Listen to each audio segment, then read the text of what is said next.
the index of the pleadings bundle. He tells me that it's been referred to in an earlier Gosling affidavit. That may be so, but I raise the matter because I think it's a point of practice and it should be included. Of course, Mr. Deal is willing to make submissions on the case. But. Yes. Well, let's see what he says in relation to it, and I take your point, but let's see what he says, and we can then decide as to whether there's anything material in it. Well, my lord, it may be a moot point, my lord, but just the reference, for your lordship, and we can deal with it very quickly, is Gosling 3, paragraph 23. Yes. Well, what do we? Okay, we. Oh, I'm sorry. In my bundle, it's tab 10. Tab 10. Hopefully, says he with a certain degree of trepidation, but. Paragraph 12. I have it. Paragraph 23, my lord. 23. Yes, I have it. Under the heading of development of the Parleville car park, and the relevant is the second sentence, my lord. Further, it was wholeheartedly supported by successive governments and legislatures. This is the Parleville car park. Your lordship is familiar with it. Project. It was supported by various successive governments and legislatures on a bipartisan basis, as is clearly demonstrated by the Benavides affidavit. That's a reference to Benavides in the MIF case. But what we then do, my lord, in any event, is to set out as an example, Walter Raban's speech when he was in the opposition of a statement of support, and there it is. Yes. My lord, if I'm not sure this case is going to turn on that. I don't think it is, my lord. But the only point I'm making is that it is, in any event, the relevant or one of the relevant extracts is already in the affidavit. I'm really not particularly fussed on that point, but it's there anyway, my lord. So I have noted Mr. Howard's objection, and let's see how we go. Yeah, thank you, my lord. Thank you, my lord. There is one other matter. At 4:30 yesterday, supplementary submissions arrived, largely repeating material in extensive excerpts from material already filed or cases that are in the record. And the reason my friend gives for providing it, the supplementary, is to that it may shorten the matter. In the hope that it will shorten the matter. That would be the triumph of hope over experience, but we reserve our position on costs on that late filing. Those are my preliminary matters, my lord. I understand. Yes. So I think we can start, Mr. Deal. Thank you, my lord. Well, if I can start with one other objection that my learned friend has taken in his submissions, and I'm not asking for your lordship to determine the matter now, but I think if we're dealing with the issues of objections, it probably makes sense to deal with them all in one go. My lord, it's dealt with the comment or the objection of my learned friend is in paragraph 5 of his submissions, namely a statement to the effect, and I'm paraphrasing, of course, that the court should not be looking at basically Hansard extracts. And my friend cites the case of Wilson in support of that. Does your lordship see I see that, yes. See the point? Well, my lord, if we can deal with it in this way, if your lordship can actually turn to paragraph 44 of our reply submissions.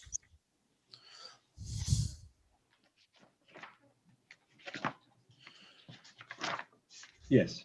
Because we make the point there that respectfully, that is not what Wilson actually says.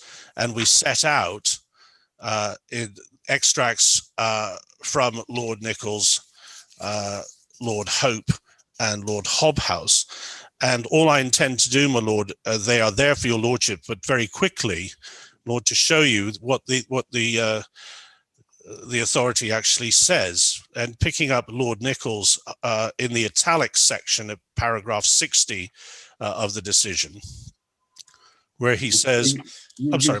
You cited virtually the entire judgment. I'm sorry, my lord? You cited about 7 pages from the judgment. Yes, I'm not going to read them, my lord. You'll be pleased to know. Okay. if I could pick up some of the italics, my lord, but what is it, if it's paragraph 60, is what is important is to recognize there are occasions when courts may properly have regard to ministerial and other statements made in Parliament without in any way questioning what has been said in Parliament. And then dropping down, my lord, same paragraph, the use by courts of ministerial and other promoters' statements as part of the background of legislation pursuant to Pepper and Hart case is one instance. Another instance is the established practice by which courts, when adjudicating upon an application for judicial review of a ministerial decision, may have regard to a ministerial statement made in Parliament. And then over the page, my lord, I'm going to try it, but all the italic sections are relevant. But I'm just trying to pick the some of the highlights, my lord. Paragraph 62, legislation must not only have a legitimate policy objective, it must also satisfy a proportionality test. The court must decide whether the means employed by the statute to achieve the policy objective is appropriate and not disproportionate to its adverse effect. This involves a value judgment by the court. And then over to Lord Hope. This is in response to then Mr. Sumption, now Lord Sumption, at 116.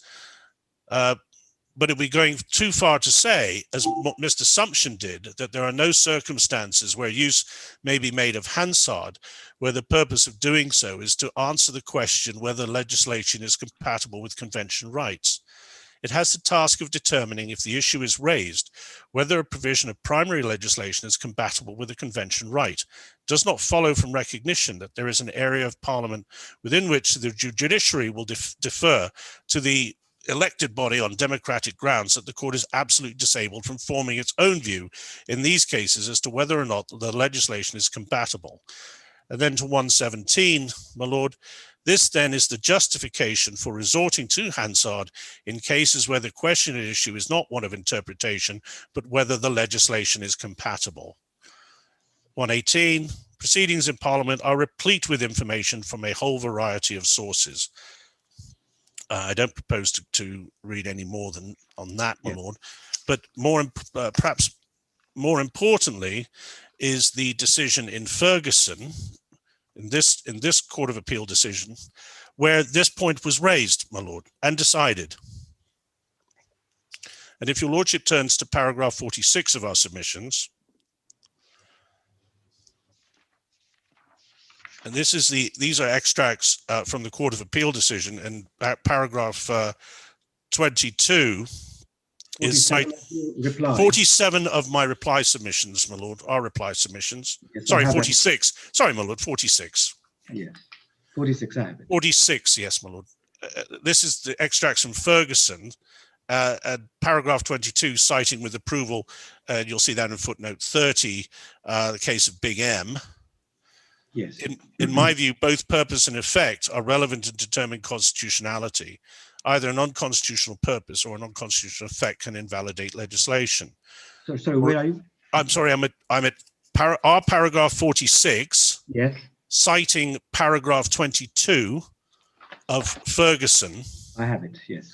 Which the only point I was making, my lord, if you look at footnote 30, so it's clear, they are citing with approval extracts from Big M Drug Mart. So the second subparagraph in italics, moreover, consideration of the object of the legislation is vital if rights are to be fully protective. The assessment by the courts of legislative purpose focuses scrutiny upon the aims and objectives of the legislature and ensures that they are consonant with the guarantees enshrined in the Charter. Over to 27, my lord, that's at page 25 of our submissions. Sullivan also records at page 268 that in its broadest sense, legislative purpose refers not only to the material goals this legislature hopes to achieve, but also to the reasons underlying each feature of the legislative scheme.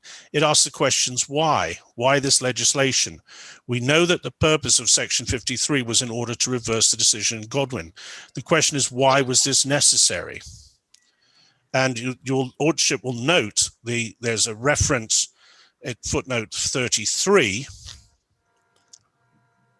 which is in paragraph 28, where they reference Benyon, and that, my lord, was where the argument was made that Hansard, in the Ferguson case, that Hansard was not permissible or important. Yes. Then, if your lordship then goes over to 32, clearly what the Court of Appeal did, having considered these arguments, was to consider the very issue of Hansard extracts. As I say, paragraph 32 at page 26. This is dealing, this is the extract. He said that as the minister, the Honourable Walton Brown himself noted, the revocation provision is indistinguishable from the Furbet Bill and accomplishes the same goal. Paragraph 35. The second reading of the DPA took place on 8th of December, and there are certain passages in the speech of the Honourable Walton Brown introducing the bill that throw light on the purpose of the revocation provision. So clearly the Court of Appeal, and it goes on, my lord, but there's an important passage at the bottom of the page, over to the next page, again, citing extracts from Hansard. So, my lord, the Court of Appeal in Ferguson clearly considered the objection and clearly ruled against it by considering Hansard extracts. And in any event, your lordship needs to see what the purposes or what those extracts are, because in our respectful submission, those extracts shine a crucial light on the purpose of the legislation, and which is probably the reason why, not surprisingly, my learned friend would like to have them out. And the extracts form two bases, my lord. Firstly, they are commentary by members of the government describing, characterizing earlier, this is the 2010 Amendment Act, which was less obtrusive than the draft bill that is before your lordship at the moment, that your lordship's considering. And they described it as, and I'm using various quotes here, my lord, a sham structure and a mockery of democracy. And if your lordship could turn to the first affidavit of Mr. Gosling.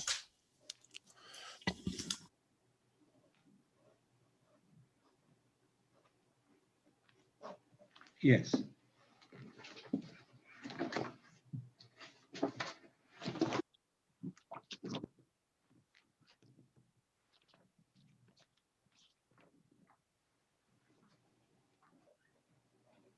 Which paragraph?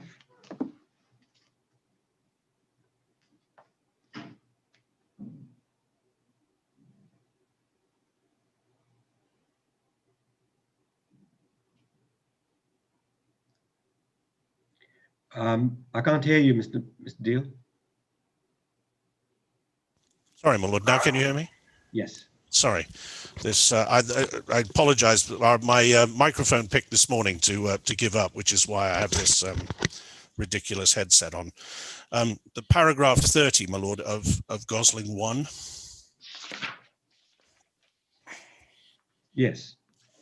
This is an extract from Hansard that we cite from, as I was saying, ironically, Mr. Walton Brown, who is also extracts of his or ministerial statements of his are relied upon by the Attorney General in evidence filed on her behalf in these proceedings. I'll come to that. But if your lordship could look at towards the bottom of the page, this is what he says about the earlier, the 2010 less intrusive, as I call it, Amendment Act.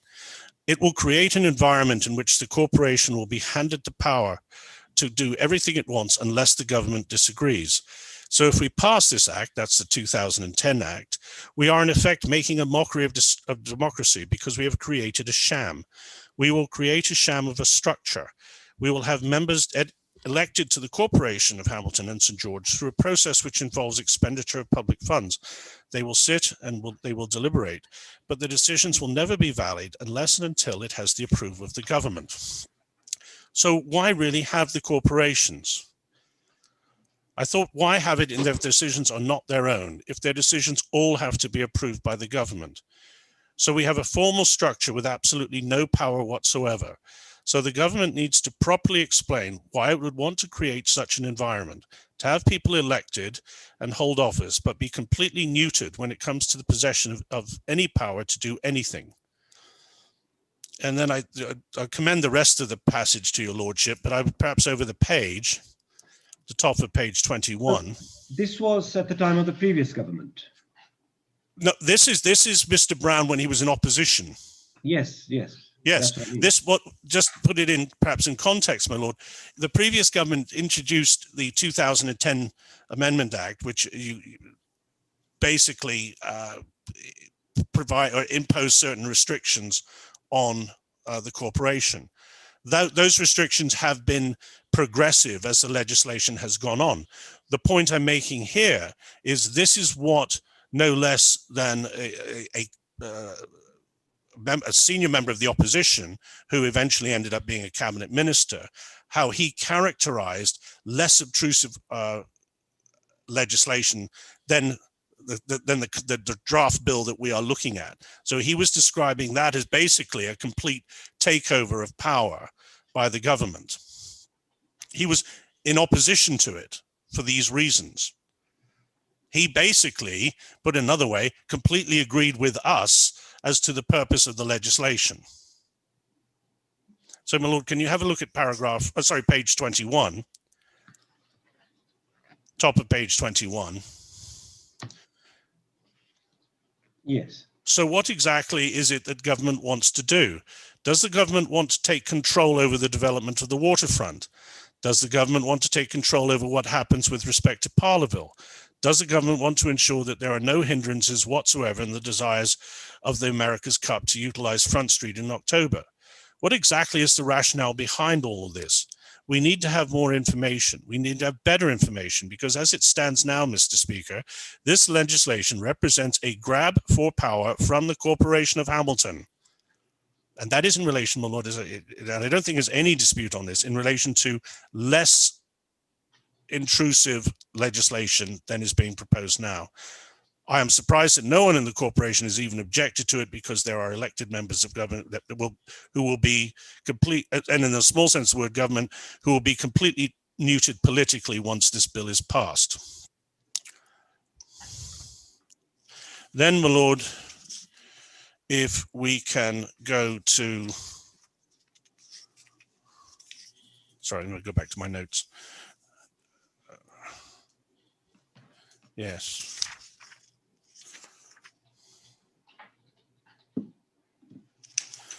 I think perhaps we can jump to, yes, if we could go, my lord, to paragraph 41 of Mr. Gosning's affidavit.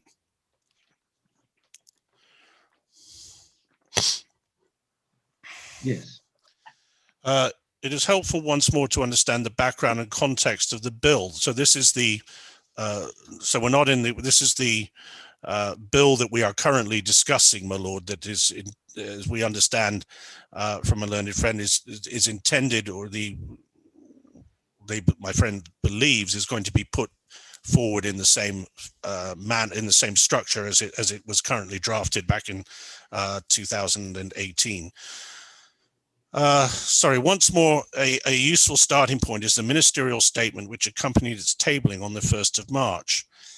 Having once again used the excesses of the Outerbridge administration as part of the rationale for its passage, this very important statement is made.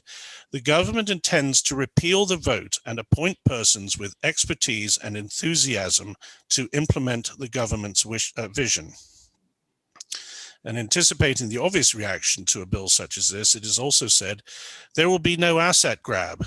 Which is exactly contrary to what Mr. Brown said in relation to previous legislation. This is not possible as each municipality will remain a body corporate. Well, my lord, that we will deal with that in that argument in due course. The first statement, we say at 42, is entirely forthright and free from ambiguity. The government wants a corporation which will do as it's told. This was later confirmed by Zane de Silva, who is reported as having said in Parliament during the second debate on the bill as to its motive, "We need a mayor and a councillor that follows the vision of the Progressive Labour Party. That's what we need." So, my lord, these make it perfectly clear as to what motives are behind this legislation. And perhaps, my lord, most, or as important, if not more so, if your lordship then goes to Gosling 3,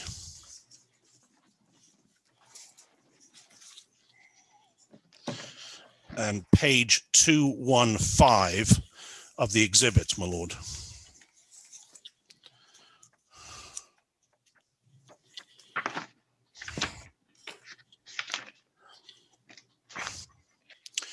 Your lordship should have at page 215 at the bottom, which is page 305 of the Hansard report of the 20th of March 2019. Yes. Thank you, my lord. This statement from the respondent in this case, the Attorney General, in relation to debating the 2018 Amendment Act. She says, "Let me start by addressing the comments of Senator Robinson made at the beginning of this debate. He characterized the legislation, that is the draft Amendment Act bill, as half-baked. And I appreciate the new vintage of the senator, but I can guarantee you that no legislation that comes out of my chambers will ever be half-baked." So then she goes on, if I can drop down. "Let me continue, Madam President. I have sat here and listened with great interest to emotional outpourings. I have listened to traditional ties. I have listened to a picture painted of a benevolent framework that the government is being accused of dismantling for all sorts of political and other reasons. So let me go back in time for a bit, because my role as the Minister of Legal Affairs is to actually look at law reform. And for senators who have forgotten, we actually have a Law Reform Commission Act from 2009. And in the context of law reform, let us be clear what we are talking about. We do, and this is important, my lord, we do not intend to maintain the status quo in this country. We sit in a chamber which is indicative of attempts to maintain the status quo. The legislature was created to maintain the economic power of white landholders in Bermuda that we characterize as the oligarchy, okay? And the efforts of this government are to dismantle that. So, my lord, it's quite clear, because she was talking about this legislation, that there is a perception, and we would say misperception, of that somehow the Corporation of Hamilton is ruled by some sort of white oligarchy, and the intention of this government is to use her expression, dismantle that white oligarchy. And if I can deal with the as I described, a mischaracterization, an unfortunate mischaracterization to say the least, of the Corporation of Hamilton. If your lordship actually goes in the same affidavit of Mr. That's the third affidavit of Gosling, to paragraph 12. Sorry, what did I say? 12. Shouldn't be 12.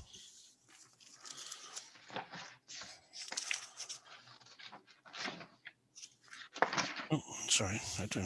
Yeah, sorry, it is paragraph 12, my lord. Yeah. I was in the wrong affidavit. Yes.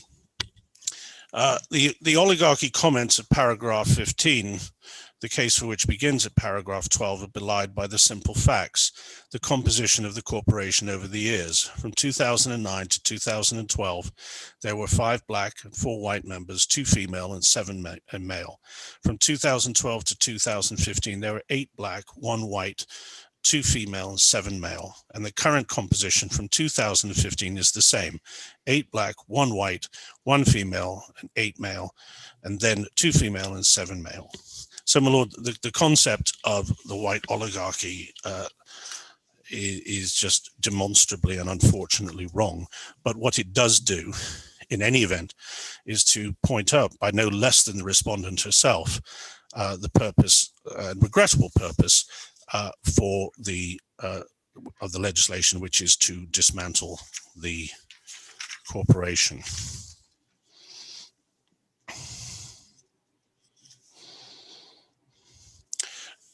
So in relation to that, or my lord, what we have from the from Ms. Azur in her affidavit, and that is at tab 8,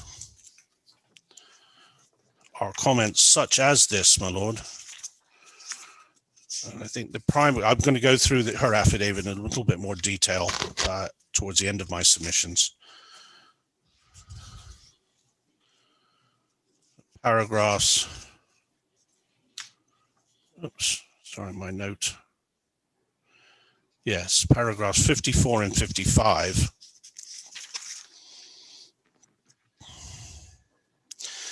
This is where she says, my lord, the corporation has stated in this proceeding that the bill represents a decision by the government to either dissolve the Corporation of Hamilton or absorb it. That is not the objective or the effect of the 2019 bill. Well, given the comment by the Attorney General that I've just read out, my lord, that's just wrong. It is noted that the bill would make directions of the minister to the corporation subject to parliamentary scrutiny through the negative resolution procedure. And then the ministerial statement reproduced at paragraph 269 of the mayor's affidavit sets out the policy objective of the 2019 reform bill. And that is an example, my lord, of where my learned friend is trying to have his cake and eat it by once in one breath objecting to Hansard extracts, but in the next breath wanting to rely on ministerial statements. But in any event, my lord, the point on the negative resolution procedure doesn't assist. As your lordship knows, that all the negative resolution procedure does is, if implemented, then puts the matter over to a decision of the House of Assembly or to the House, which of course is governed, if I can use that expression, by a majority. So that is a difference or a point without any benefit whatsoever. The negative resolution procedure doesn't detract from the control that the government will have over the Corporation of Hamilton. And then paragraph 55, my lord, the objective of the reform bill is to create a governance system for the Corporation of Hamilton, whereby the many challenges to the provision of public services in Bermuda may be dealt with in an orderly way upon establishing a more closely cooperative relationship with central government. And my lord, that is just wrong. What the intention of the bill, what the bill actually does, is to remove the voting process and replace it with ministerial appointments of the mayor, councillors, etc. And the minister not only has the ability to do that, but the ability to replace any of them at whim. So it's not an issue of cooperation. It's an issue of control. And we will be referring your lordship to recent decisions, one from the Caribbean Courts of Justice and one from the Privy Council, where governments taking control of or handing over control of various companies, or in one case a bank, amounts to a deprivation of property. So it is not an issue of more closely cooperative relationship. It is an issue, and that's what the legislation is intended to do, is simply to take over total control by ministerial appointments. There's slightly different context in those cases. I mean, those cases are dealing with private enterprise. Those two cases you cite are dealing with companies which were settled for profit making. Individuals who own properties. We're dealing with a slightly different context here. We're dealing with a public body. Well, we're dealing with an entity that has been created by statute, my lord. Yes. It's not a profit-making body. It's a body, as you know from the Privy Council decision. But its powers are limited to the functions it can perform. Yes, as indeed are any company. More akin to a purpose trust. No, I would, with respect, my lord, I would say not. In that case, it's not a purpose trust. It is more akin. In fact, it is akin to any company created by private legislation, because that's what happened in this case. Well, it's different in the sense that in relation to those companies, at the end of the day, they can declare dividend. There are beneficial. There are shareholders behind it who actually own the enterprise. But this is not such a case. I mean, the Corporation of Hamilton is not owned by anybody. It is there for public purposes, and which are defined in the statute. Well, it is there. It is there. Well, let's deal with that point, my lord. It is there for public purposes. I mean, I don't want to take you. Don't want to take you off your plan. No, I'm grateful for your lordship's interventions. My point on that would be to say it is there for public purposes. It is not there, my lord, for government purposes, and the two are distinct. You can't sit. You cannot sit. You can. Sorry, my lord. Is that right? I mean, let's just. We're dealing with generalities. Yes. It's not uncommon to have a relationship between central government and local authorities. Well, my lord, let's again. I appreciate we're talking about generalities. I would normally agree with your lordship. This is not a case, though, for example, of London County Council, Central London County Council, where they were essentially given lands to administer from the government. This is not that. That's why we went through in considerable detail how the corporation ended up with its property. So what are I mean, it'd be important for you to explain to me what are the really distinguishing features of this public body, say, compared to an ordinary public body in England, where certainly there is close relationship between central government and that public body. At the very least, well, as I say, as a starting point, my lord, the county council will be administering assets or lands which have been given to it by the government for that purpose. Let's just pause there. What difference does it make if what difference does it make today how the assets were acquired 250 years ago?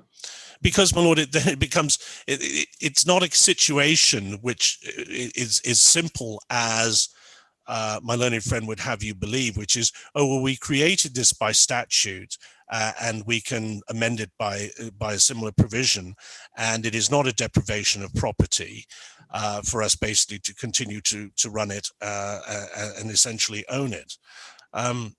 Well, to some extent, they're right. I mean, it's not a case where the government can take over this body and declare a dividend. It's those assets can only be utilized for public purposes. And yes. Well, my lord, but having to act for public purposes doesn't mean, or begs the question as to whether or not in any event the property belongs to it. So the issue here is whether the government is taking property which doesn't belong to it. That's the issue. That's the issue in relation to the bill. Are there any cases where the deprivation of property has been dealt with in a similar context as ours, where the property is not one of private enterprise, but of a public body, and the government is seeking to, central government is seeking to exercise more control than it has had previously?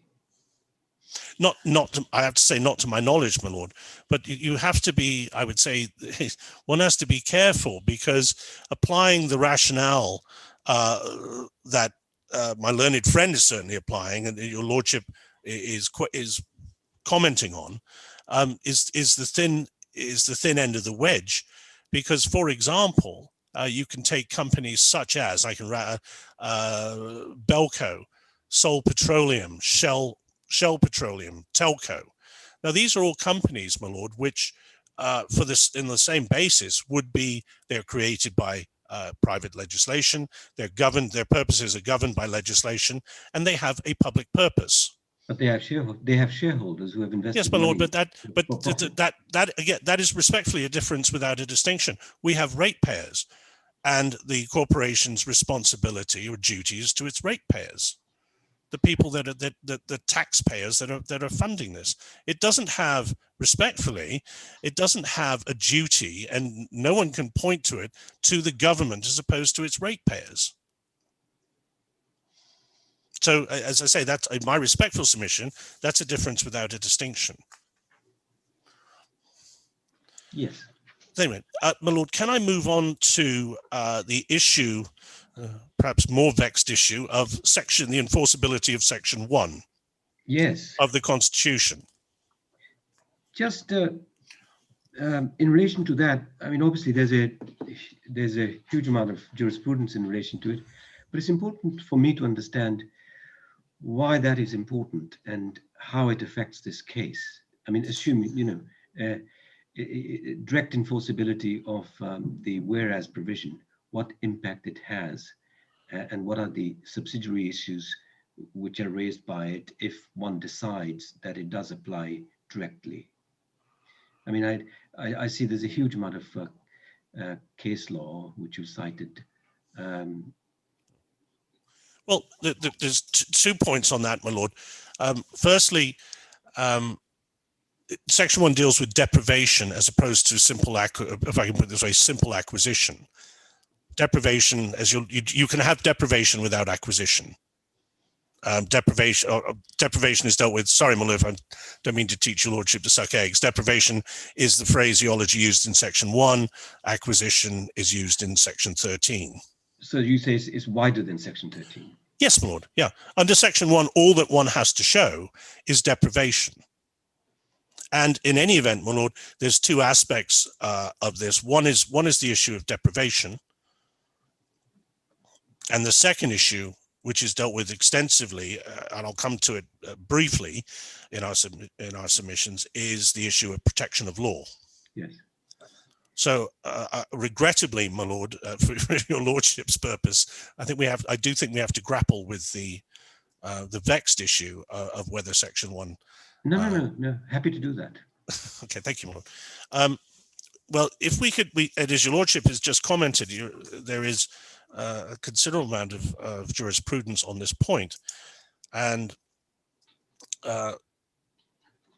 yes. So, sorry, what I was the issues in relation to Section 1 has there been deprivation of property, Section 1, and is there the second aspect, breach of protection of law, and then as a separate issue, which we won't come to right now, the Section 13 point.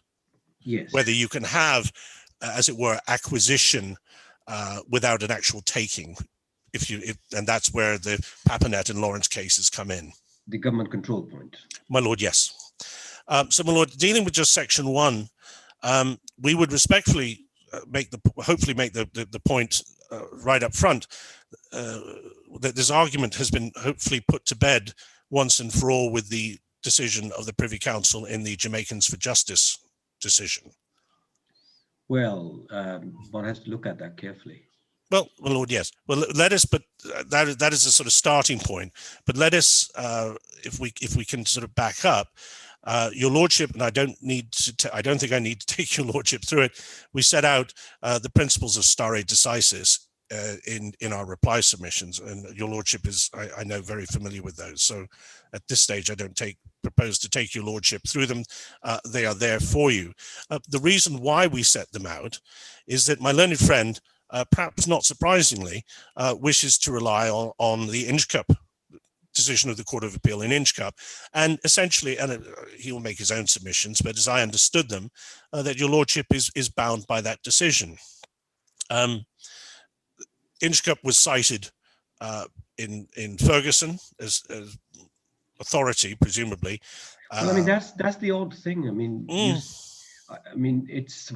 I see your submission saying that Inchcup, whatever was said there was obiter dicta, and I should sort of reopen the issue. But it's an odd sort of situation where the Court of Appeal has consistently said that the Section 1 is a preamble.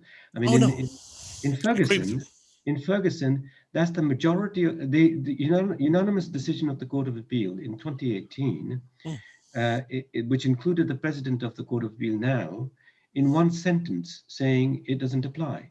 Yes, but without and they rely upon Inchcup for that.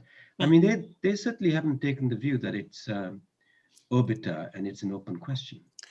Well, that presumably, my lord, there certainly doesn't appear to have been any argument before the Court of Appeal in Ferguson as to the obiter nature of Inchcup. Well, in fact, in Inchcup itself, it was argued that the earlier decisions were obiter. I mean, let me just. No, I'm sorry, my lord. I stand corrected. I think your lordship is correct. There was argument as to the obiter nature of Inchcup in Ferguson, but there was just there's the I don't wish to be pejorative, but there is a sort of, if I can put it this way, a sort of one-line throwaway comment by the Court of Appeal in Ferguson, simply saying Section 1 and here's Inchcup.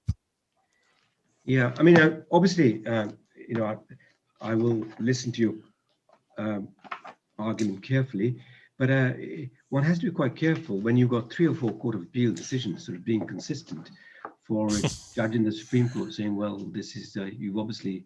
Well, yes, in all of that, my lord, is, I would say, conveniently ignored the decision in Malpas. Well, I mean, the decision in Malpas, as you know, it was carefully considered, the decision in Malpas in Inchcup, where the Court of Appeal, I mean, it wasn't just simply one paragraph. It's a 2.5-page analysis where at the end it's decided that they said Malpas was wrongly decided. Well, yes, my lord. They said the same in the Great Bay decision. And in the Great Bay decision, they said that Inchcup, it wasn't in per curiam the decision upon which they relied, the Privy Council decision. Yes, I think we need to go through them. That's what I was planning to do, my lord, if I could deal with it that way. I mean, Malpas, let us be clear, and we're quite happy to take you to the authority in Ferris and Malpas. I think your lordship is familiar with them, but quite clearly in the Ferris and Malpas case, the Court of Appeal was referred to and expressly considered the decision in Buttigieg. Yes, and then applied it. Absolutely, but then you have to look at what happened in Inchcup. I know. Sorry, can I? I totally agree with you, my lord. Yeah. What I then want to do is move to Inchcup. Well, let's have a look at George's decision. Yes, my lord. It is at. It is tab 5, I think, my lord.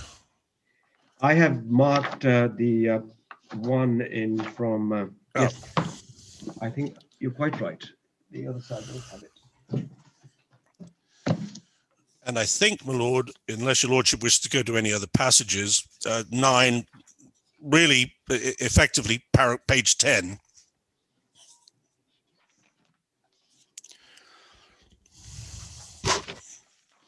Yes.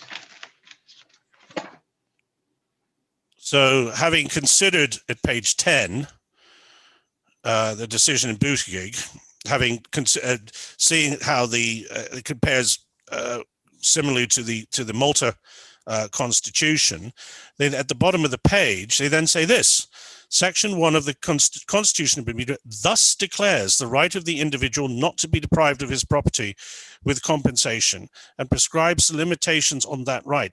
Section 8 deals with a particular form of deprivation and property. Well, I think actually when they mean Section 13, but yes. Maybe I'm wrong. I think you mean 13, deals with a particular form of deprivation of property, viz. Compulsory acquisition and taking of property, and sets out exceptions. So quite clearly, my lord, the word thus, they applied Buttigieg. Oh, clearly. Yes. Why was this just a 2-judge decision?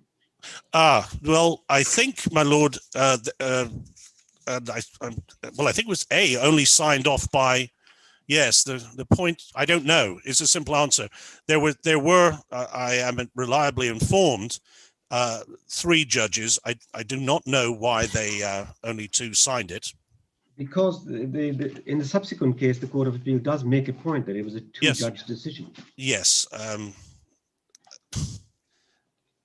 And well, yes. So anyway, if I may use the phrase that Lord Hoffman used to me in relation to in the Great Bay case in the Privy Council, that's a cheat. The mere fact that 2 Court of Appeal, this case has been considered, it is obviously good authority for the stands. It's good authority for what it says, my lord. The mere fact this is 1992. Yes, my lord. And then we move on to. Then we move on to Inchcup. Okay. Now, Inchcup, my lord, as your lordship remember, was dealing with the issue of gaming machines. Yes. And the decision of first instance is upheld in the Court of Appeal was to, and I'm obviously paraphrasing, was that it could be a deprivation of property because these gaming machines had always been illegal. Yes. So the issue of Section 1 did not arise for consideration. Well, but it was argued. Well, yes, my lord, that it may have been argued, but as your lordship knows, that it did not form the basis for the ratio of the case. The ratio of the case was these machines. The law always was illegal. You cannot be deprived of that which is illegal. That's not right. If you look at paragraph 8. Sorry, my lord.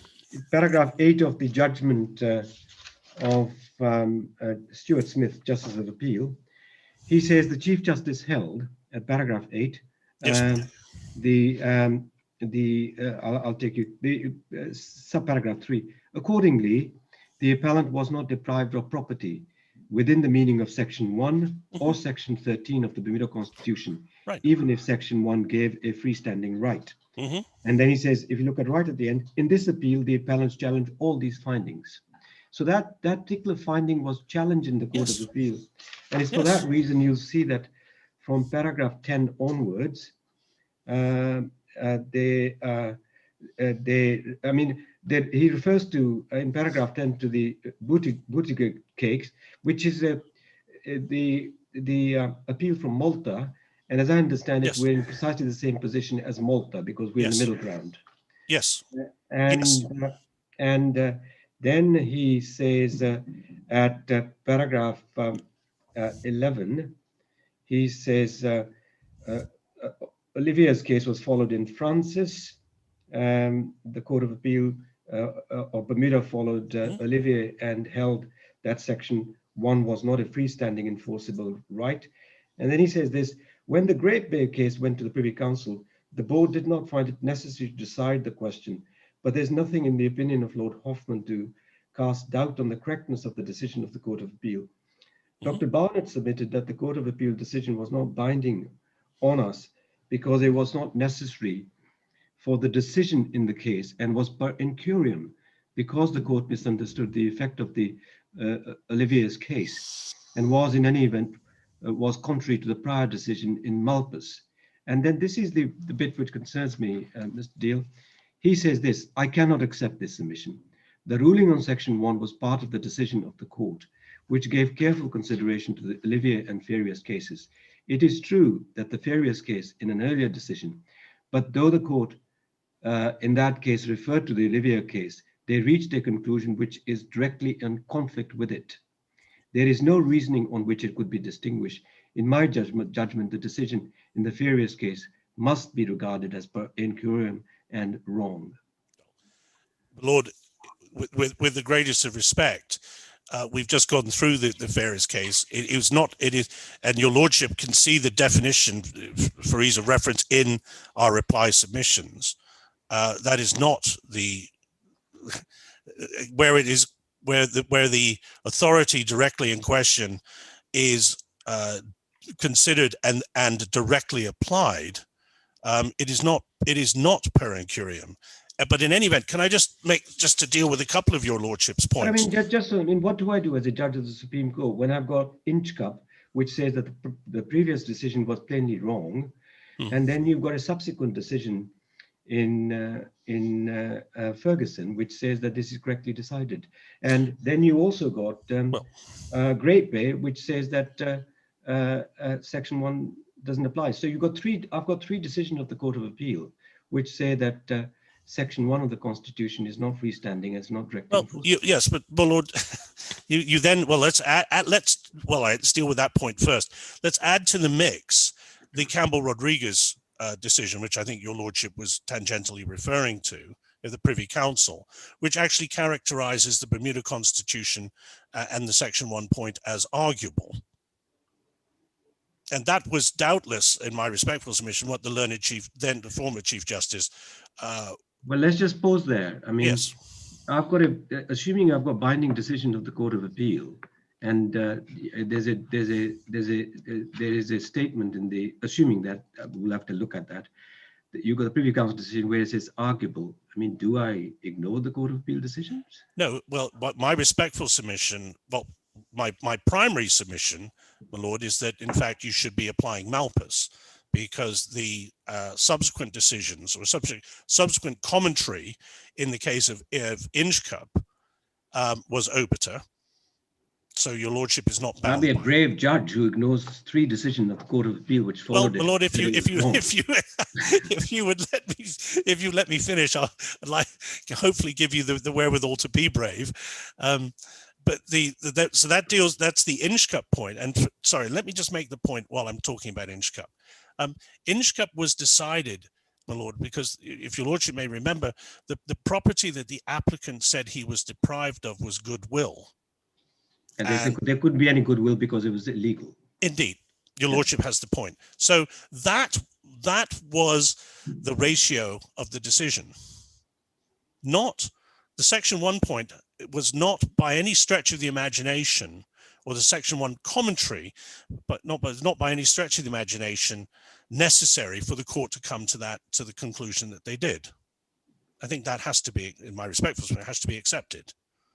Court of Appeal could come to that conclusion without dealing with the Section 1 point. If your lordship is with me on that, then QED, it is obiter, and your lordship is not bound. Consequently, it's at least a judicial obiter in the sense that the point has been considered. My lord, yes, I'm not hiding from the fact that it is persuasive, and your lordship should be considering it. The point I'm making is in relation to your lordship's comment. Initial comment was I've got binding decisions of the Court of Appeal. And I was merely saying, in my respectful submission, you do. The binding decision of the Court of Appeal is the Malpas case, which Ferguson subsequently said was per incuriam, which, again, greatest respect to the Court of Appeal, it cannot be right.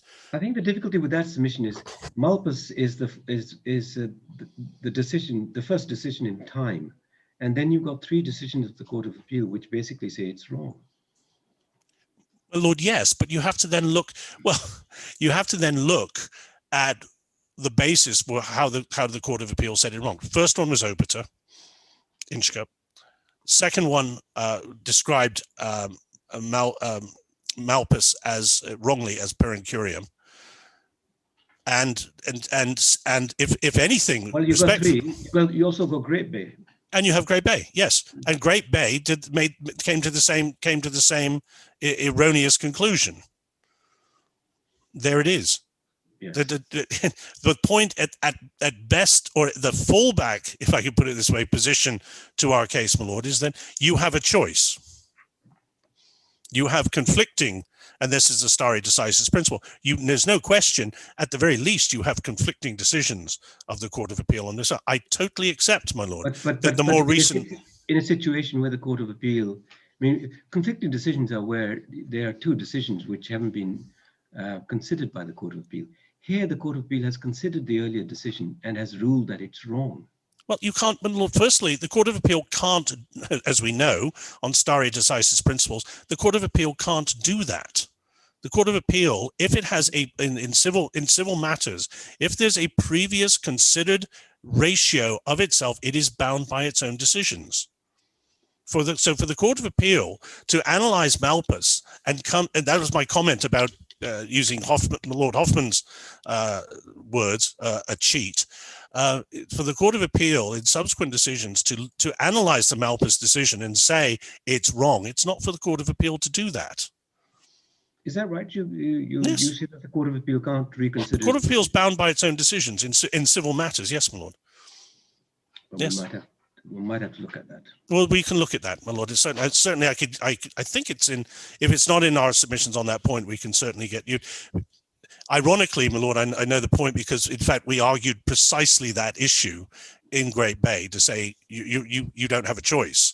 Well, it's surprising that in that case that 3 different panels of the Court of Appeal have said it's wrong. If I only say it's surprising if the position was that they can't reconsider their decision, it would be all sort of situation that 3 separate panels of the Court of Appeal have said the previous decision is wrong. Yes, my lord. But again, if your lordship is fully entitled to analyze those decisions, because, for example, if the Court of Appeal purported to rely on a previous decision as per incuriam, in this case, so as to avoid the effect of Malpas, but it wasn't per incuriam,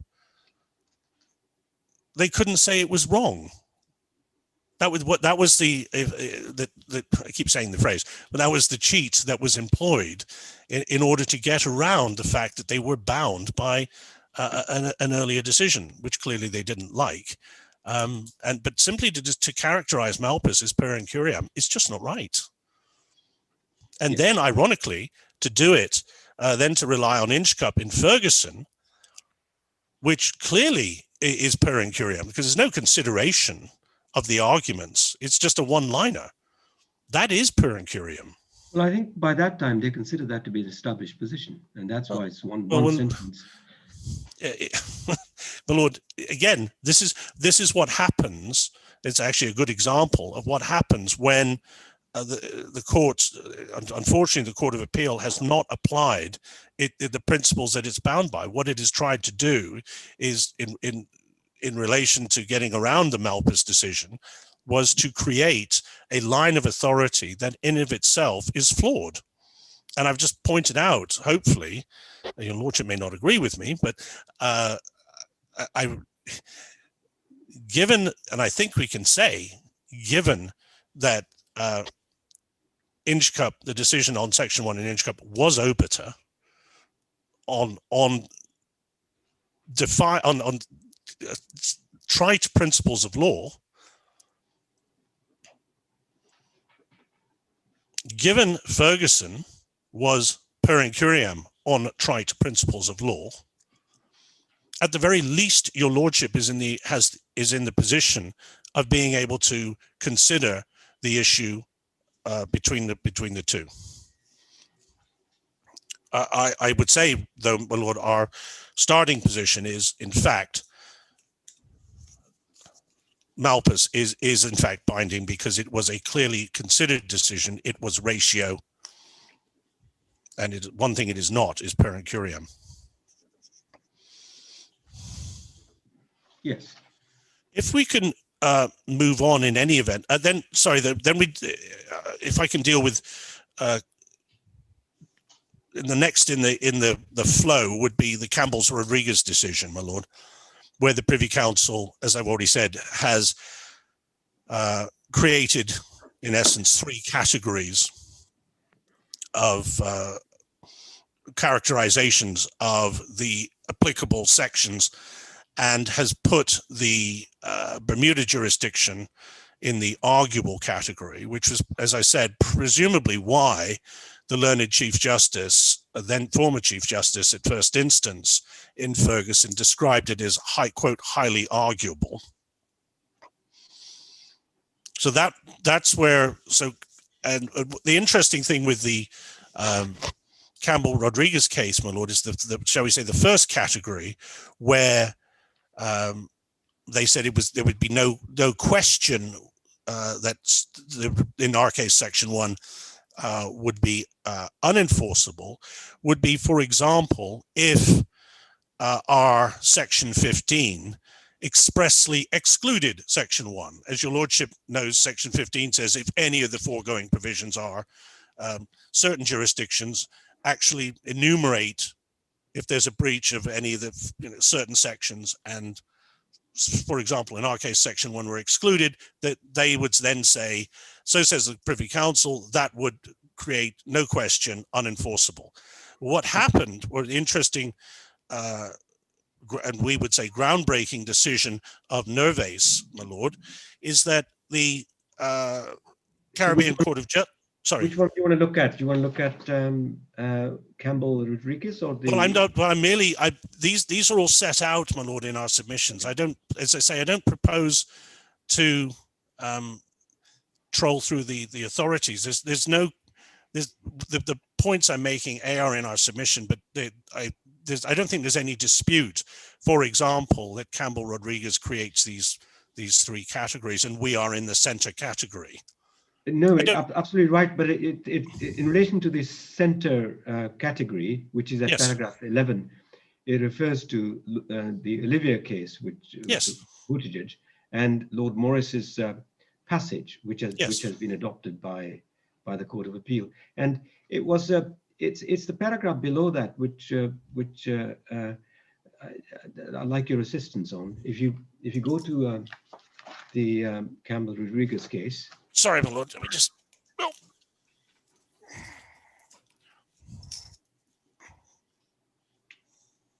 And you'll see at paragraph 11. This is in the advice delivered by Lord Carswell.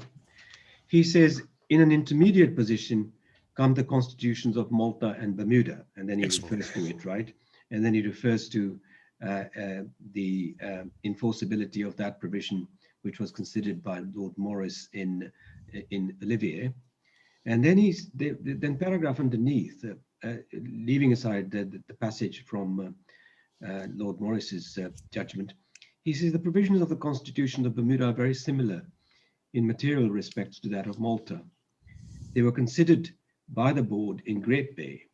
Lord Hoffman, giving the judgment of the board, did not find it necessary to decide whether the general statement in section 1 was to be a preamble to have independent force, but reviewed the cases to which their decisions have referred and drew a clear distinction between provisions such as those in section 13 and 25 of the Constitution of Jamaica and those contained in the Constitution of Mauritius. Yes. You see that? Yes. What do you gain out of that? Is he? I mean, is he saying that the constitutional provisions, such as the ones in Bermuda, as far as Lord Hoffman was concerned, were unlikely to be enforceable? I think that was. I think that would, to be fair, my lord, was probably the indication. Certainly from the Privy Council in the Great Bay case, but they were certainly appeared to be fair, to be against us, but didn't determine. He said you didn't have to decide. Indeed, they didn't. So but they. I think it was, yeah. He said he didn't say that the decision in the Court of Appeal on that point was wrong. No, they didn't, my lord. They decided it on other issues, but it doesn't detract from the fact, my lord, that Great Bay has been considered in subsequent decisions, and I'm going to come on to those. Yes. But can I deal with the Nervase decision, my lord? Yes. Now this is in your old. Well, yes, my lord, if you want. But as I say, this is all summarized. Well, this is all dealt with extensively in our submission. So I am merely trying to summarize. Yes. Yes, please do. The effect of Nervase, my lord, was that with materially indistinguishable differences to our section 1. So that's what they were considering, my lord. To all intents and purposes, it's a similar provision. Although there's slight distinction that Yes. it wasn't at the beginning, it was a provision in the middle. Yes, my lord. Yes, that's correct. But And- what the material distinction, if I can put it this way, was that in their equivalent of our, I'm going to say rather clumsily, their equivalent of our section 15, their section 11, that's the middle one your lordship was talking about, was expressly excluded from the relief section.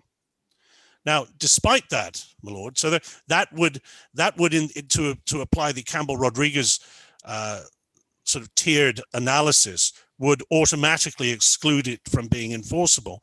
And despite that, my lord, the court held that it was an enforceable provision.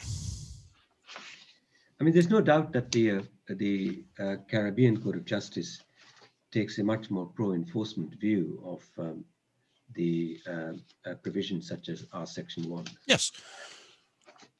But if you then, sorry, my lord, if I can just.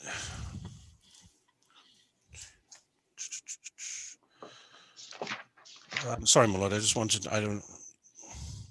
Yes. But the perhaps the important point is that Nervase was endorsed by the Privy Council. The approach of Nervase was endorsed by the Privy Council in Jamaicans for Justice. Well, let's have a look at that.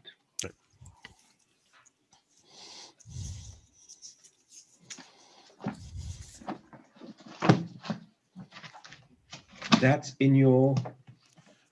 Lord, if you go to...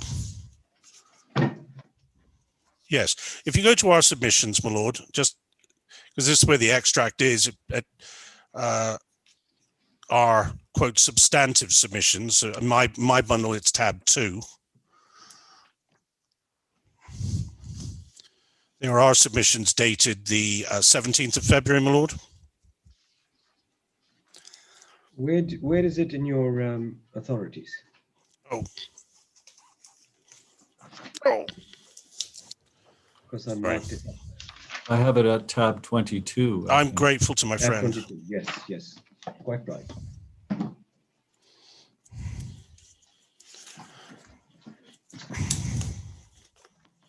Yes.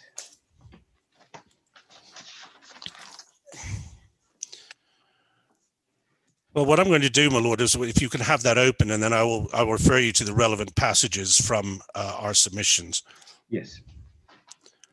But if we go back up to our paragraph 2 of the submissions, my lord, so we'll deal with Nervase. In relation to the enforceability of section 1, the introductory section, reliance was placed at paragraph 4 of the previous submissions on the case of Nervase, in which it was held that section 11 of the Barbados Constitution, materially indistinguishable from Bermuda section 1, was independently enforceable. This was so despite the fact that section 11 is expressly excluded from reference in the Barbados redress provision. In Bermuda section 15, it will be called that not, we've already covered that. It's important to note this last sentence of that paragraph, that since the previous submissions, the approach in Nervase has been expressly endorsed by the Privy Council in the case of Jamaicans for Justice. In that case, the Jamaican introductory provision was in question. It began with the word whereas, which of course is ours, similar to ours. It will be recalled that the Bermuda Court of Appeal in Inchcup held obiter, having analysed various Privy Council decisions, including Olivier and Buttigieg, that Bermuda Section 1 was not independently enforceable on the basis it began with the word whereas. And this is what they said, my lord, in that case. It is perhaps unfortunate that the outcome should depend on the presence or absence of the word whereas, but it seems that this is the basis for distinction adopted by the Privy Council. In response, the Privy Council said this, expressly endorsing the approach in Nervase, and this is at paragraph 22. The Caribbean Court of Justice in Nervase, when construing section 11 of the Constitution of Barbados, which also began with the word whereas, held that this did not mean that the section was merely aspirational or a preliminary statement of reasons which make the passage of the Constitution or sections of it desirable. It was intended to have the force of law. The court went on to say the right to the protection of law, that it affords every person adequate safeguards against irrationality, unreasonableness, fundamental unfairness, or arbitrary exercise of power.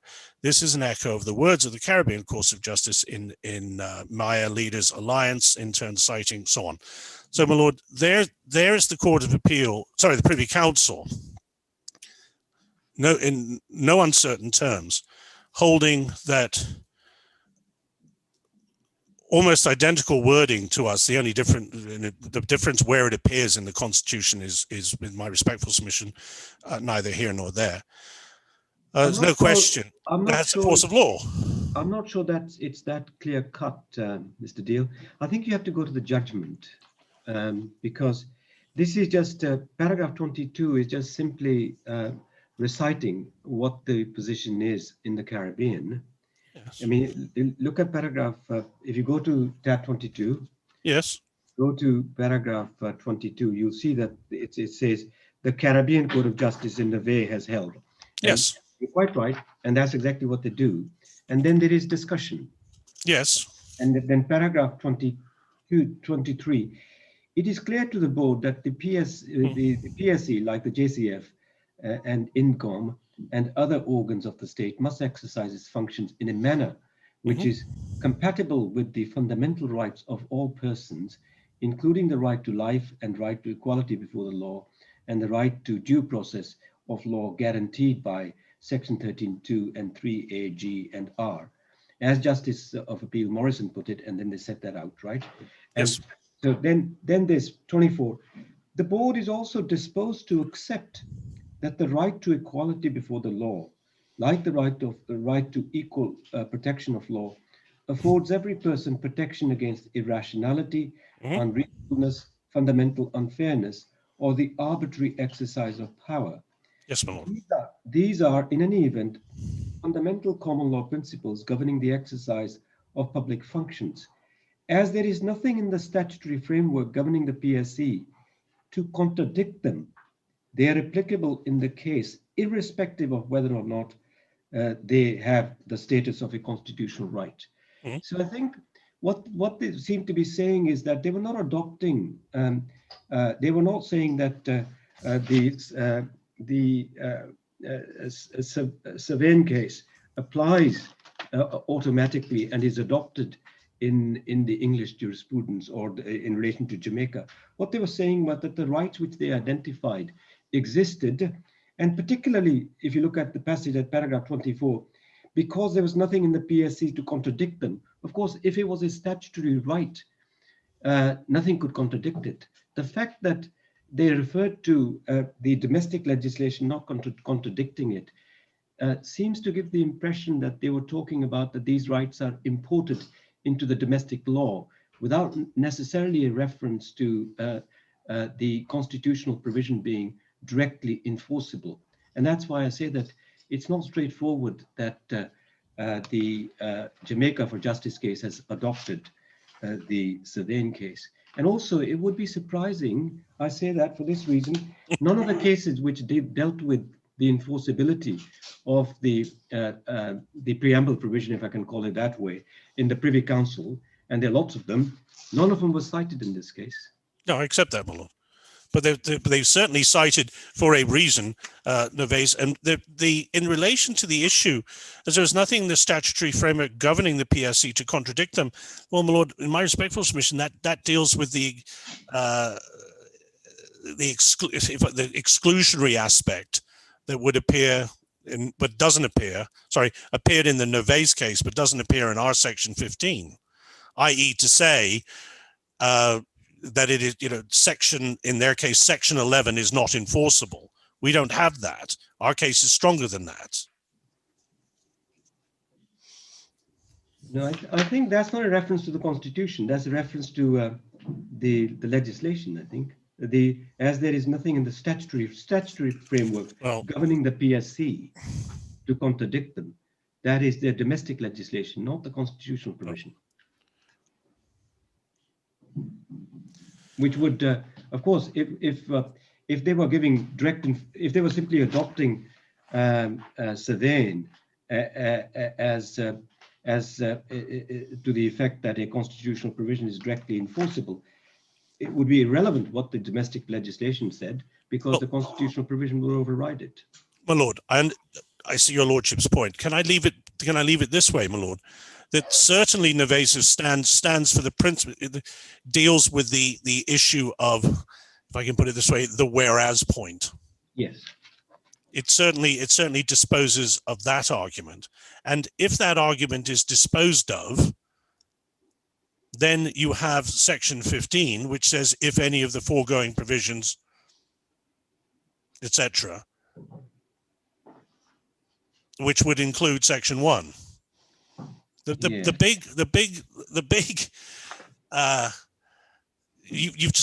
just read to your lordship, for example, the extract of the Court of Appeal in Ferguson, where they said that where they said, unfortunately, we've got the word whereas.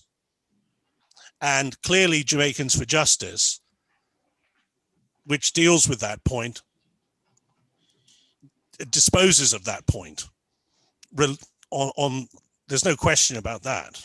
I must say the judgment is opaque in relation to this. I'm surprised that they cite Neves, an important decision, but don't actually say that. I agree, my lord. It would have been nicer if they'd actually said we're going to apply it in the clearest terms. And because the reason is that it's at odds with the earlier decision of the Privy Council. Sorry, my lord, I missed that. It's at odds with the earlier decisions of the Privy Council. Yes, I absolutely no question. Yes, it's certainly at odds. One I have to readily concede with the indications in Great Bay, but. Yes. But that is the development, one would say, that is the development of the constitutional interpretation, I would say, in line with Fisher principles. Yes.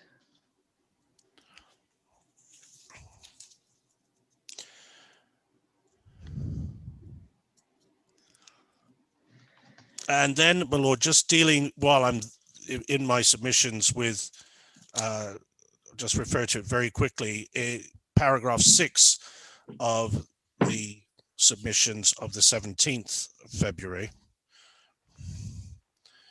So this is the second aspect of section 1, my lord. So there's the deprivation of property point, and then there's the expansive approach to the right of protection of law. Yes. Again, citing Neves, my lord, and then the extract cited plainly confirms that the Privy Council endorses this approach. The Privy Council also confirmed the expansive approach adopted by the Caribbean Court of Justice in the earlier case of Maharaj on the issue of possible assistance, which might have been derived from the opinion of judges of the local courts of borders satisfied. This is not a reason to refuse to allow the appellant to advance the constitutional argument. In a series of cases where the protection of law provision in constitutions in various Caribbean countries was considered, an expansive approach to its potential application has been taken. And then citing Joseph, the right to the protection of law is so broad and pervasive that it would be well nigh impossible to encapsulate in a section of the Constitution all the ways in which it can be invoked or can be infringed. And then in Meyer, the law is evidently in a state of evolution, and we make the following observations. The right to protection of law is a multi-dimensional, broad and pervasive constitutional precept grounded in fundamental notions of justice and the rule of law.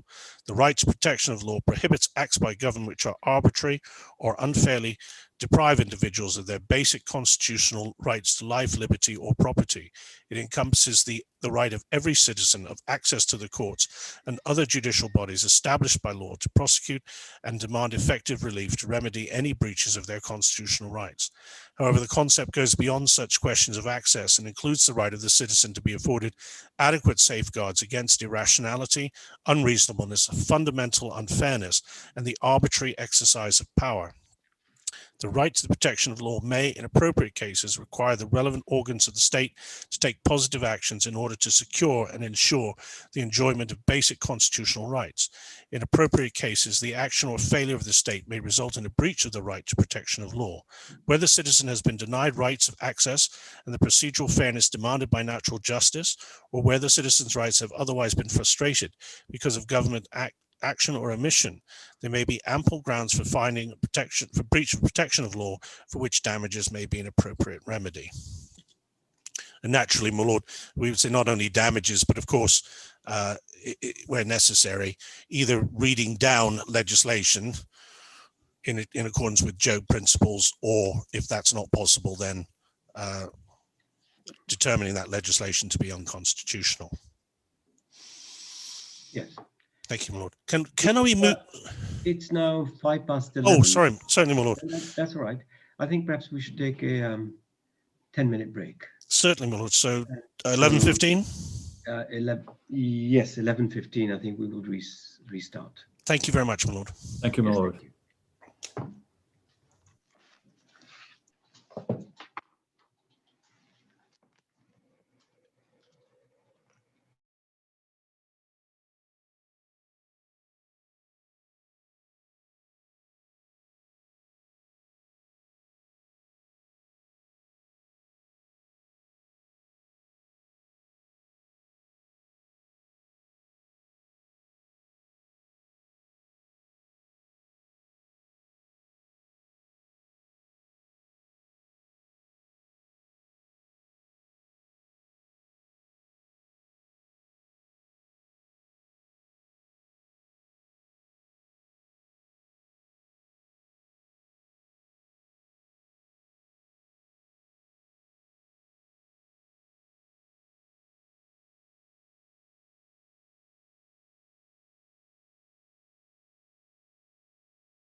Yes, Mr. Dale, I think we're all here. Thank you, Lord. Lord, if I can move on now to the Lawrence and Papinet line of authorities. Yes, can you, yeah, your volume has gone down. My ridiculous headset on. I'm sorry, my lord. Is that better? Yes. Thank you, my lord. So if I can move on to the Papinet and Lawrence and Papinet line of authorities, and in that regard, my lord, could you turn up page 11 of the reply submissions? Yes.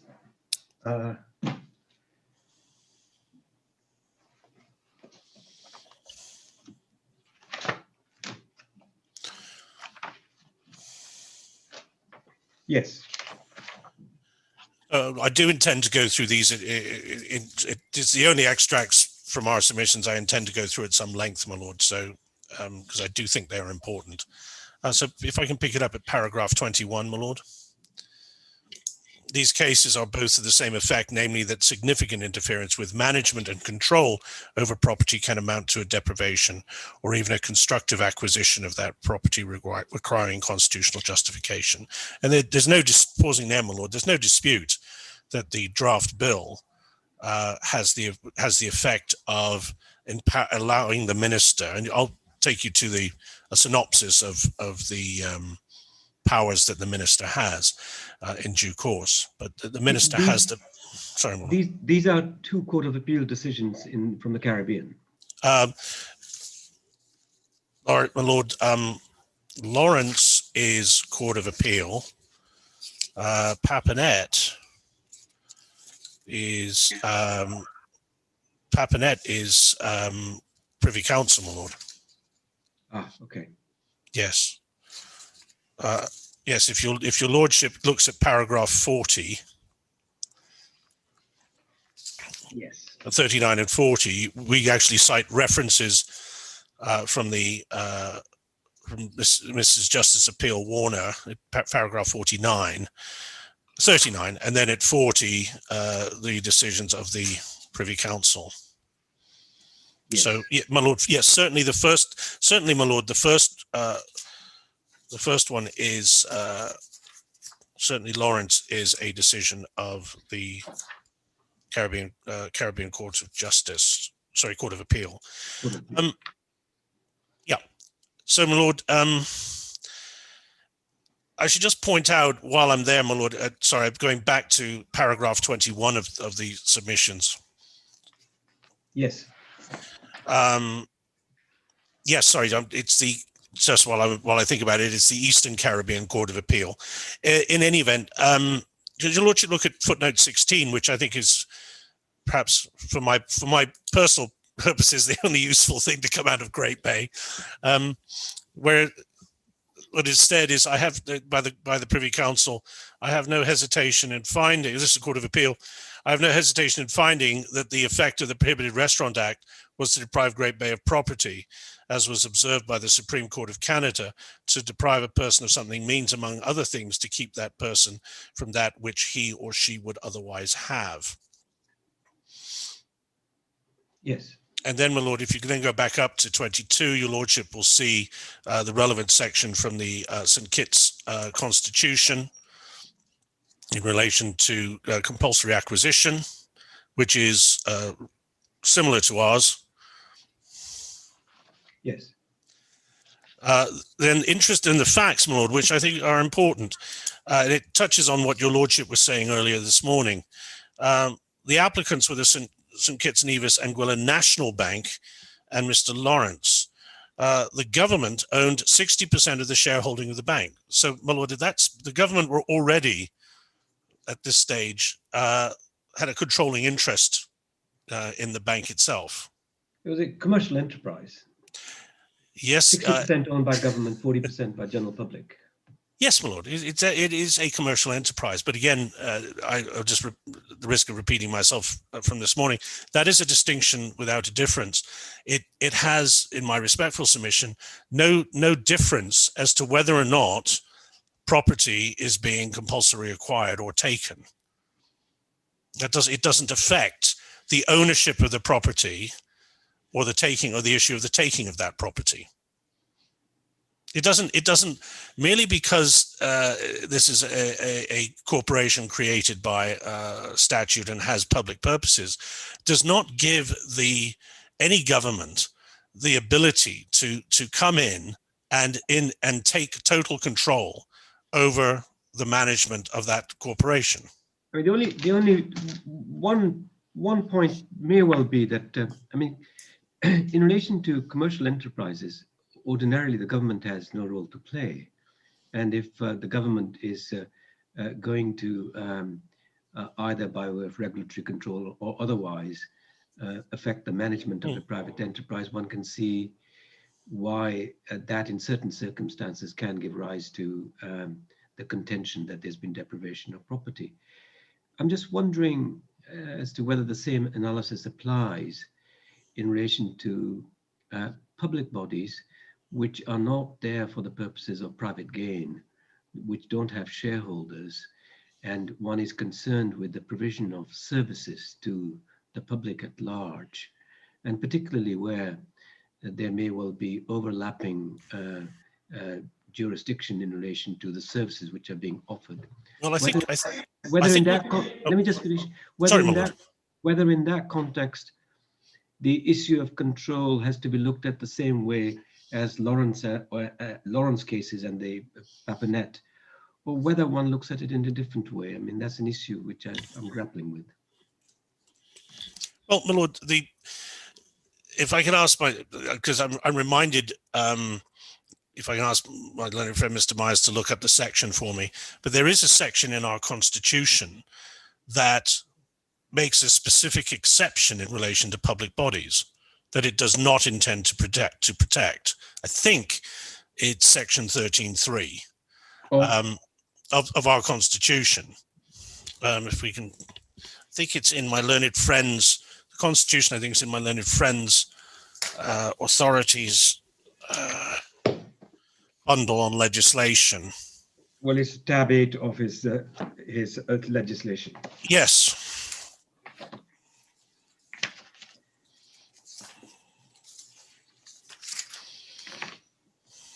Section 13, yes. Yes, nothing contained in or done under the authority of any law shall be held to be inconsistent with or in contravention of subsection 1 of this section, to the extent that the law in question makes provision for the compulsory taking of possession in the public interest of any, so first of all it has to be public interest, of any property, the compulsory acquisition in the public interest of any interest in or right over property where that property interest right is held by a body corporate established by law for public purposes in which no monies have been invested other than monies provided from public funds. Lord, there's simply at this stage no evidence that the only funds that the corporation has used in the last 225 years have been provided exclusively from public funds. Invested. Which no monies have been invested other than monies. Yes, well, sorry, used. Sorry, I'm quite happy to use invested. I mean, is there any suggestion that people have invested in the Corporation of Hamilton? Well, my lord, that this point was only raised in submissions by my learned friend over the weekend, but the fact of the matter is, if it's not for us to disprove it, if the government are coming along and saying we fall within that section, therefore they are the ones that have to prove that no monies have been invested other than monies provided from public funds. Well, can anybody invest in the corporation?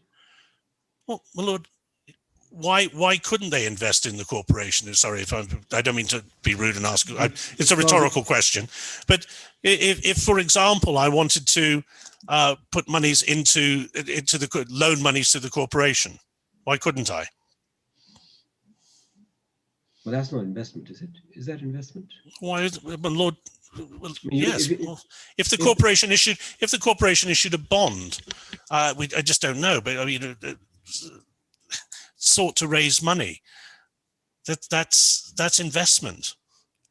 And again, Lord, do recall, just remind your Lordship, not to give any type of restrictive interpretation to the word invested. This has to be widely construed in accordance, as I said earlier, with Fisher principles. So, and it is on the government to establish that if they fall within that section, that has happened. The simple fact of the matter is that there is just no evidence before you at all. What do you say is the purpose? What is the legislature trying to distinguish by section 13.3? Well, for example, I would perhaps, my lord, an example might be a quango. Yes. We're not a quango. And that's as simple as that. We were not created with government funds, as you've seen from the affidavits of Mr. Gosling. We're not maintained by government funds. We're maintained by ratepayers' funds. And just on that point, while I think about it, my lord, on your lordship's comment in relation to public purposes, the corporation does not have, in my respectful submission, a responsibility of carrying out public purposes for the general public. What it's obliged to do is provide services primarily to the public. Well, when I say the public, I mean people who visit the city, but it's to provide services to the ratepayers. For example, transport, good roads, garbage collection, traffic lights, parking. I mean, those roads can be used by anybody. They can be. Well, strictly speaking, my lord, yes and no. They can be used by anybody, assuming the corporation, within its powers, has not, for example, cordoned those streets off for any one of a number of purposes. A classic example is Christmas, where they close off a section of Reed Street. You can't drive down that. It is the corporation. It's within the corporation's powers to close streets. It's not a government power. The corporation decides that, and its purpose is for the benefit of those. Sorry, at the risk of hopefully stating the obvious, the whole concept of having a corporation, a city corporation, is to provide a center for commerce. The ratepayers, the rates go towards facilitating that commercial activity. It doesn't go, for example, to paying for lawn mowing at the botanical gardens, or as we make it doesn't go towards garbage collection at the commercial park down towards Serpentine Road. I mean, it doesn't do any of that. So, my lord, I would merely caution your lordship in relation to considering that public purposes and public interest are necessarily one and the same thing. Public purposes, for the purposes of this corporation, are to deal with benefiting the businesses, allowing the businesses as much as possible to provide the services and the goods that they can to consumers.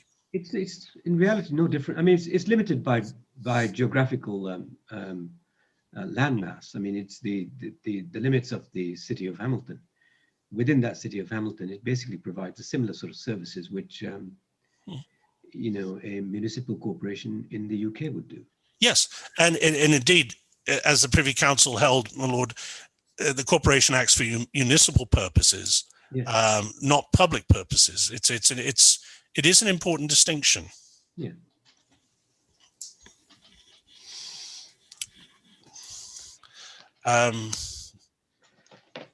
We were starting. Sorry, we were starting off with Lawrence, my lord, and we ended up somewhere. 13.3. Sorry, my lord. You wanted to show us 13.3. I did. Well, your lordship raised the. Yes, I did. I wanted to make the point that there are exceptions, my lord, and yes. So we're back to paragraph 23, my lord, where I've made the point that the government already owned a controlling interest in the bank.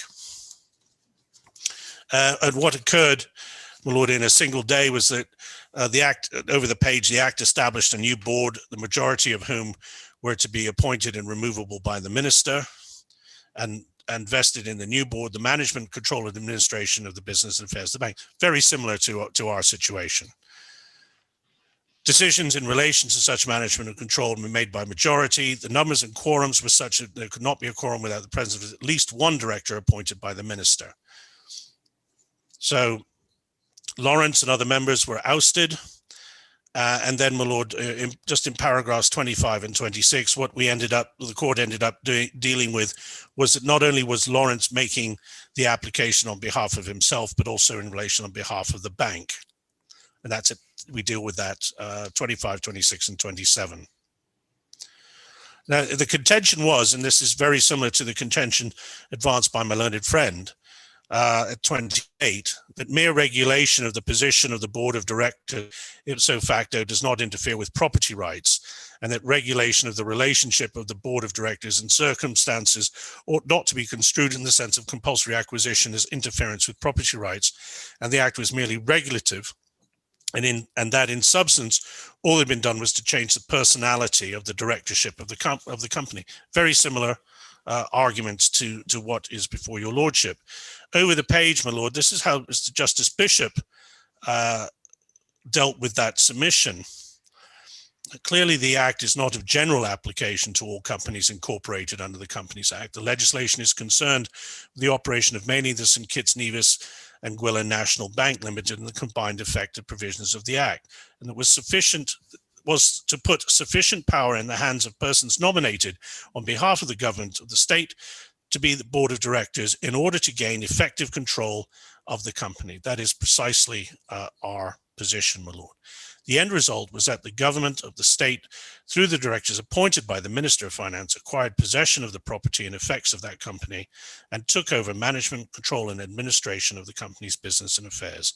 The method of functioning employed by the company prior to commencement of that act is terminated. Since the property of the St. Kitts of the National Bank has been effectively taken possession of by the government of the state through the 6 directors appointed by virtue of the legislation and who will be expected to accept the direction of the government, and in our case, my lord, there's no question that has to happen because of earlier legislation. If they are not to be removed from office, and since no provision has been made by the legislation for compensation to be determined, and given then Section 6.1 of the comes into focus, the company as a person, fundamental right of protection from deprivation has been infringed. The Court of Appeal concurred.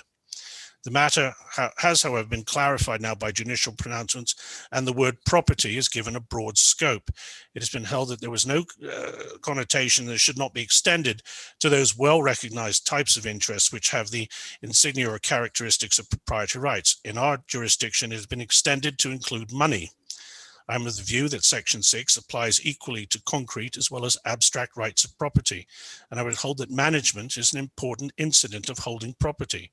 Accordingly, I would accept that the learned trial judge was right in concluding that such deprivations as Lawrence had alleged and shown fell within the purview of Section 6 of the Constitution. I mean, that is understandable in this way, Mr. Deal, isn't it?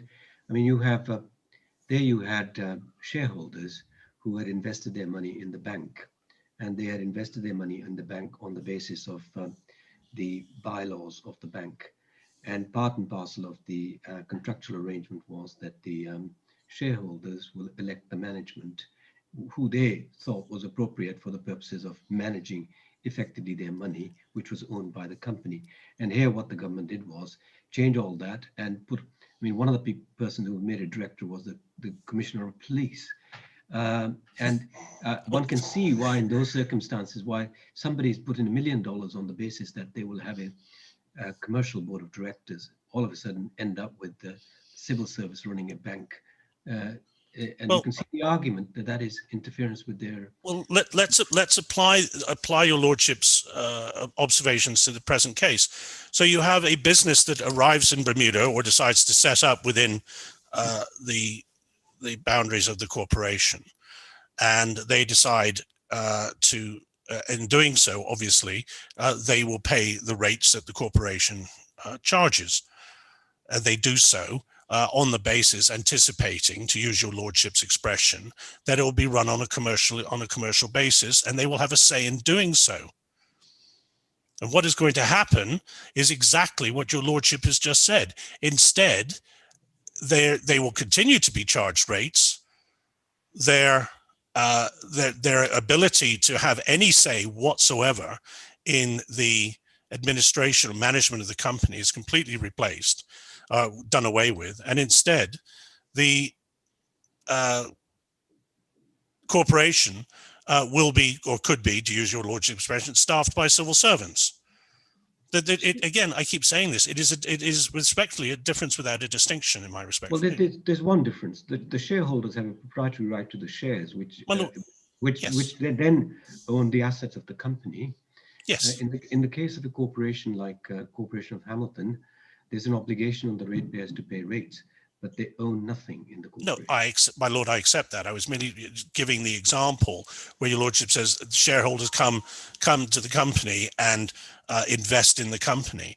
I was merely by way of analogy, drawing the analogy to businesses that come into the city, and by doing so pay rates. Yes.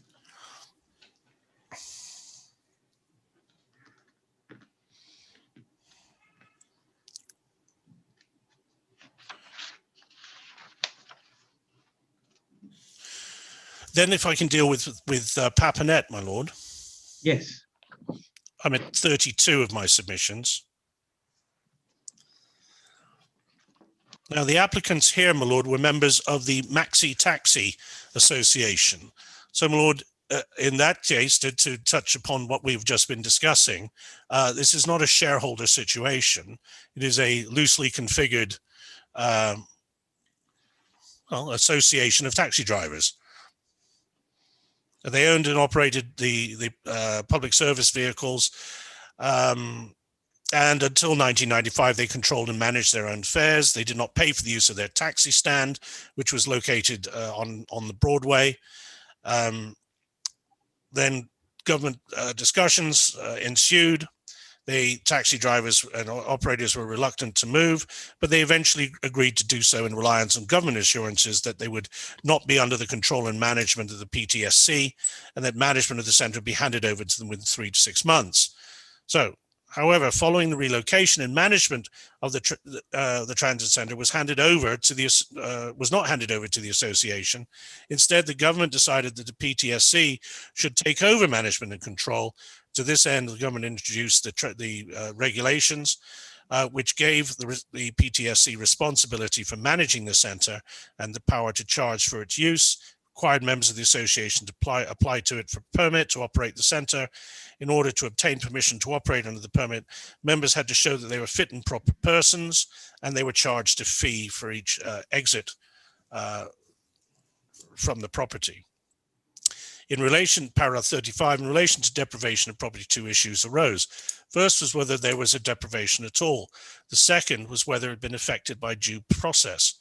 In relation to the second, the Privy Council held that the government assurances gave rise to a substantive legitimate expectation which could not be disappointed without evidence of an overriding public interest, and that as there was no such evidence, the effect of the 1997 regulations was to breach the expectation created. That, it was held, did not constitute due process. That's in relation to, they had made a promise. Oh yes. So they made a promise, my lord. Yes. So there was, and there's certainly no surprises there that that gave rise to a legitimate expectation. And that was the main point in the case. That was, yes, my lord. But as I've just said, there were 2 points in relation to deprivation. This was the unsuccessful submission. And this is what Mr. Alan Newman QC said, The act of charging the applicants a user fee and depriving them of management did not breach any of the protections afforded by the Constitution. The applicants were not deprived by the enjoyment of their property, and accordingly their rights were not infringed. Restrictions on the use of the property imposed in the public interest by general regulatory rules do not constitute a deprivation of that property, notwithstanding the fact that they have an adverse economic effect on certain individuals, citing Great Bay, citing Campbell Rodriguez. The Privy Council's discussion on this issue is that your lordship will see various paragraphs. The board did not accept that submission. It addressed the authorities, relied on the Caribbean Court of Appeal, which had ruled that there had not been any deprivation of property. One of the main authorities relied on by the applicants, perhaps not surprisingly, was Lawrence. The Court of Appeal preferred what it took to be the approach in cases such as Campbell Rodriguez, Great Bay, and Tractour. From these and other cases, Mrs. Justice Warner, Justice of Appeal Warner, derived the following principles. The courts will act where the state action is indeed flagrant, but the general principle is the state must be free to take regulatory action in the public interest. The point I wish to make about the Tractour case is that although the license was considered to be property, a critical factor in the decision was that the withdrawal of the license to sell alcoholic beverages directly affected the company's business. The operation of the business was not possible without the license. That is not the present case. The respondents ply their vehicles for hire using the priority bus route and facilities provided by the PTSC. The interference complained of must be substantial to amount to a deprivation. If therefore then a claimant can still put his property to use, then the challenge will not succeed. As the board put it, having regard to the last two extracts cited above, Justice of Appeal Warner concluded that the fact that the members of the association were subject to management and control of the PTSC and had to pay a use fee was not a sufficient interference with their property to amount to a breach of their Section 4 rights. The board then analyzed the Justice of Appeal's reasoning and conclusion, and this is what they said. The board does not agree with this conclusion. In order to prove an infringement of the right to enjoyment of property, it is not necessary to show in a business context that the infringement makes the operation of the business impossible. That was not... Just pausing there. What does it, do you think that's, what you make of the words in a business context? Oh. Well, all right. Let's draw an analogy to the facts of this case, my lord. One of our complaints is in relation to the issue of wharfage, where the government previously, under the 2010 legislation, had removed the ability of the corporation to charge for wharfage, which, although the government what they did was they. Having taken the wharfage, they then gave some of the money back to the corporation by virtue of a grant, which was completely discretionary. I want to say gratis, but it was within their discretion to give some or all of the money back. And what they, in the end of the day, when by the time the legislation was subsequently re-amended to allow the corporation to charge for wharfage, there was a shortfall between what the corporation ought to have received by way of wharfage and what it received from the government of approximately, I think the number is I have it in my notes somewhere, I think it's $4.75 million. Now, that doesn't, the loss of that revenue does, in a business context, does not make it impossible for the corporation to carry on its business.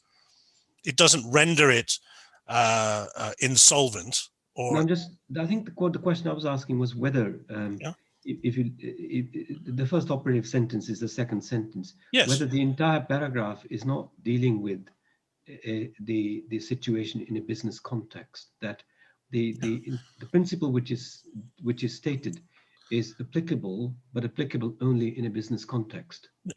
No, I would respectfully say not, my lord. What the Privy Council is saying there is that applying general business principles is what is it is not. You don't have to go so far as to show that your business, or in this case, the operation of the corporation, would be impossible due to this infringement. That's all that section, that's all that extract means. It's merely talking about a business context, because that is what they were concerned about, was the loss of revenue in relation to the sale of alcoholic beverages, for example. Yes. And they're saying, well, you could, and that was their point, you could still go about plying your trade. And the court was simply saying, in a business context, there's no, respectfully, it's going too far to try and read into that, that somehow this means that we're excluding public legal entities like the corporation. Yes. It's all that there's to continue, my lord. The infringement must, however, reach a certain level of significance. The regulation cases such as Track Tower should be applied with some care. In many of the cases relied on by the Court of Appeal, the principle that was being applied was not that a regulatory restriction could in itself involve the taking of property. Rather, it was, as Lord Hoffman put it in Great Bay, and your lordship has seen that extract.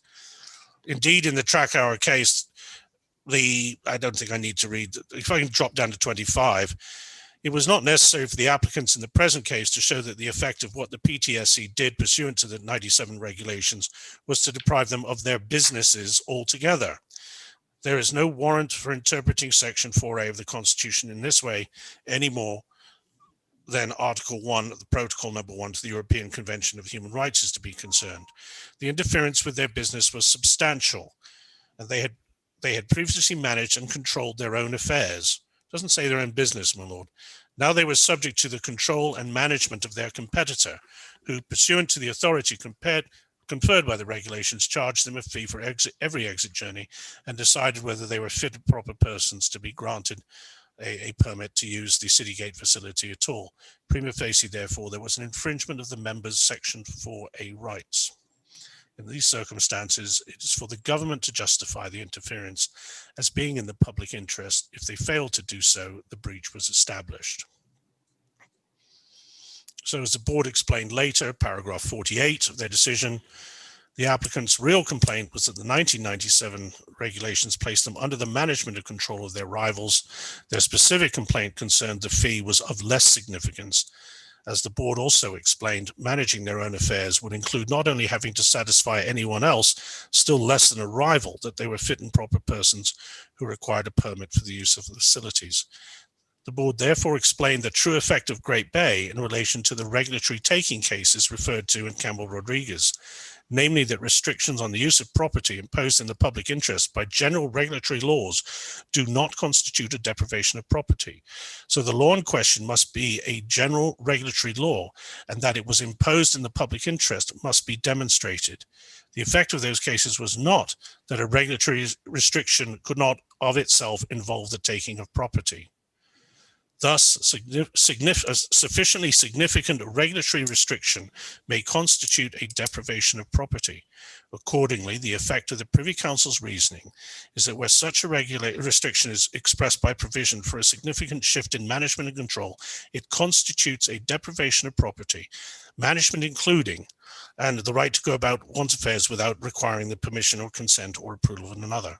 Requirement for such permission, consent, or approval is in and of itself, therefore, such a shift. This shows that Campbell, Rodriguez, and Great Bay were not inconsistent with Lawrence, but the decision mainly but unsuccessfully relied in support of their case of the applicants in the Court of Appeal in Papinet. The approach and result in which the Privy Council tacitly approved by their decision in Papinet, it shows that in light of this case, there can be very little question that at the very least, the cumulative impact of the amending acts, which would be intensified with the enactment of the bill, amounts to an unconstitutional deprivation of property. So, my lord, and that is an important point, because it is this draft bill is not intending to replace all the other ministerial powers. It is intended to be in addition to, and we'll come on shortly to what these existing ministerial powers already are. Yeah, rather than the membership being elected, it is nominated by 5 by the minister and 4 by the committee. 4 by committee, and yes, so they have a majority. So the minister has the majority, But in any event, my lord, he has the ability to remove any. Yes. And further, quite happy to be corrected. The nomination by the committee is also the minister appoints who on the committee is going to make that decision. Yes.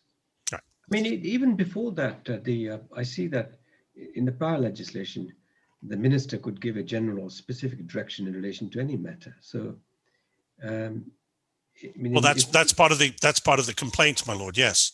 So I mean, that's been the position for some time. Yes. Where in effect the minister can say, I want you to do this, or I don't want you to do this, and they have to carry it out. Yes, my lord, and that's one of the things we're complaining about. The minister can decide. The minister can even decide what is in the what is, if I can put it this way, what is intra vires the corporation's the corporation's powers. Your researchers show, do they show when it was that governmental control was first introduced, whereby the corporation had to either get the blessing of the minister or the minister had a veto over a particular decision? If memory serves, my lord, I think it was the 2010. Wasn't it even before that in relation? I don't think so, my lord. As I say, I'll stand to be corrected. If I could just have a look at. Sorry, excuse me. Sorry, we can come back to that. Sorry, well, I will have a look at that, my lord. Sorry, my recollection is that it was 2010, but we'll check on that. Yes. Then, if I can deal with what I hope are some trite aspects of law, my lord, which was just in some extent touched upon. As your lordship knows, the burden is on us as the applicant to show a prima facie breach of the rights. And if I can ask your lordship to go to the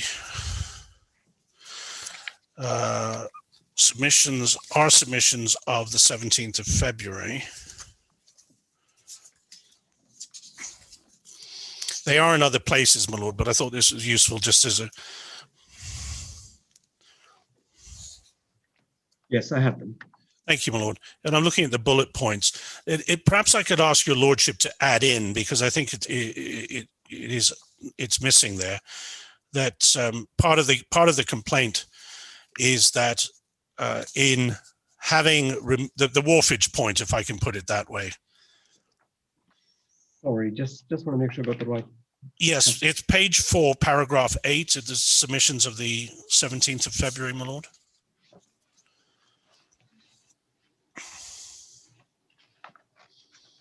Yes. You have it? Thank you. If your lordship perhaps just could add in script, the loss of wharfage amounting to 5.75 million. And for your lordship's note, in that it's that the relevant passage evidence on that is paragraph 21 of Mr. Gosling's first affidavit.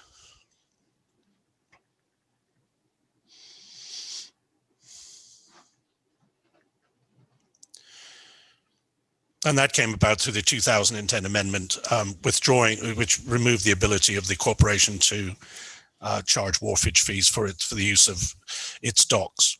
Instead, they got a fee. No, they didn't, my lord. That was my point. What they did was they got a grant. Yes. Yeah, well, there's a difference between a grant and a fee, my lord, in my respectful submission. A fee is something that you're legally entitled to. A grant is something that the government took the view that it was under no legal obligation to provide. So what it did was it took the monies and it gave some of them back to the corporation, but not all of them. And it on the basis that this is their words, a grant.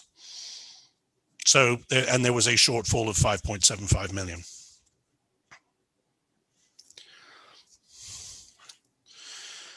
So dealing with the bullet points, my lord,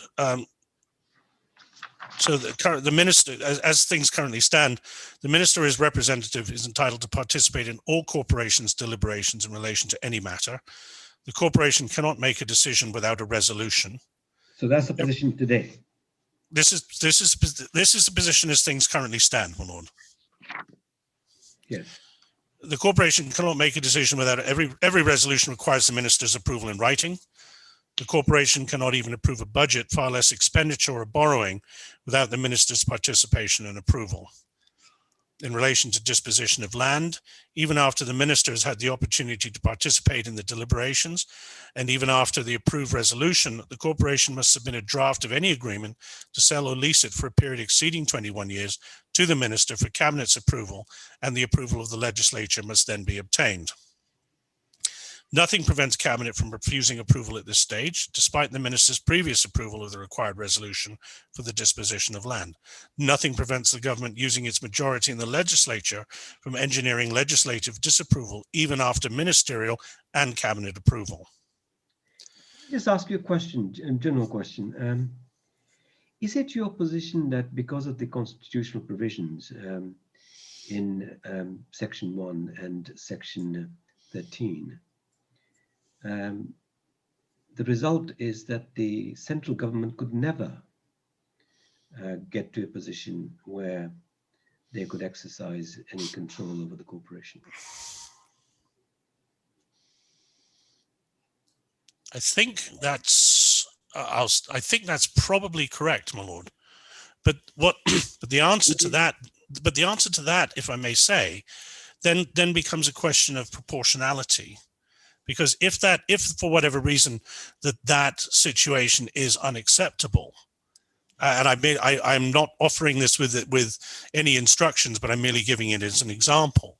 So instead, for example, of the minister having to approve every resolution in writing, and if you don't, it's non-existent.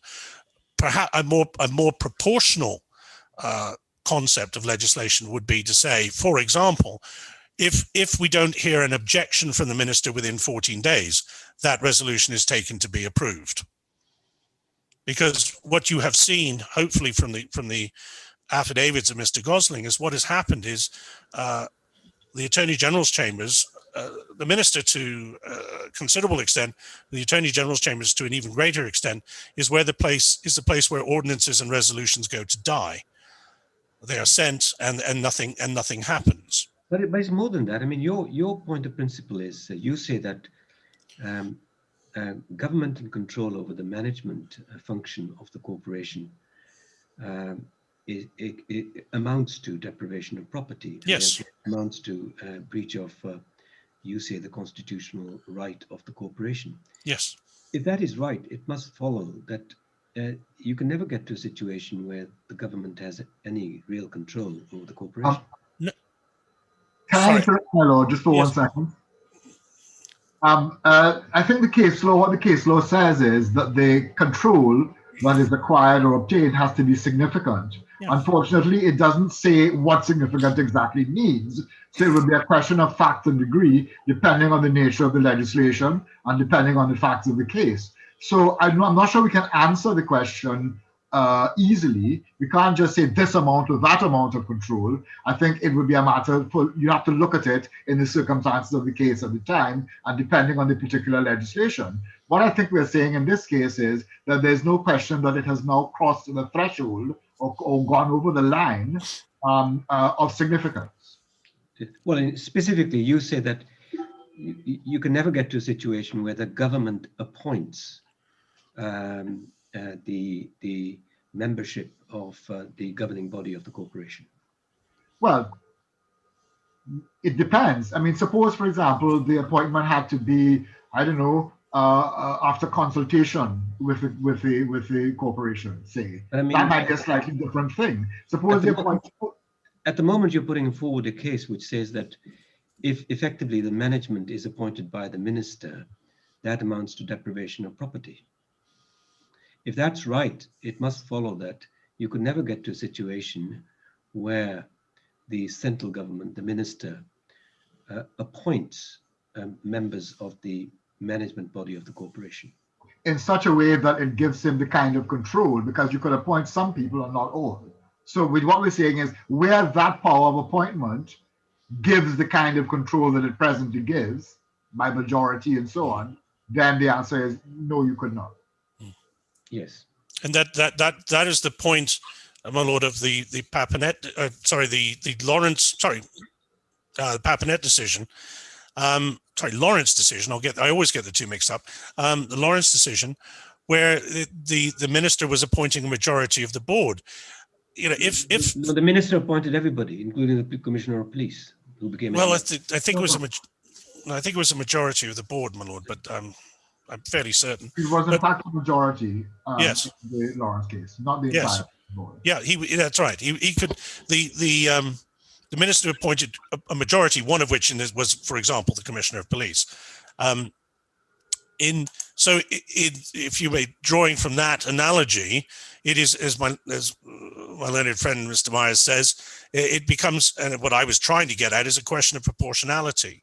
If the minister, for example, said, "Well, I want to appoint one director," or two directors, or whatever, that might be a question of proportionality. One would question why he would need to, given the first bullet point that I've just read out to your lordship, where he has the right for him or his representative to attend any decision in relation to any matter, and no resolutions can happen without his approval anyway. But you're challenging that. Well, yes, of course, my lord, because what we're saying is jointly and severally, these amount to, certainly when viewed in toto, they amount to a complete acquisition or taking of control by the minister. But even that one, we would say, is excessive. Again, it's a question of proportionality. If the minister wanted to appoint, say, I want a representative on there, that's a different matter. Yes. So, my lord, in relation to land, I'm on my middle bullet point on page 5. The corporation may carry out development works where the works are calculated to facilitate or conducive or incidental to the discharge of any of the functions of the corporation. The minister may issue mandatory directions to the corporation to do any act or thing. This is what I was talking about earlier, my lord. And once having given such a direction, the act or thing is deemed to be for a municipal purpose and deemed to be a function of the corporation. There is nothing in the statute to prevent the minister from directing the corporation to carry out works on its land which benefit the corporation or any member of the corporation, and not the corporation or its ratepayers, and such works will be deemed to be for municipal purposes and a lawful function of the corporation. Indeed, there's nothing in the statute to prevent the corporation from transferring its land or works to the government or any third party, provided only the minister considers it in the best interest of Bermuda, an elastic concept to say the least, and provided there is some degree of prior consultation, which may ultimately be ignored. The minister's power in this regard is expressed in absolute terms. Just to go back to your lordship's earlier question about the Municipalities Act, my lord, we've had a look at the Mr. Myers has, he sent me a note of the copy of the Municipalities Act as it stood just before the 2010 amendments, and there isn't any general power in the minister to give directions to the corporation. So that is a very recent, that has occurred in the last approximately 10 years of the 225 years of the corporation's existence. All of the bottom bullet point, my lord, all the corporation's powers, function, or activities are qualified by the minister's overarching, virtually absolute power to approve or disapprove of its exercise or continuance initially, and then to direct the corporation to do whatever he wishes in relation to it, even though there may be other controls as well. For example, charging of rates requires an ordinance, and ordinances are controlled by the government even as to their form. Yet having been through the necessary process to enact an ordinance, the corporation could simply be directed not to implement it. Despite the government's layers of control over the corporation, if, for example, the minister believes there's been mismanagement, which, given such control, it can only be assumed to would have required the equal participation of the government, the minister has power to assume control of the corporation entirely, including its financial governance and overall governance for an indefinite and undefined period, which comes to an end only when the minister is satisfied that such control is no longer necessary.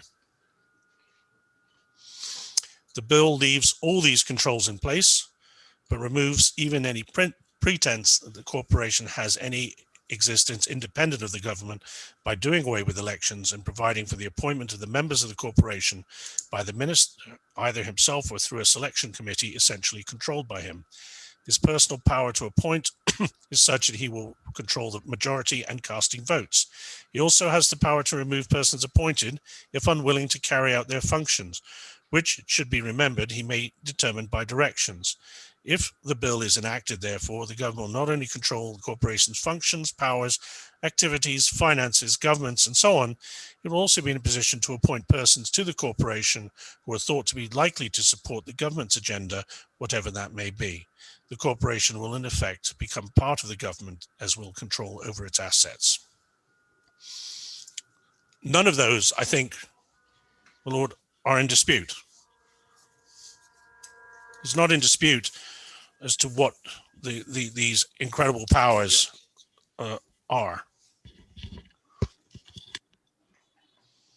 And I think it's fair to say, in my respectful submission, that prima facie, these constitute deprivations of property, Section 1, breach of protection of laws. They are arbitrary, they are excessive, also Section 1, and they amount to a taking without compensation, Section 13. So then finally, my Lord, if I can turn to, hope finally, as far as the final section anyway, if I can turn to the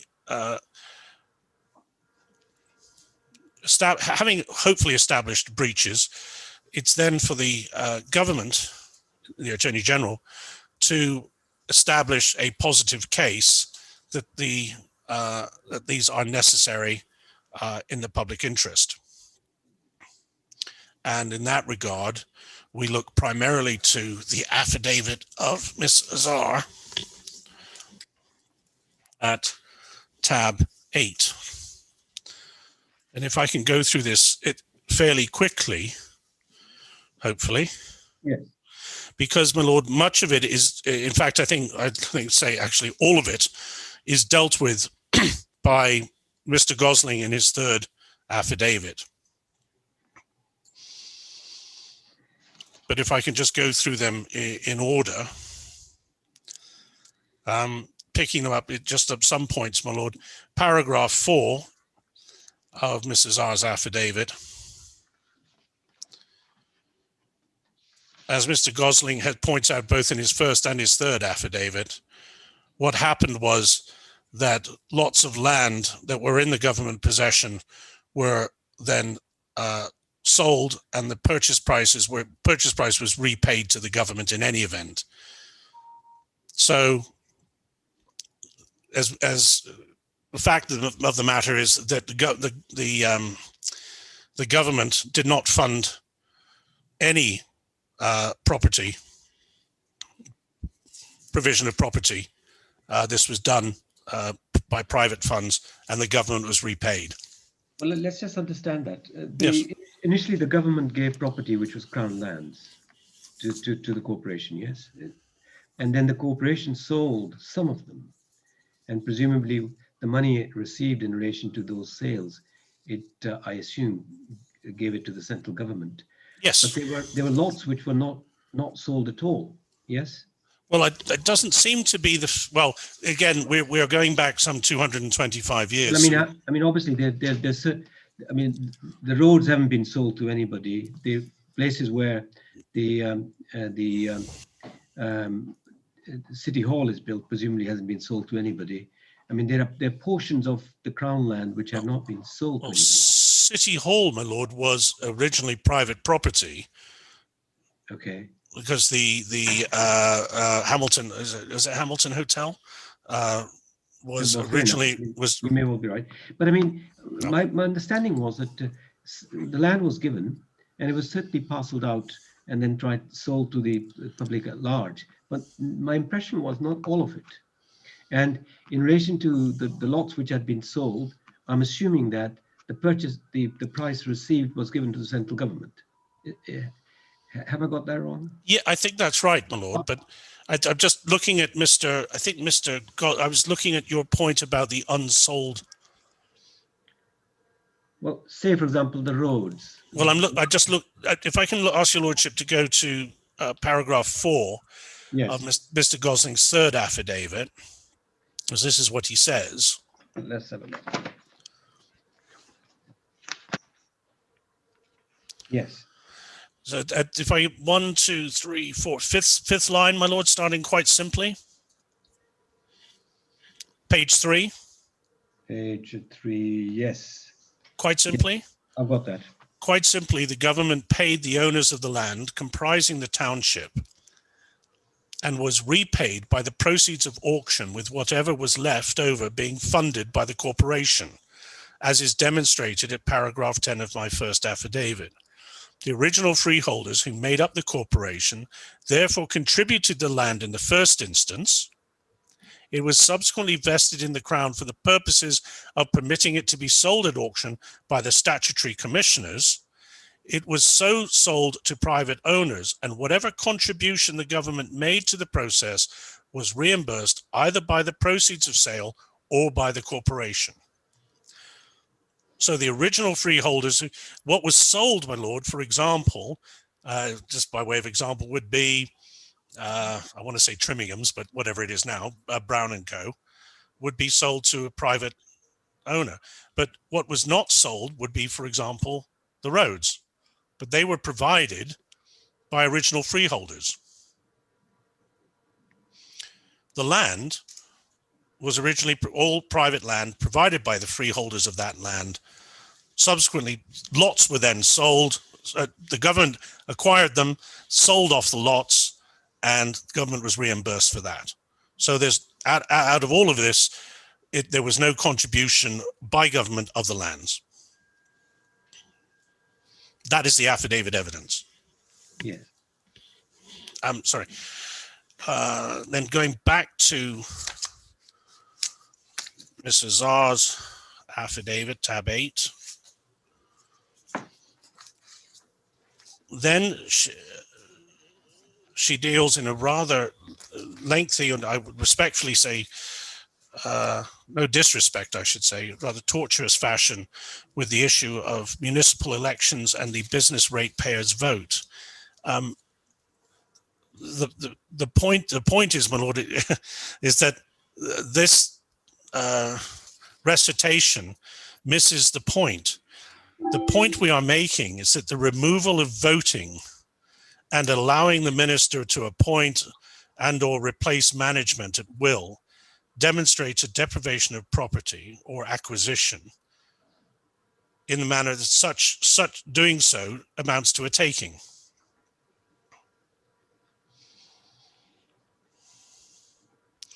You will note also, while I make this point, that throughout the affidavits are references to various criticisms by the government of various actions. For example, the Parleville development or lack of development, and various decisions of what has been called in the affidavits the Outerbridge administration. Just the general point being made, my lord, the point I wish to make on that is, when your lordship sees these criticisms, I would ask your lordship to bear in mind that the sum total of these criticisms span some 225 years. No, I understand that. But let me ask you, I mean, they do list a litany of issues. I mean, does the central government have any role in this, or you say that the corporation can do whatever it like, and even if you have scandalous issues like the Mexico infrastructure and Yes. the hotel and the lease of the harbor, which was advertised in the classified section of the Royal Gazette. I mean, I mean, is it your case that the Constitution says the central government can have no role to play in this? No, that's, my lord, I hope you made that clearer earlier. What we are saying is with the current legislative system, or the current legislative situation, including the draft bill, amounts to a breach. I am not saying that it's all or nothing, because that comes back to a question of proportionality. If government are concerned, and they would have, I think it would be fair to say that they would have a concern in relation to, for example, the docks through which 98% of our goods arrive, that might be a reason for them having some degree of control or input in relation to the administration of, for example, the docks. Well, what they have done is, in a sort of scorched earth policy, is to remove any vestige of control or management of the corporation and put themselves in the driver's seat. And that is what we are saying, my lord, is unconstitutional. We don't have to come here at this stage and say to your lordship, this is unconstitutional, but they can do this. We are fixed with a set of facts, and to that degree, so is the government. And those facts are unconstitutional. So we're not saying, my lord, that the government should have no input whatsoever in the administration of the corporation. What we are saying is where it is to such a significant degree that it amounts to a taking or acquisition, that is unconstitutional. And that is where we are at the present time. Yes.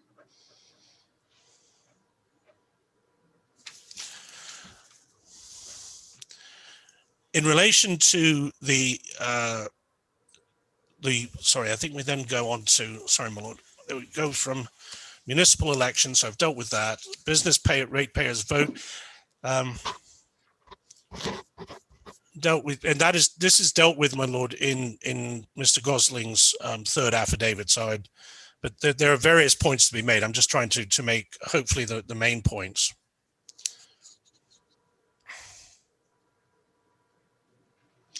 Here's an ironic comment. I would ask your lordship to look at paragraph 23. The effect of the business ratepayers franchise is to concentrate the votes in the hands of property owners or those who may have controlling interests in businesses that occupy valuation units within the municipal area. My lord, at the risk again of stating the obvious, this is a city. It is here for the purposes of encouraging and promoting commerce. There can be conceptually nothing wrong with saying to a business, any business who is paying rates, or indeed to any resident who is paying rates, that you have a vote.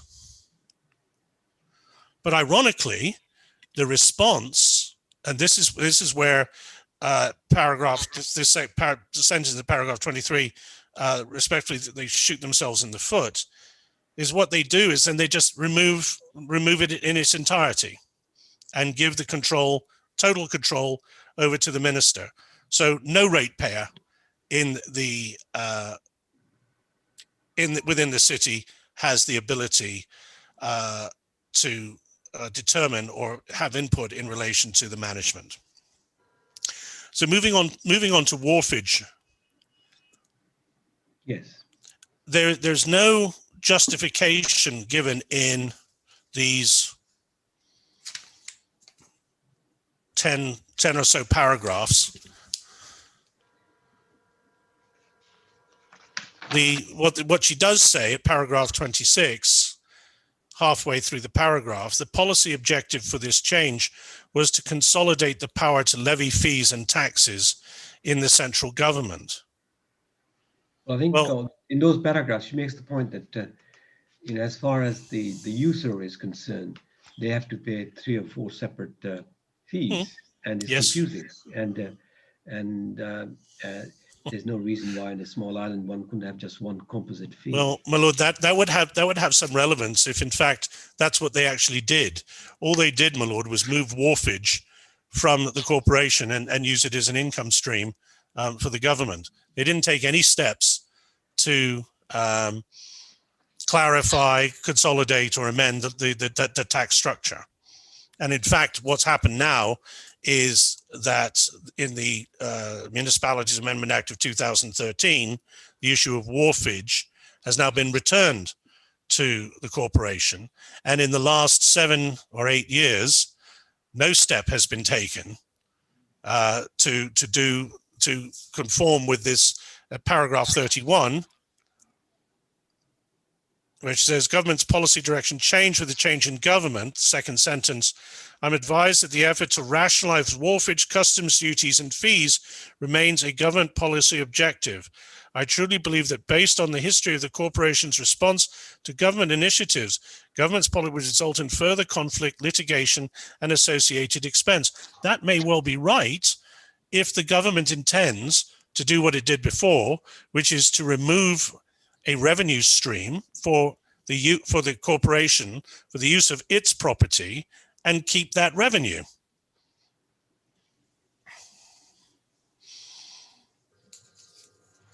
In any event, my lord, then again, no impact. For example, if they were really concerned about charging all these different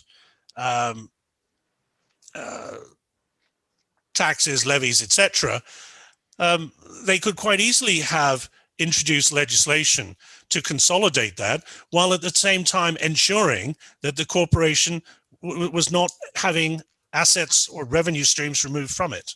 That hasn't happened. The infamous firehall dispute, well, that is where the government for years had not paid any rent at all for the use of the firehall. They were, as Mr. Gosling explains, initially there was a peppercorn rent, and that was for the purposes of allowing the government to recoup the costs that they had in constructing the fire premises. Also, they were providing fire service to the city. Well, and to this, yes, my lord, but they're supplying it in any event to the rest of the island as well. Yes. Yes. And I mean, obviously, it's not an issue I'm going to have to resolve. No. But as I understand it, what they're saying is that we're providing free fire service to the city, and it's not unreasonable to use the premises. Well, not so. Well, certainly, we would say certainly not for free, my lord. And the real objection seems to be. Whether this is at paragraph 33, last sentence. However, the lease expired in 2008, and the corporation apparently sought to charge a lease rate commensurate with the amount by which its revenues had been reduced by the loss of wharfage charges. But there was that, my lord. But there was also the fact that they should be paid in any event. They should have a lease, and given the fact that at the time the government had its benefit by in its peppercorn rent of having the rent reduced by that amount to deal with the renovation or construction costs, it was only fair that there be some form of rent going forward rather than paying nothing at all. But in any event, my lord, what's interesting is even if under the present legislation, as it currently stands, even if the corporation decided to charge a rent, the minister could just override that in any event.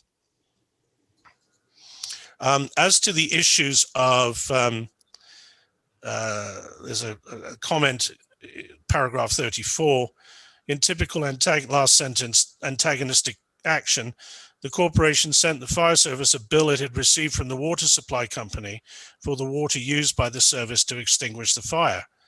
Well, my lord, the bill was sent to the corporation in error, and it was forwarded on to the government, who are responsible for that. And not only that, my lord, the government are the ones, as Mr. Gosling explains, were responsible for maintenance of the fire hydrant system, which is now fallen into disrepair.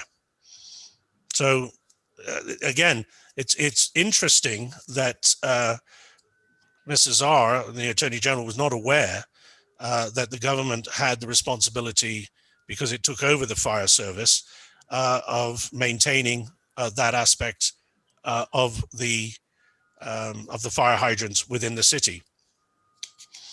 The Democracy Trust aspect, my lord, paragraph 36. Yes. The trust, this was done, my lord, instituted to benefit ratepayers of the city. And it's interesting, your lordship earlier made the comment about it being similar to a trust situation. Well, that is what the corporation was endeavoring to ensure, was that the ratepayers of the city would benefit as beneficiaries under a trust for the city services or city property in any event, in the event that there was going to be a takeover. The commentary by paragraph 37 by the Ombudsman, despite its name, she says, the existence of the Democracy Trust seems to upend the very concept of democracy that the trust was intended to defend, as it was no longer the elected body, but rather persons acting in their individual capacity who would ultimately own the leases to the bulk of the city's assets. Well, obviously, my lord, I don't know who the Ombudsman was, but what it ignores, obviously, is that persons in their individual capacity would own the leases to the bulk of the city's assets on trust for beneficiaries. So it wasn't for their personal benefit. And it's a rather ironic comment by the Ombudsman that where she comments, it seems to upend the very concept of democracy. And what we are dealing with here is a bill put forward by the government, which intends to disenfranchise every single ratepayer. If anything was intended to upend the very concept of democracy, in my respectful submission, it is that. I mean, I think, I have to say, it just highlights the complete dysfunction between the Corporation of Hamilton and the government. I mean, it is unheard of that a city corporation will put all its assets, all its real estate into a trust because it fears control by the central government. Well, no, at that stage, my lord, it was being told that, if memory serves, that the government was intending to take over the corporation in its entirety and absorb it into a government department. So it was, if I can put it this way, to use the expressions used by members of the current government, it was in the true sense a land grab. The waterfront development, as is pointed out, was certainly anybody could say that this was regrettable.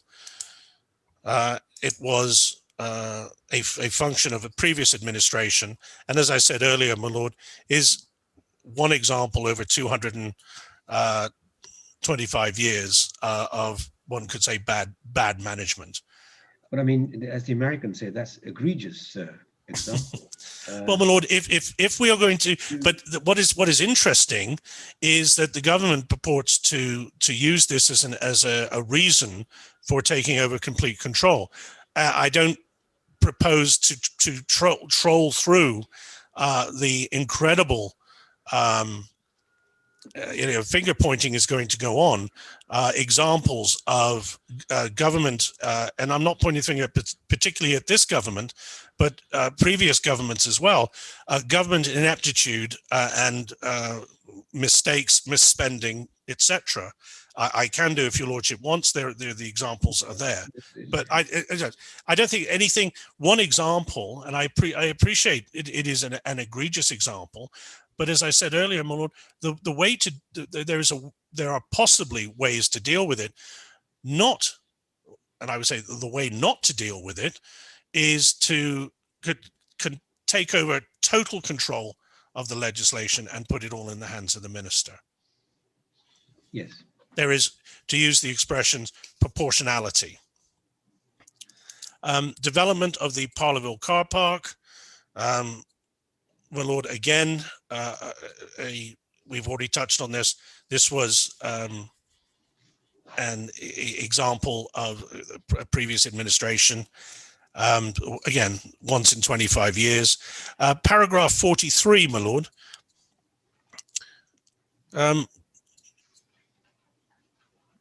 Yet, despite the failings of the waterfront and Parlerville developments, the corporation undertook a litigious response to efforts of the government to increase accountability. But it was being done, well, and this was among the decided cases were challenges to the temporary stewardship provisions of the 2010 Amendment Act. I've just asked your lordship to note that the word temporary has now been removed from the stewardship provisions.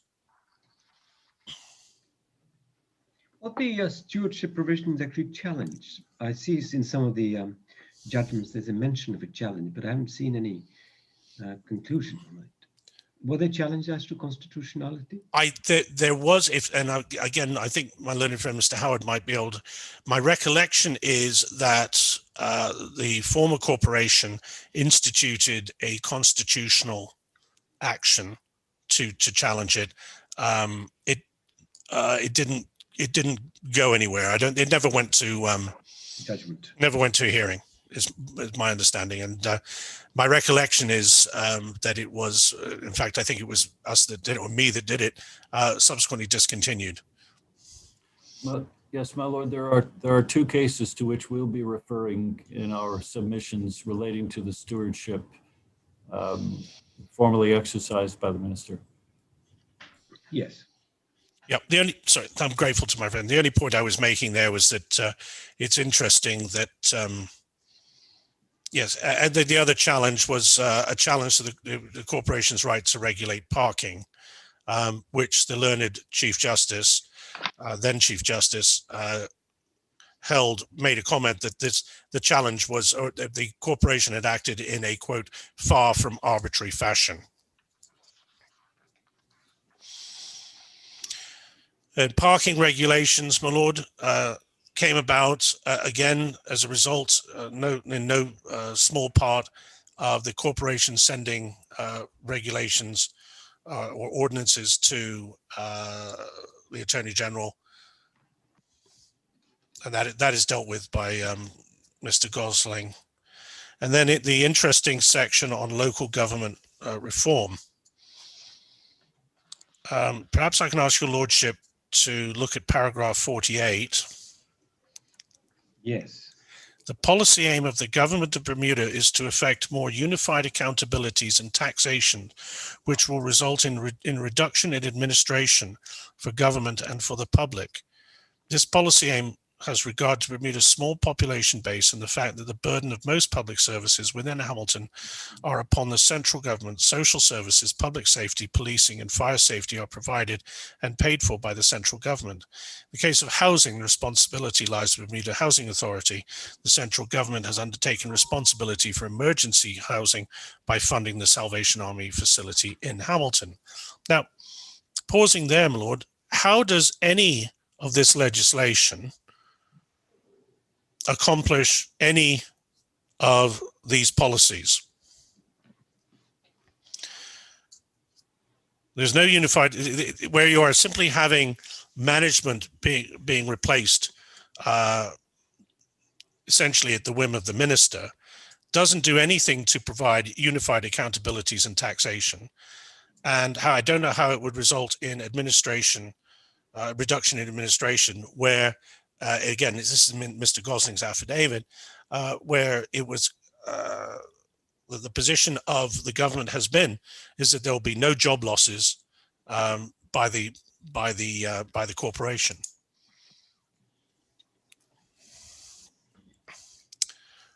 paragraph 49, any strategies relating to infrastructure, the Bermuda Plan, etc., are addressed by the central government. Any economic concessions to investors and companies are addressed by the central government. It should also be noted that government rents or owns a significant number of properties, and the Corporation of Hamilton benefits from the government being in Hamilton because its employees, customers, and constituents either bring business to the city or pay parking fees. I should all make the point, my lord, which is what is absent from that is that the government does not pay any rates for the use of the city's various services. Issue of stewardship and governance oversight by the minister responsible for municipalities has been particularly thorny, resulting in court challenges that have been taken up in this proceeding. The stewardship notice under consideration in 2014 was temporary. And my point there, my lord, is note that that word has now disappeared from current legislation. The stewardship was necessary because of general dysfunction in the governance affairs of the corporation at the time.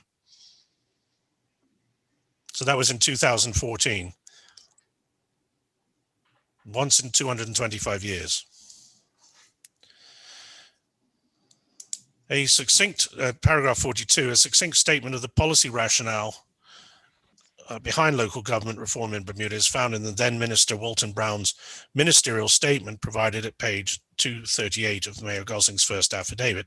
So this goes to my point earlier made at the very outset, my lord. Firstly, is to, in one breath, complaining about the use of Hansard, but then relying upon ministerial statements. And this is what Mr. Brown, he was the one who also, as I stated earlier, my lord, was the one who was critical of the less intrusive 2010 legislation. But nevertheless, he now said the two levels of taxation and the segregation of authority between the municipalities and central government, while necessary in larger jurisdictions, may not be justifiable in a geographic area of 22 square miles, the size of Bermuda, having regard to current fiscal realities. And it asks us the very simple rhetorical question, my lord, was how on earth does any of this legislation deal or alleviate two levels of taxation and the segregation of authority? Because management of municipalities will remain, rates are not being changed. All that is being changed is that the minister gets to have even more control over the corporation. Let me ask you this. I mean, clearly, you know, these are to some extent very emotional issues for Yes. the respective parties, and it's not the function of the court to take a view one way or the other necessarily in relation to the underlying political issues. I mean, the court is simply concerned with the legal framework and the legalities as to whether it can be done. I mean, let me ask you this. Let's say that the government took the view that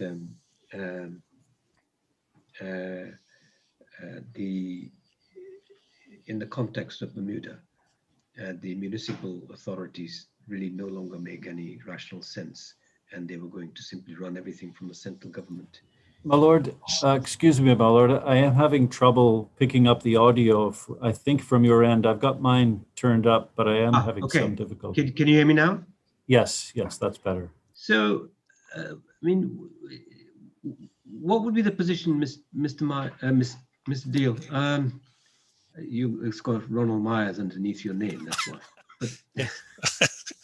But what would be the position if the government simply decided to abolish municipalities on the basis that that was their rational view and it was a political decision which the court is not concerned with? Do you think, as a matter of legal analysis, they would have the authority? Well, again, my lord, it comes down to, because they'd be dealing with it in sequence, there would be no question that it would be a breach, it would be deprivation of property, etc., etc. The question would then be: is it in the public interest to do so? And that will be a question of evidence. And the reason I'm going through this at in some degree, my lord, is that this is what purports to be the government's justification for doing what they have done. and my point is, in paragraph 52 is a perfect example, is that what they say the policy rationale behind local government reform is found in this statement. And it's quite simple, it's quite obvious that what the legislation doesn't do, by anyone's analysis, what the policy states it is supposed to do. So it can't possibly, it's not the government's policy. Well, if it is the government's policy, they've missed the target. But secondly, and in any event, my lord, they have to show that it's in the public interest. And I can mention this point now. I was going to mention it later, but you will make note that there is considerable evidence in Mr. Gosling's affidavit of the efforts that the government took, whilst not consulting or hardly consulting with the corporation, taking considerable steps with the public by way of town hall meetings, a website with surveys, etc. And the evidence is overwhelmingly that the response of the public to that, and that's, you can see it in the various newspaper articles, and in, again, as I say, Mr. Gosling's affidavit, overwhelmingly is the public are against this. The public take the view that this is not in their interest. And it's obvious that the government considered that the input of the public was highly relevant, because that's why they took the steps that they did to go out and get it. So, sorry, I've taken a long route to try and answer your lordship's question, but theoretically, the government could abolish the corporation, assuming that it would be in the public interest to do so.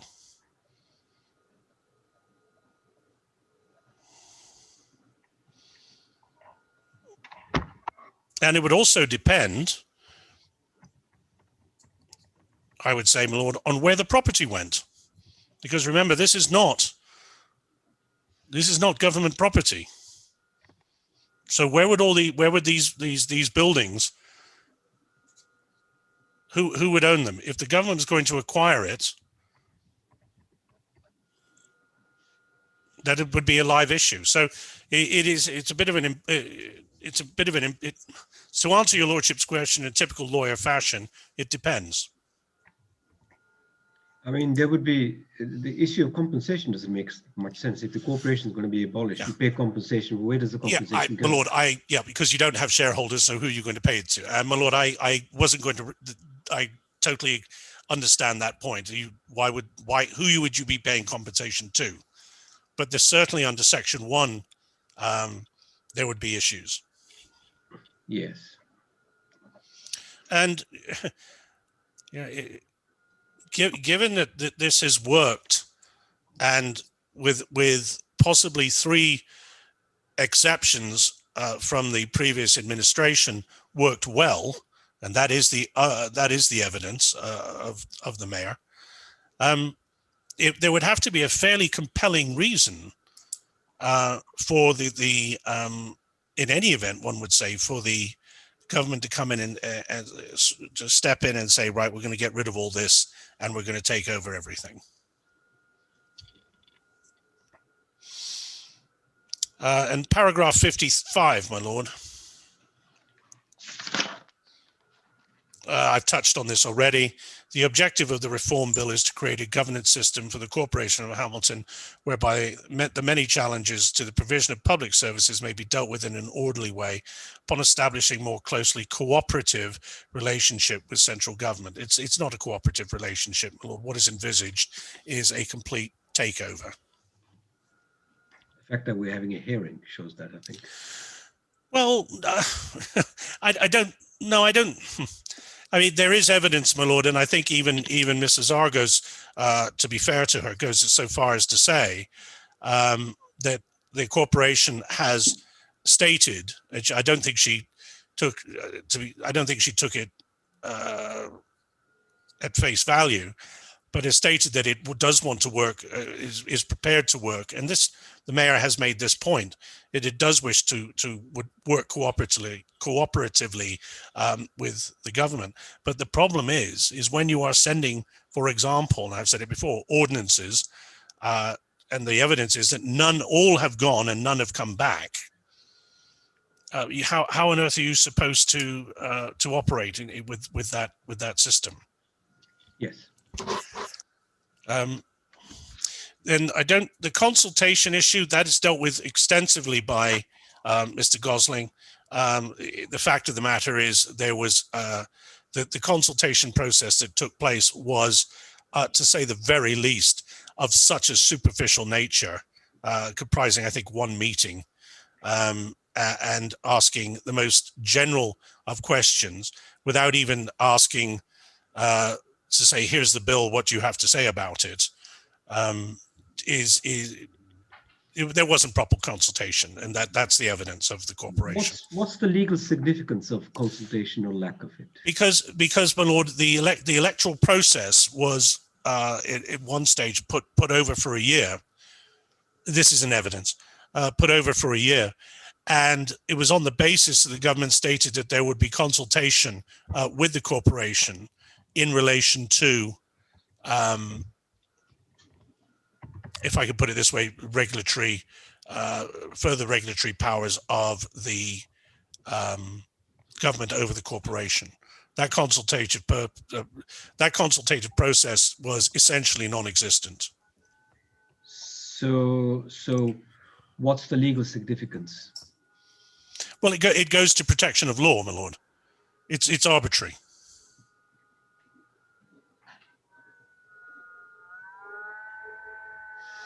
It's bluntly, it's an unfair process.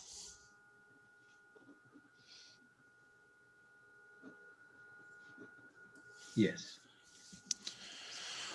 And then finally, my lord, the conclusion, and this is an interesting, perhaps almost Freudian slip, I would say, in paragraph 63. Put it in context, second sentence.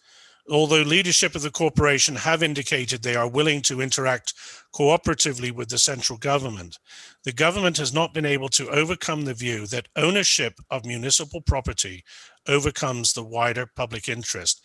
That, my lord, is an acceptance by the Attorney General that this corporation owns the municipal property, which is actually, I'll put this marker down now, is contrary to submissions of my learned friend. He cannot and should not be allowed to make submissions that are contrary to the evidence led by his own witness. Yes. Okay. Sorry, my lord, I just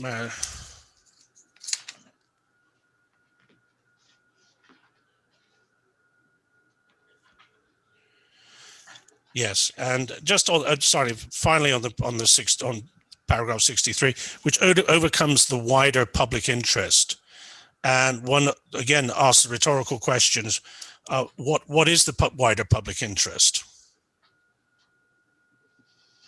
Is the wider public interest contrary to the views expressed in surveys, town hall meetings, etc., that the government should have essentially total control over the corporation?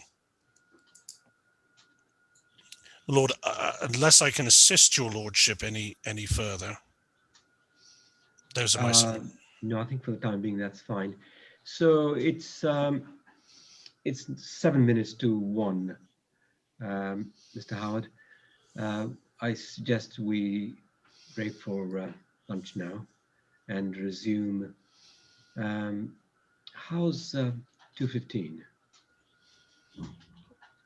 Is that acceptable to you, Mr. Howard? Or 2:15, my lord, you said? yes. Yes, that's fine. Thank you. Yes. Well, in that case, so we'll adjourn now and resume at 2:15, and I look forward to hearing from you, Mr. Howard. Thank you, my lord. Thank you, my lord. Thank you, my lord.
take it off and say something. Hello? Hello? Is that Did you Lauren? hear anything? Testing. Lauren, can you hear me? Okay, okay, okay. Mark, is that you? It is me. Okay, we're just testing something. You got We'll, me, you got me a mid sandwich. oh, okay, no, we'll come off now. Okay.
Well, that's a very strange sound. Where is Mr. Deal? Oh, off camera, my lord. Sorry. Probably a good thing. Oh, he's gone for a nap. I wish. I'm sorry. My lord, before my learned friend, Mr. Howard, starts, can I just deal with one bit of homework your lordship gave me before the break? Yes. It was the issue of stare decisis and Court of Appeal decisions binding upon themselves. Yes.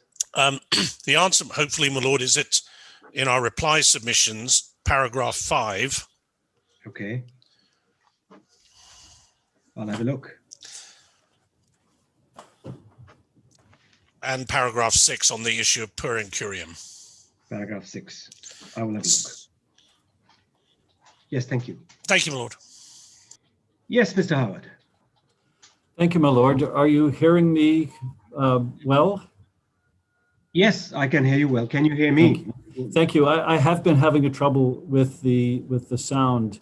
And we tried to fix it during the break, but without much success, I'm afraid. But I think I do get the gist generally of what your lordship's question is. We say the starting point of this case is the legislation itself. And we referred in our submissions to our position, our submission that the background material provided in affidavits, especially the excerpts from Hansard, public statements of government ministers and so on, and media sources are of limited assistance. And our authority for that is Wilson and others, the Secretary of State. My friend took issue with our reading of that case. And so I'd like to bring your lordship to that just to shore up that point, if I may. And you'll find that case in our binder of authorities.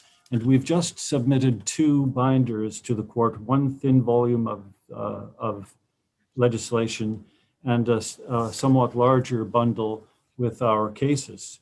I have. And, I would refer your lordship to tab 12 of our authorities bundle. Yes, yes. And paragraph 65 of that case.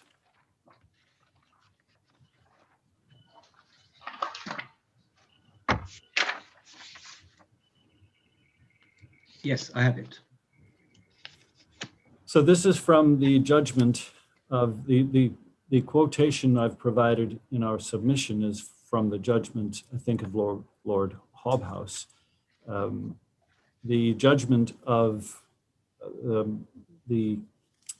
Justice Nichols is of the same effect. We submit at 65. The court says, to that limited extent, there may be occasion for the courts when conducting the statutory compatibility exercise to have regard to matters stated in Parliament. It is a consequence flowing from the Human Rights Act. The constitutionally unacceptable nature of this consequence receives some confirmation from the view expressed in the unanimous report of the Parliamentary Joint Committee on Parliamentary Privilege, that it is difficult to see how there could be any objection to the court taking account of something said in Parliament when there is no suggestion the statement was inspired by improper motives or was untrue or misleading, and there is no question of legal liability. So that right away is a qualification of the right to use Hansard. It can't be a suggestion that the statement was inspired by proper motives, was untrue or misleading.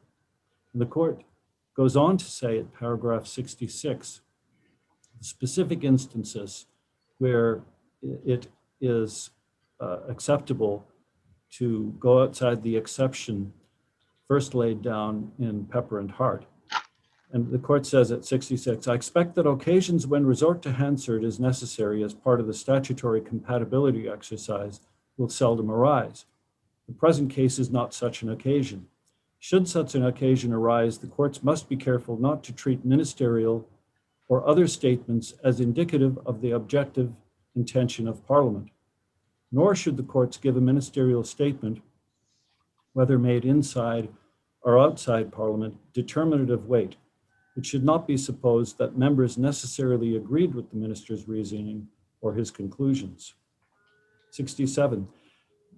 Beyond this use of Hansard as a source of background information, the content of parliamentary debates has no direct relevance to the issues the court is called upon to decide in compatibility cases. And hence, these dates are not a proper matter for investigation or consideration by the courts.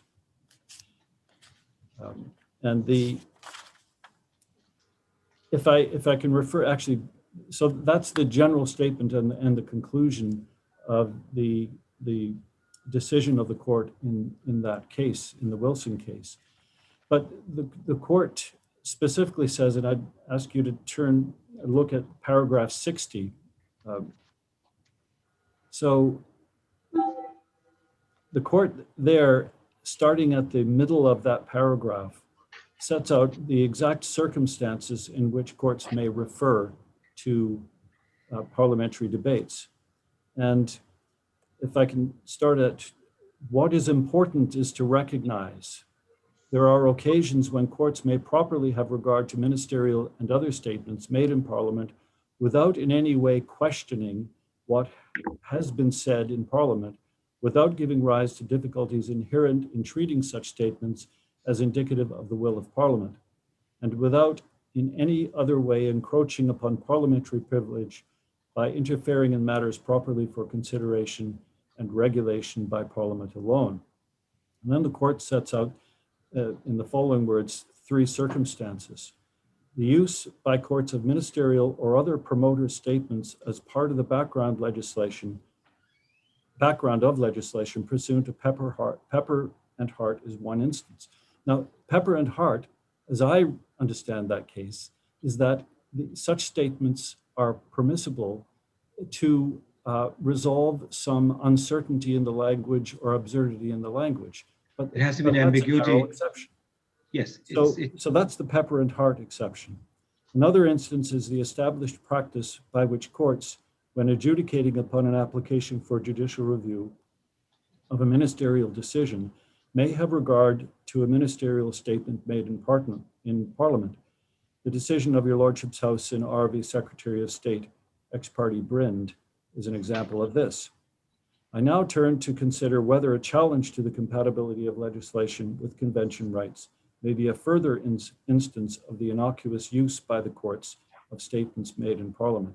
And I've already provided you at paragraph 65, at 66 and 67, where the court concludes that it's a rare instance. And as the court concludes at 67, beyond this use of Hansard as a source of background information, the content of parliamentary debates has no direct relevance to the issue the court is called upon to decide in compatibility cases. And hence, these debates are not a proper matter for investigation or consideration by the courts. So it's a narrow point. What the courts have said is that the starting point, and in fact, we submit the end point, is the legislation itself. And I would propose to take your lordship directly to the legislation under consideration in this case.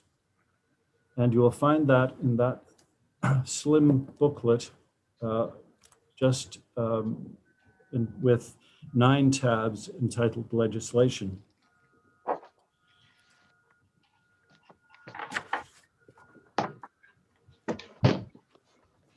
Yes. So the first tab contains the Consolidated Act. And the Act is consolidated, of course, without any reference to the 2019 legislation or bill, because it's not yet law. And one of the difficulties for the court in this case is that the parties are, in essence, grateful for your assistance in determining what the 2019 Act means. But of course, it's impossible, as we'll see, for the court to give a considered judgment on a matter that isn't yet law. It would be, I think that's a very difficult task for your lordship. I don't know how that can happen. To be clear, our instructions are that, as we indicated to the court before, that it's government's intention to table substantially the same legislation. But of course,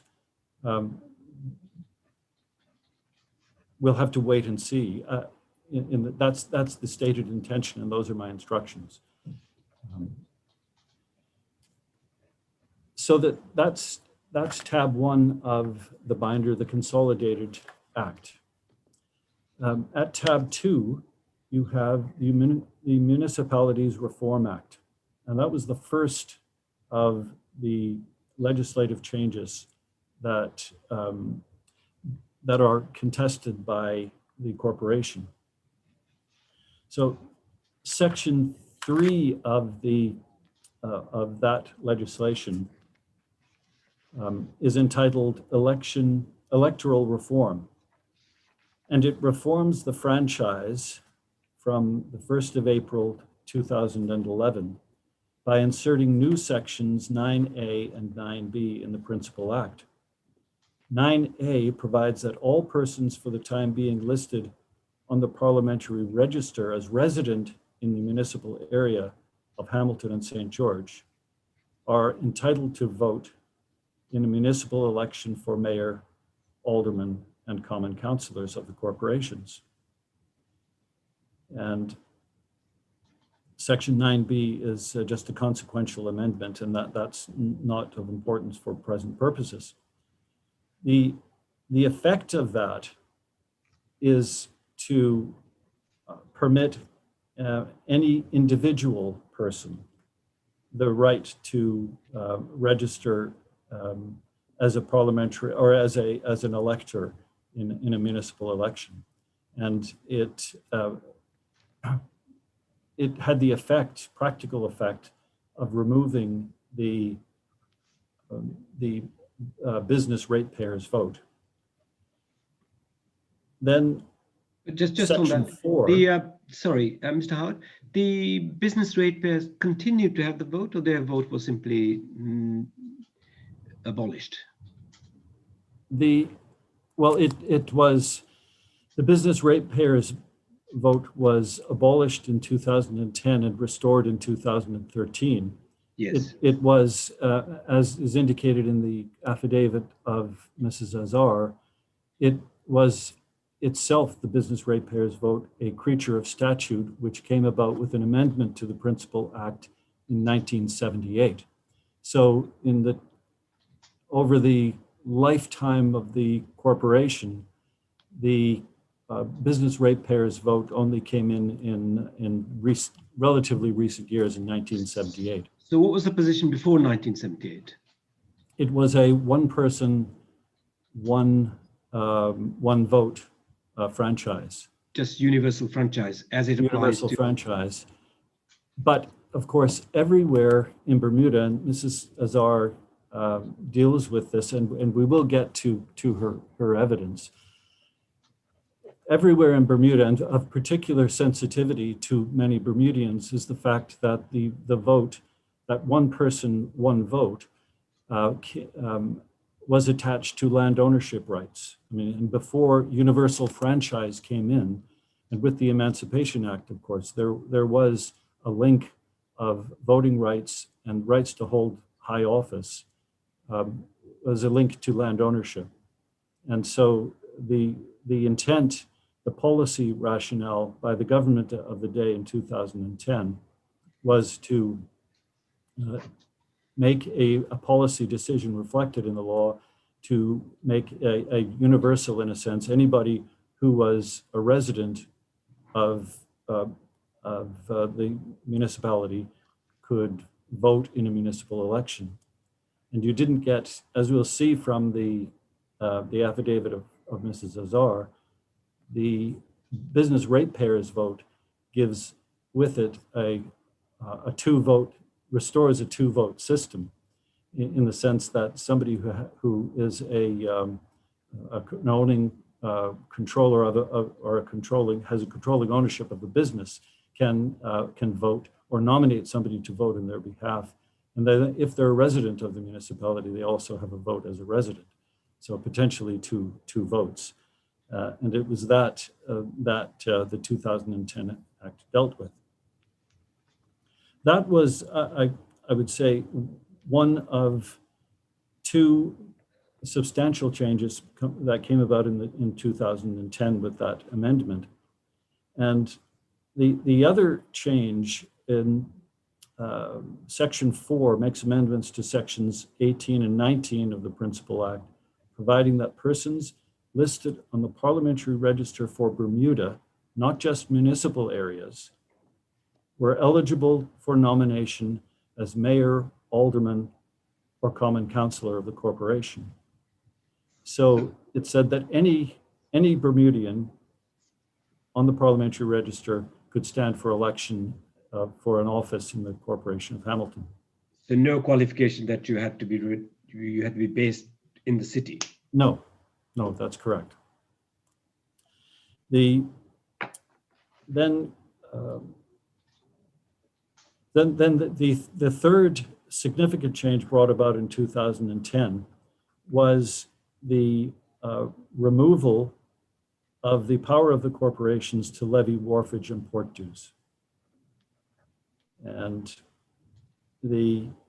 that consequence has been dealt with by, and that was a particular flashpoint, as Ms. Zazzara states, relating to, and gave rise to, she submits, conflict relating to payment of rent for the fire hall.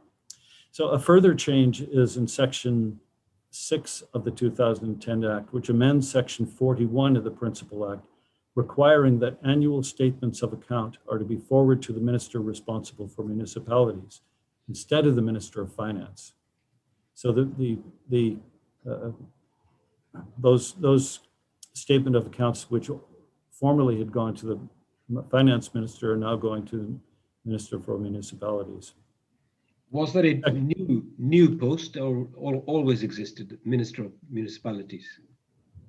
Well, I think there was always a requirement. It appears to me to be always a requirement to provide annual statements of account. Yes. But now they were to go to the minister responsible for municipalities. And that was a new post? The minister, I don't know that, Okay. my lord. I don't know if that was a new post. And clause 7 is an oversight. Let's just say a method of executive oversight in Section 7 provides for a special audit of the assets, liabilities, income, and expenditure of each corporation to be carried out by an auditor appointed by the Internal Audit Committee within 3 months of coming into the operation of the Act. So it was a requirement for a special audit. And Section 8 provided that valuation units owned and occupied by the corporations are no longer exempt from inclusion in the draft valuation list. So I gather from that change that properties of the corporation which had been formerly exempt from valuation on land tax on the National Register were now going to be no longer exempt. It would be subject to tax. Yes. So I don't think I need to draw your attention. Those are the relevant changes effected in 2010. The context of those and the policy rationale are touched on in Mrs. Zazzara's affidavit.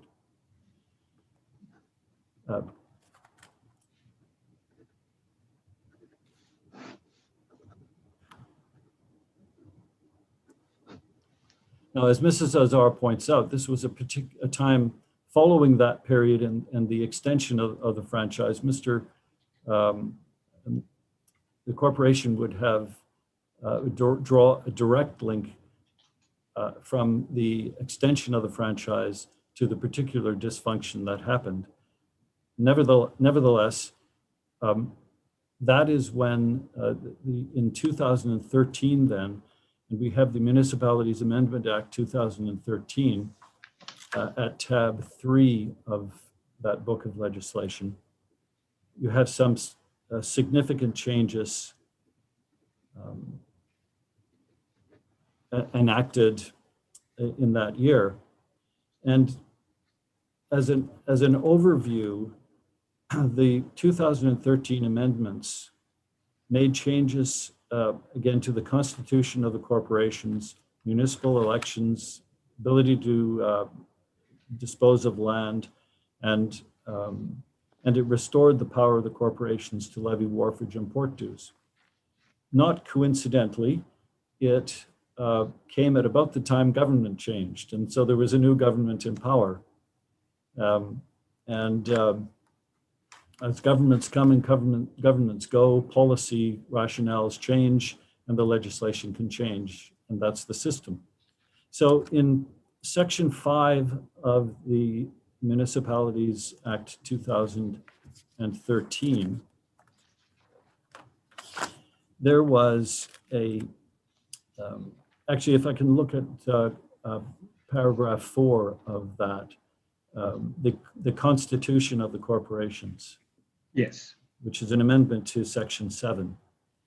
So the Principal Act is amended to provide that each corporation consists of a mayor and 8 councillors, and 5 members constituted a quorum, with provision for an acting mayor in circumstances where the mayor is absent and unavailable. And before there had been aldermen, but this reform initiative simplified the constitution of the corporation. Section 5 inserts entirely new sections in the Principal Act, 7A and 7B. And these 7A and 7B 7A deals with fees payable to members, and Section 7B provides good governance measures, and it is entitled, the section is entitled Good Governance. So under subsections 1 and 2, the corporations are required to submit to the minister a code of ethics and conduct and meeting guide, both of which the minister will approve with or without modifications or substitute if he considers the code or plan to be inadequate. And subsection 3 allows the minister to require proof that government grants are used as directed. Subsection 4 required a corporation to submit a municipal asset management plan. Subsection 6 provided for the minister to assume temporary stewardship of the corporation's infrastructure, function, or service in circumstances as set out.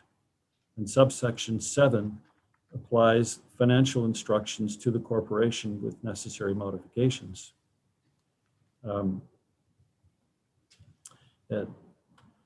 So those are, in the history of the corporation, among the most significant efforts of the central government to effect governance accountability of the corporation. So this has been the case that financial instructions apply to the corporation since 2013. Yes. Yes, that's still the position. That is still the position. As we'll go through the legislation. I don't recall there being a change. I believe that financial instructions are still applicable.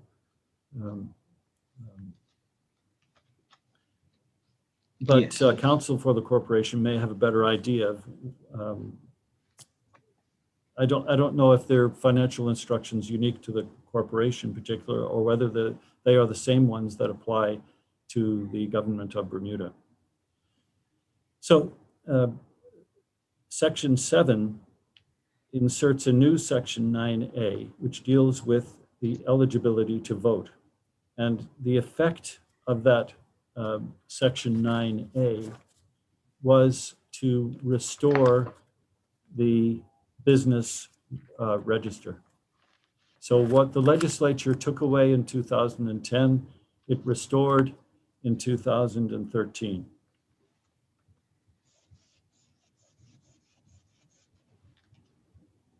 And then the Section 9 inserted a new Section 9C, which relates to registration of business ratepayers. Yes. Section 11 confirmed, interestingly, that two sections of the Emancipation Act, which contained a property qualification for voting, have ceased to have effect and are repealed. Now, it's interesting that that 1834 piece of legislation, the Emancipation Act, sections in it, which were inoperative by virtue of the Constitution, of course, there's no question of that. But it's very interesting that they were repealed, although disapplied, repealed by a consequential amendment to the Municipalities Amendment Act in 2013. And it points up, I think, the sensitivities around voting and the franchise in Bermuda, which is something which is squarely, we say, within the policy, the public interest ability of the central government to legislate. So Section 13 amends Section 20 of the Principal Act, and a new subsections 1A, and that's Section 13. Yeah. Yes. Section 20 is the landholding rights of the corporation. So those new subsections require the corporations to submit in draft to the minister any agreement for the sale of land or any lease or other disposition longer than 21 years and any related agreement. A new subsection 1C provides that if such agreements are entered into without being approved by cabinet and the legislature, they will be void ab initio. Now, that and the following amendment are a direct response by the legislature of Bermuda to an RFP process and a conveyance on a very long-term lease to a private individual who was to develop the corporation. And the government, by these provisions, were permitted then to void those leases, and there was a in pursuant to the provisions in Section 13, that private interest was subject to compensation. And of course that matter has reached the courts, and we'll get there. Section 17 amends Section 38 of the Principal Act by substituting subsection 3, which applies conditions to the corporation's ability to make ordinances. Ordinances are now to be submitted in draft to the minister and the Attorney General and are subject to parliamentary procedure. Subparagraph D, which applies to the affirmative resolution procedure to ordinances levying wharfage, port dues, taxes, was repealed by the Municipalities Reform Act in 2010, and it was now reenacted here. And all other ordinances, so it deals specifically with rate-raising ordinances or revenue-raising ordinances. And it dealt separately by saying that all other ordinances are subject to the negative resolution procedure. The minister is given a general power to amend or repeal ordinances, and any ordinance made or purported to be made before commencement, which are not made in accordance with the Statutory Instruments Act, are declared null and void. So, and this change too was the subject of comment by the Court of Appeal, and we'll take your lordship to that before the afternoon is out, I think. So the effect of the next section to which I'll refer your lordship is Section 19, which repeals sections of the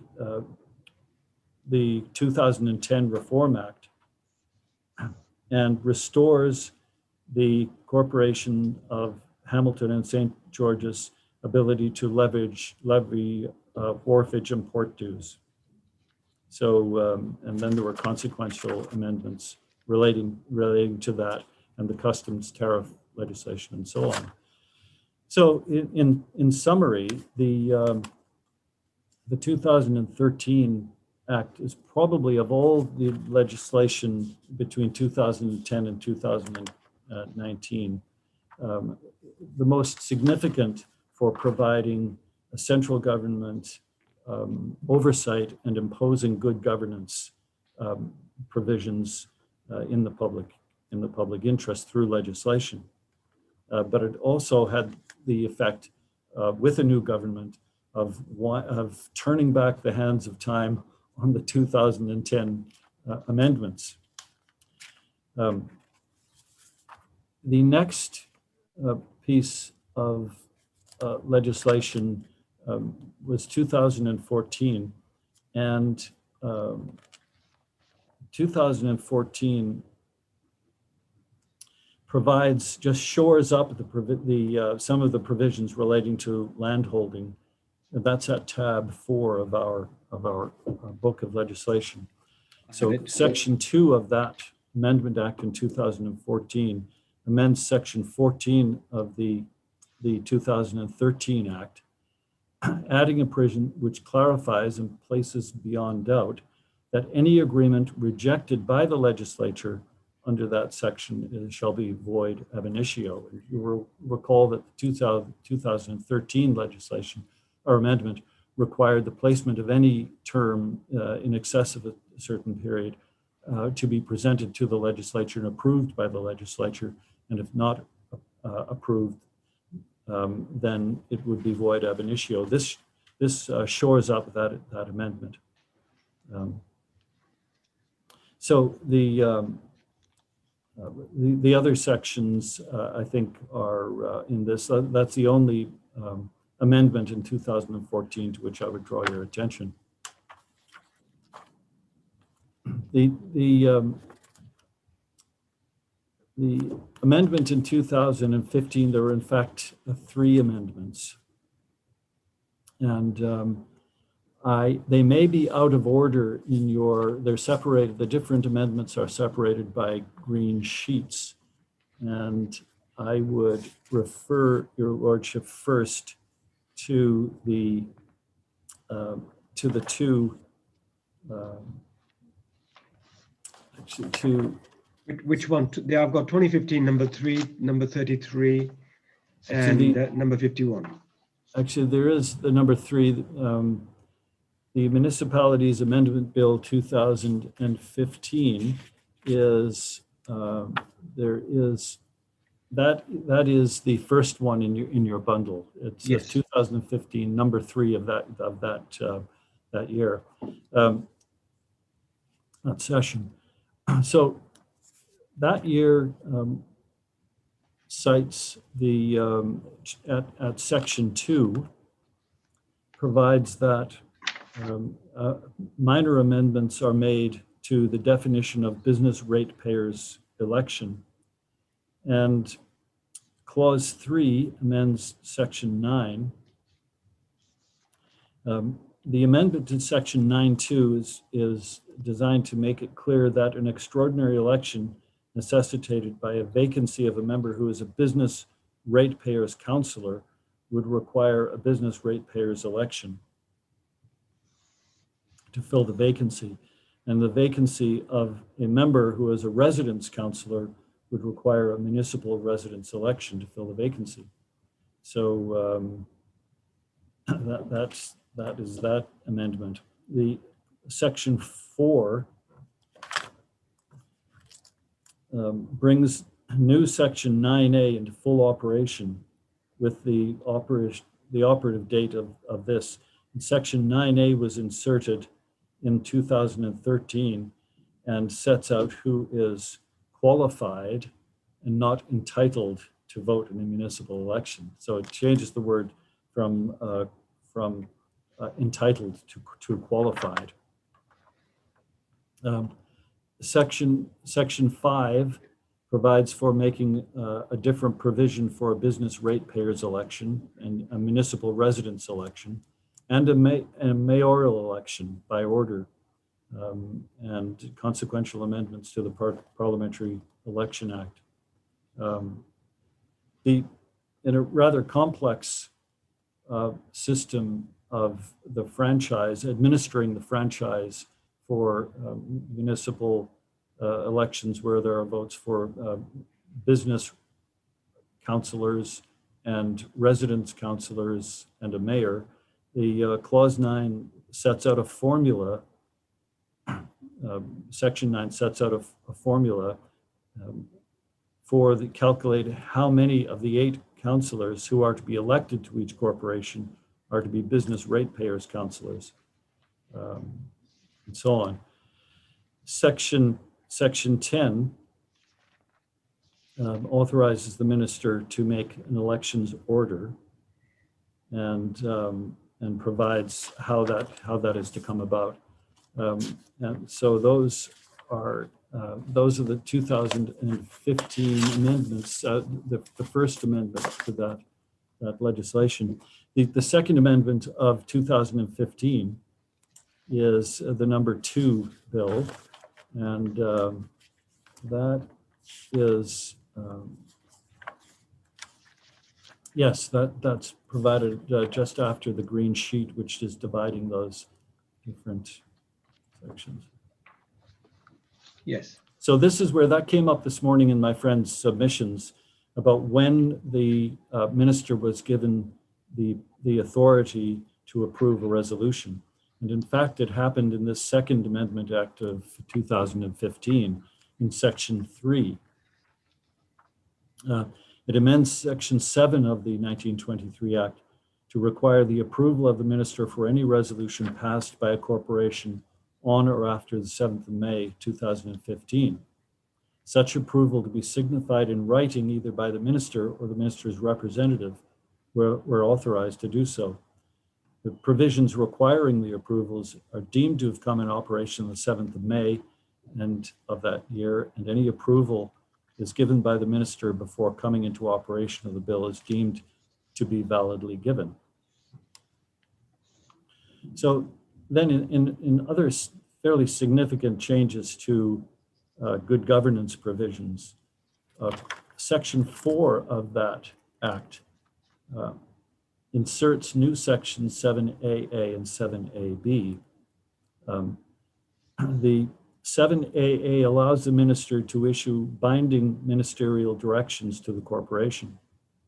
And I'm reading from the explanatory memorandum, which may be of assistance in deciding what the drafters had in mind on instruction of government of the day. It's very similar, that provision, to provisions governing the West End Development Corporation and the Bermuda Land Development Company Limited, permitting binding general and specific directions to be given to them by their respective ministers. So that's Section 6 of the West End Development Corporation Act 1982, and Section 12 of the Baselands Development Act. The new Section 7AB allows the minister to appoint a public officer as his delegated representative to, among other things, attend meetings of the corporation. And the stated intention in the explanatory memorandum is to facilitate communications between corporations and the ministry. I'm sorry to interrupt my friend. I'm lost a little bit. Perhaps could my friend just point out where the explanatory memorandum is? It's the explanatory memoranda are all attached to the last pages of the affidavit of Mrs. Azar. Ah, okay. So I'll give you a page reference. All right, thank you. And that is commencing at page 200 of the exhibits. 200 of the exhibits. Thank you very much. I'm sorry to interrupt.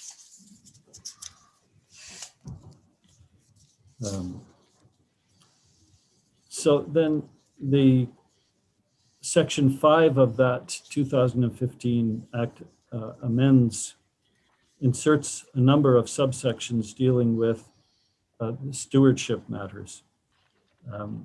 Now, the new subsection 6A explicitly sets out the minister's authority to temporarily take over financial governance, where A, the corporation's finances are being mismanaged. B, it's in the public interest for the government to temporarily assume control of the corporation's financial governance.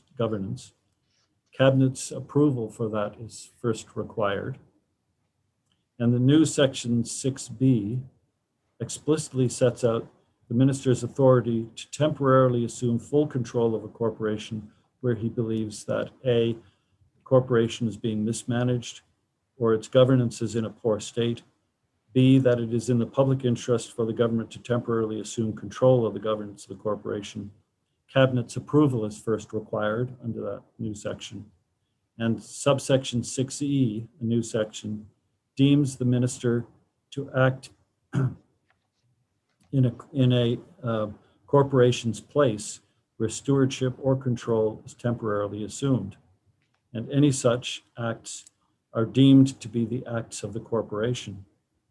So the minister is specifically authorized to do anything that appears to him necessary to secure that the corporation's functions are exercised and performed in an efficient manner. And B, to discontinue or restrict any of the corporation's activities. The remaining provisions deal with the manner in which stewardship or control is to be assumed, that is by notice, a gazetted notice, and so on. But notice, and I think there's a misunderstanding about what the amendment may be relating to the minister's assumption of stewardship or control under the 2019 Act, but we will get there in due course. Then the 2018 amendment, which is the next to final one, a series of amendments before the 2019 bill, that is found at tab 6 of our binder of legislation. So the section 3, actually section 2 is amends section 10A to provide that any public officers who are authorized by the minister to do so are able to attend and be heard and receive minutes of any meeting of the corporations. That's section 2. Section 3 of that Amendment Act 2018 provides that the minister may give written directions to a corporation if he considers it to be in the best interests of Bermuda. Now, the 2015 amendment had said that if it was in the public interest, but that wording was changed by the legislature to the best interests of Bermuda. What's the conceptual change? Pardon me? What's the conceptual change between those two? I mean, what are you trying to achieve? There appears to be the distinction between the public interest, I would think, is a much more broad conception. My view would be the best interests of Bermuda would be taking a view that the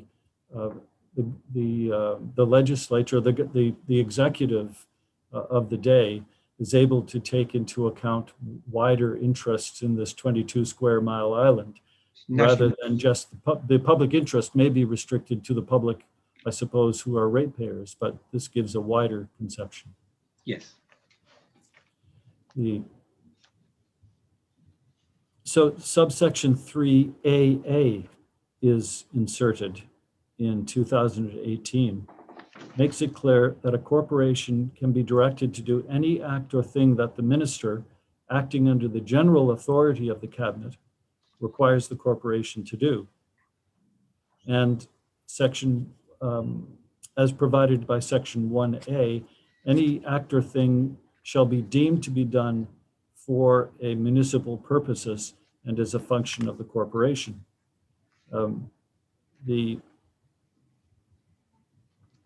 So that provides then the general authority of the executive as represented by the minister to expand the powers of the corporation. So, although the case of the corporation is that this is a restriction of their authority or a taking over, in fact, these provisions and the ones contemplated by the 2019 election actually have the effect of permitting a wider definition of municipal purposes than would have been formally be able to be exercised by the corporation. But it also provides that it is to be a matter for the legislature rather than just the corporation itself. And that, I think, is a direct result of and is a legislative response to law cases that were making their way through the courts at that time, being the Mexico infrastructure case, which by that point, I believe, may have been decided by the Court of Appeal and was on its way to the Privy Council. So those are legislative responses to things that are going on in the court system. And then we come after 2018 to the 2019 bill, which, as we know, did not get past a vote in the Senate. Now, that's provided at tab 7, and it includes the explanatory memorandum right after it. The explanatory memorandum, there at the next to last page of that, actually refers to the Mexico infrastructure Privy Council decision. So this is and we'll have an opportunity to take your lordship to that case in which the corporation, oddly enough, contended for a very narrow view of its municipal powers, and the court agreed with it. The Privy Council agreed, that said, yes, your municipal purposes are to be very narrowly construed. The government looked at this. They have the power to guarantee, but the power to guarantee is for a proper purpose, and the proper purpose wasn't building a hotel. That's right, which is an extraordinary result when you think of it, because the guarantee itself, pursuant to the provisions, the good governance provisions that we've looked at already, had been presented to the legislature and approved. And unusually, there was a dissent in the Privy Council. It was a 3-2 decision. Mm-hmm. Mr. Sumption, Lord Sumption, dissented. Yes, that's right. So, but the submission I make is that this legislation is the reflection of a policy response of government, not to so narrowly constrict the powers of the corporation that it can't do what needs to be done in the public interest, however that might be defined, but to give, with appropriate executive oversight, to give the corporation the ability to move outside the narrow confines of its traditional role as defined by the legislation. So, but it provides, and I think this is what is unacceptable to the corporation. It provides that in order to have those greater powers, the corporation has to have more central government oversight. And that's what what 2019 provides. So to look at the... Sorry, Mr. Hart, which are the greater powers you're talking about? You say that this bill gives greater powers, like what? Well, it permits the minister it permits the minister to define what is a municipal purpose. Oh, I see. So that, and again, for convenience, I would refer your lordship to the explanatory memorandum. Section 5 of the Act amends 7AA of the Principal Act, and I'm just reading from the middle of the page of the explanatory memorandum. Yes. Section 1, capital A, then little a, clarifies that if an act or thing done by a corporation would otherwise not be construed as being for municipal purposes, it will be deemed to be for municipal purposes if done under a direction by the minister. And a direction will have legislative effect and therefore be a statutory instrument and subject to parliamentary scrutiny. If it expands the meaning of municipal purpose by directing the corporation to do anything that would otherwise not be for a municipal purpose. And then helpfully the drafters have said, see Privy Council decision. And they actually cite the decision. So there's a direct response to that what the central government considered to be an overly narrow approach to municipal purpose. So contrary to the corporation's view that this is somehow narrowing the authority of the corporation, it actually gives more scope for actions of the corporation. I think the main objection is, as you know, is not that the power has been widened. I think the main objection is that the franchise has been taken away.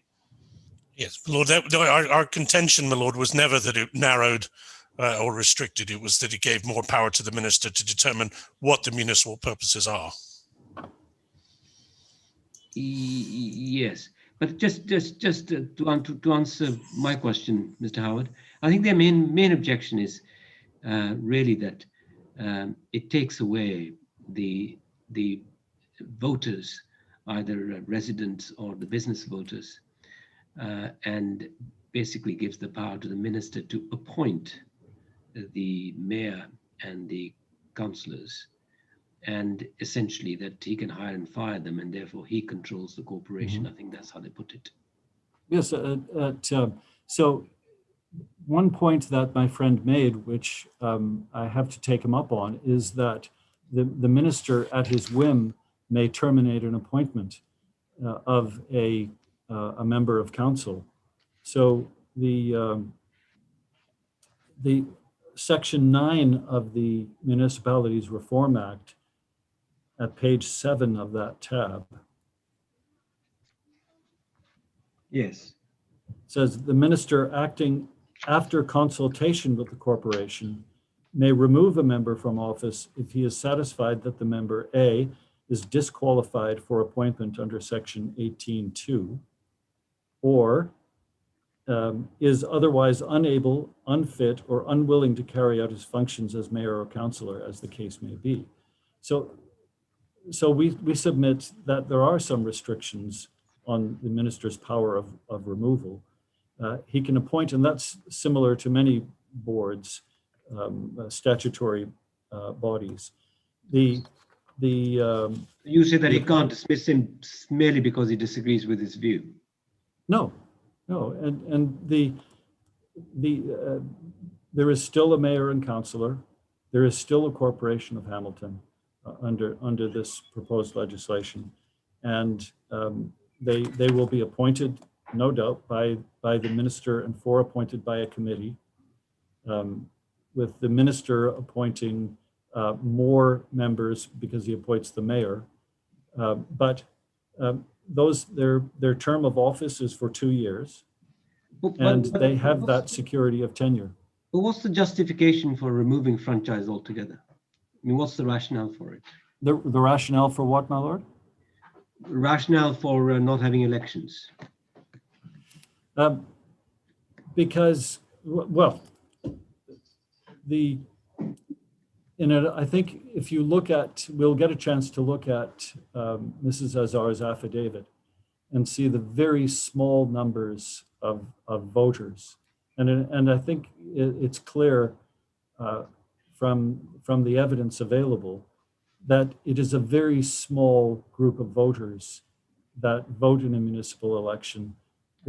And that if the interests of the island as a whole are to be taken into account, then a vote cast by individuals throughout the island, whether they live in the corporation or not, is enough of an exercise of the franchise that it gives them the authority they need. So the point is that it's just a very small group in a very small island, and it doesn't make sense to have the whole procedure behind both an election in such a small municipality. And I think that's when you consider that the most people who work, who live in Bermuda, work or use the infrastructure in Bermuda as a whole, and often use the infrastructure. I expect the policy reason is that the fate of the Corporation of Hamilton the people generally should be given a say in that, and not just the people in the corporation. Mr. Deal says that the primary constituency which the corporation is concerned with are the ratepayers, the business owners, and the people who reside here. He says that's the constituency one should primarily be concerned with. What do you say about that? So I will touch on the issue of standing, but the ratepayers aren't represented in this matter, and the corporation isn't actually taking this action in a representative capacity. So the corporation is just defending its own property rights. No ratepayer has come forward to date and said that they've lost anything by any change in their voting status.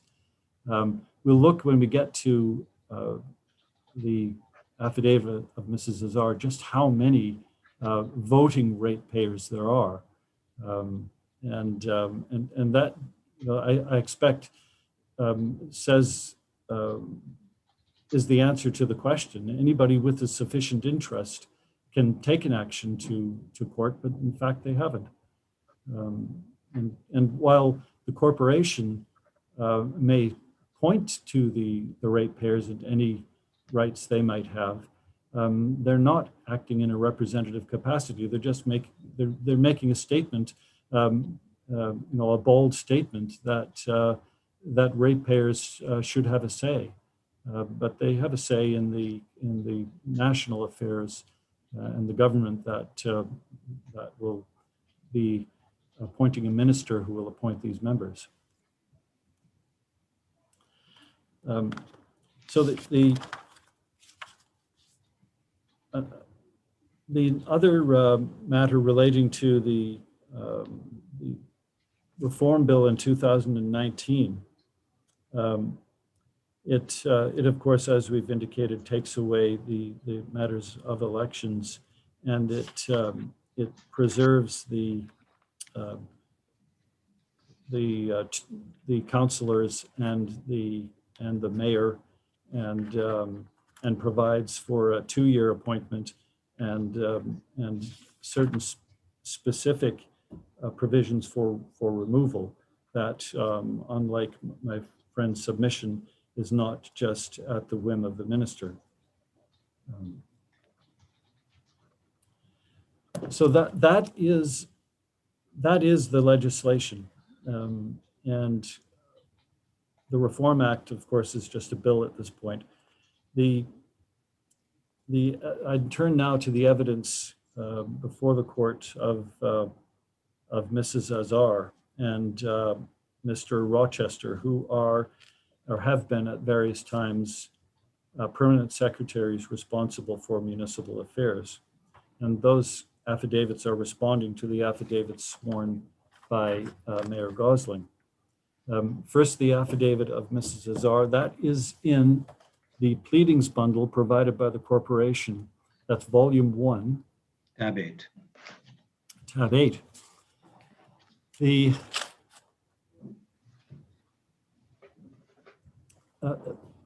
At paragraph 5 of Mrs. Azar's affidavit. Yes. Mrs. Azar refers to paragraph 12 of the mayor's affidavit and states that it lists a number of statutes of Bermuda, apparently to make the point that at various times the corporation petitioned the legislature to advance the goal of good governance. However, Mrs. Azar points out that the list of statutes is evidence only that governance authority, municipal property, municipal boundaries, power to make ordinances, borrow money, etc. of the corporation were granted to it by the central government. And she concludes, in fact, the corporation has no independent authority except as may have been granted to it by these various statutes listed by the mayor.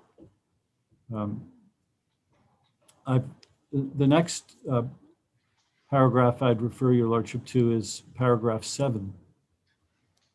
And Mrs. Azar points out that the vote in municipal elections was then, and she refers to the 1793 enactment, was then and is now established by an act of the legislature of Bermuda.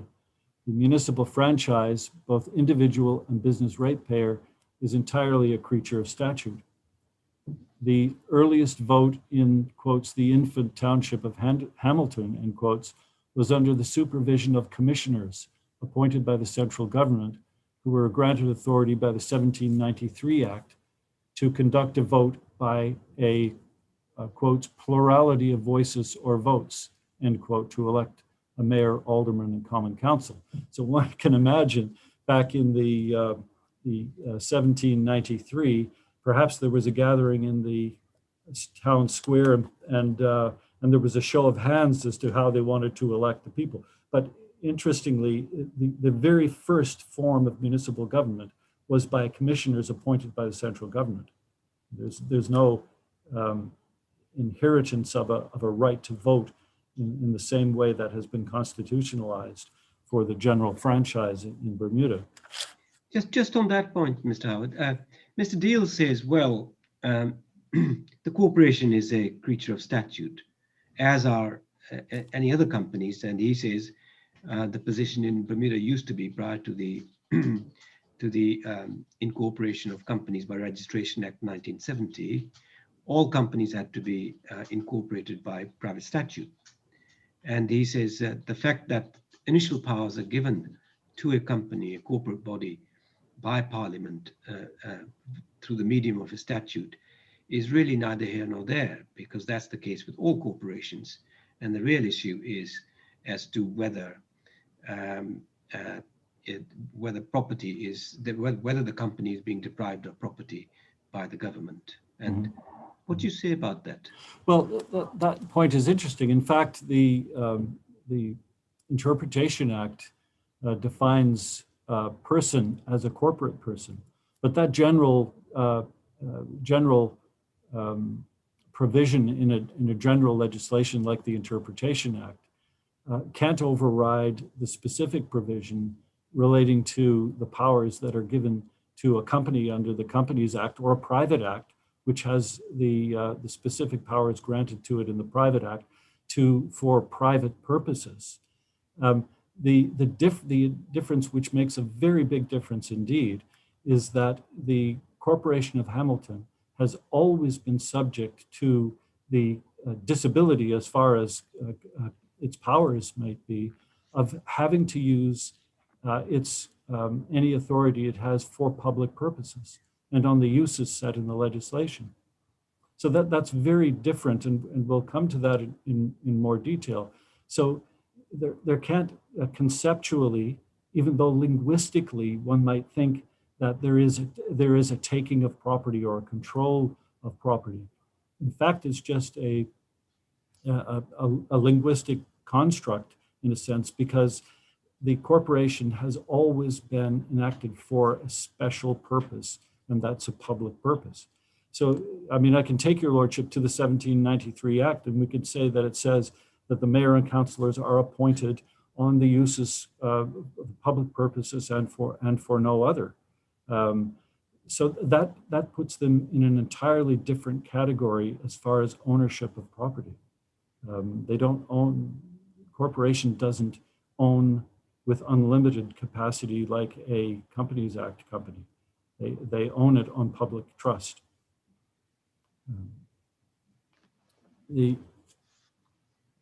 Let's have a look at the statute you're talking about. Where is it? That's okay.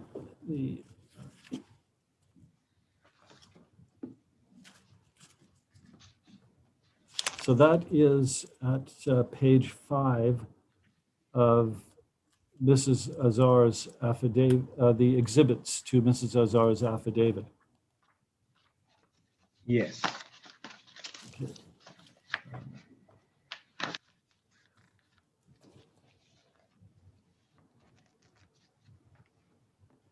So it's if you look at section 5 of that act, and about 2/3 of the way down that paragraph, where it's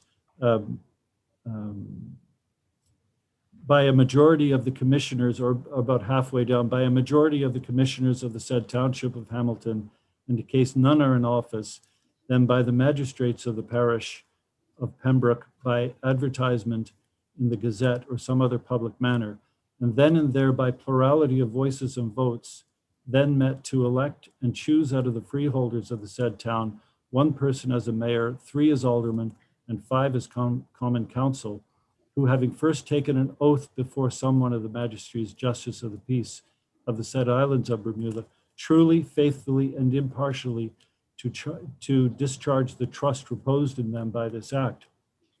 And the trust is stated to be that is the St. George's and Hamilton Act. I can, it's not quite the section I was referring to, but right. So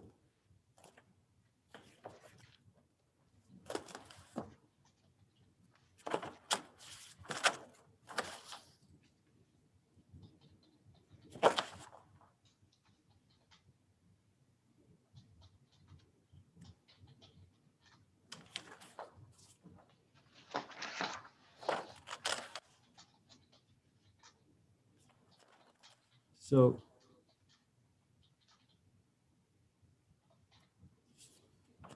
no, oh, here it's at page 12, the reference I was searching for, page 12 of and it's an act of 1797.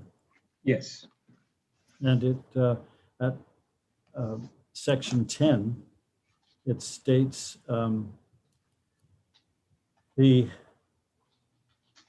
immediately upon the public of Bermuda being fully indemnified and reimbursed of and for all arrears arising or due to the same from the said township of Hamilton, the said township of Hamilton and all in singular the lands and lots, tenements, and hereditaments within the limits of the same, with the rents, issues, and profits thereof, shall be vested, and the same are hereby declared to be vested fully and absolutely in the mayor, alderman, and common council of the said township of Hamilton, and their successors and assigns forever, to be by them converted to the proper use, benefit, and behoof of the said township of Hamilton, and to no other use, intent, or purpose whatsoever.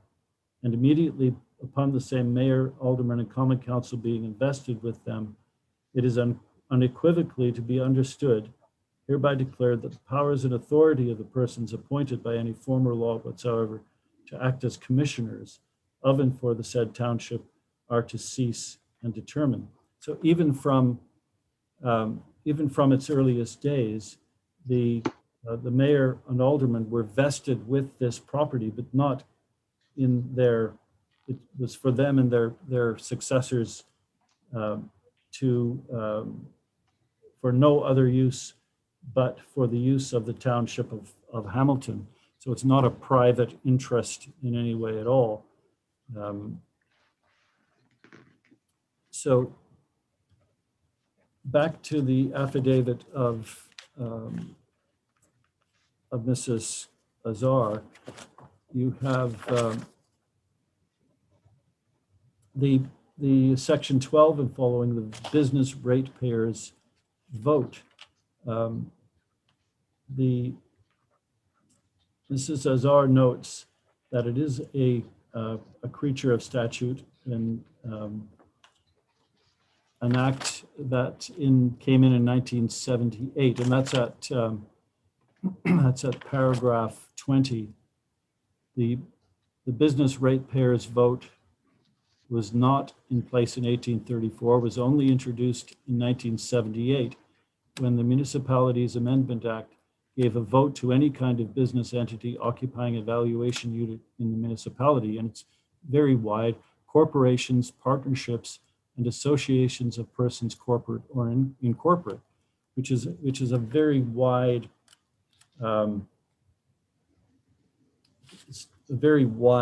reach for a definition of a business, giving all those kinds of entities, corporate and unincorporated, the right to vote or nominate a voter. She's taken a bit of time to go through the particular provisions, but at section 20 or paragraph 23, she notes the result in practice, the second sentence of that paragraph, the result is shown in the difference in the total number of votes for mayor cast in the 2010 election and the election next after the 2013 amendments. In 2015, 370 more votes were cast for the office of mayor than in the previous election. So obviously, as a collection of trade, the effect of the business ratepayers vote is to dilute the individual vote, and it being a policy of this government that of one vote, one person, one vote, that is something that is evident in the legislation itself that has been changed. And we don't hide from that fact. That is purely a matter for the central government to determine for the municipalities, which are creatures of statute, to determine what the franchise is. And it's not that, as we'll see from decided cases, the central governments that is not a constitutional, that voting right is not a constitutional right.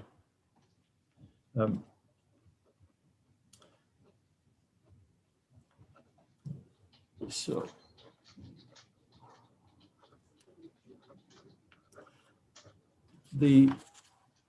Mrs. Azar deals with the fire hall dispute as an indication of some of the conflict that has happened between the corporation and the central government. And she concludes at paragraph 35, the central government eventually undertook to pay the water supply company, although the water was used to fight a fire on private property within the municipal area, notwithstanding that the 1923 Act provides that members of the Bermuda Fire and Rescue Service are authorized to take such action as may be necessary to suppress fire. And the municipality is responsible for the supply of water to the municipal area. So the dispute regarding, she concludes that the dispute regarding the fire hall is an example of conflict between the central government and the corporation. And that proposition, that statement of fact, informs government's policy response as reflected in the legislation. The creation of the Democracy Trust is the next section. She deals with paragraph 36. The issue relating to that trust, we submit not facetiously that not intending to be disrespectful at all, that the only taking of property in this entire period under review, in which the various legislative changes have happened, the only taking of property was the transfer of all the assets of the Corporation of Hamilton into a trust to clearly the intent is identified by the Ombudsman to take it out from under the control of the statute. So it was a circumvention of any controls that might have happened to be present in the legislation at the time as amended. Mr. Deal says that it was a reaction and possibly an overreaction of what they perceived to be the threat from the government that they will take the land. That was their concern. We say that's an entirely unacceptable response, and we don't have to. I mean, we just have the comments of the Ombudsman. They're attached as evidence to this proceeding.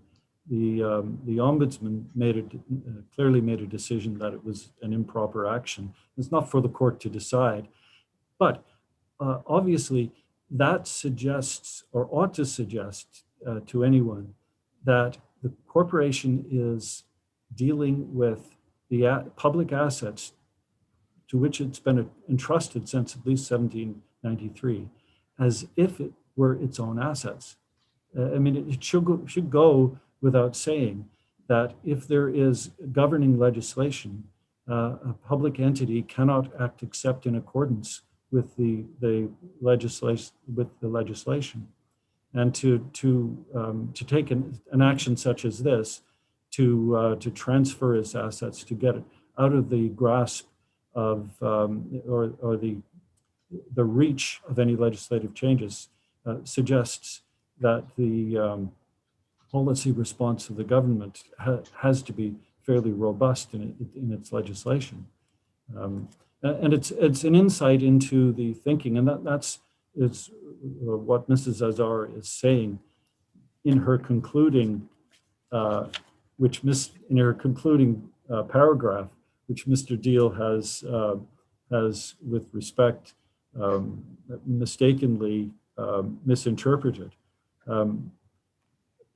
The corporation, the government, as she states, has not been able to overcome the view that ownership of municipal property overcomes the wider public interest.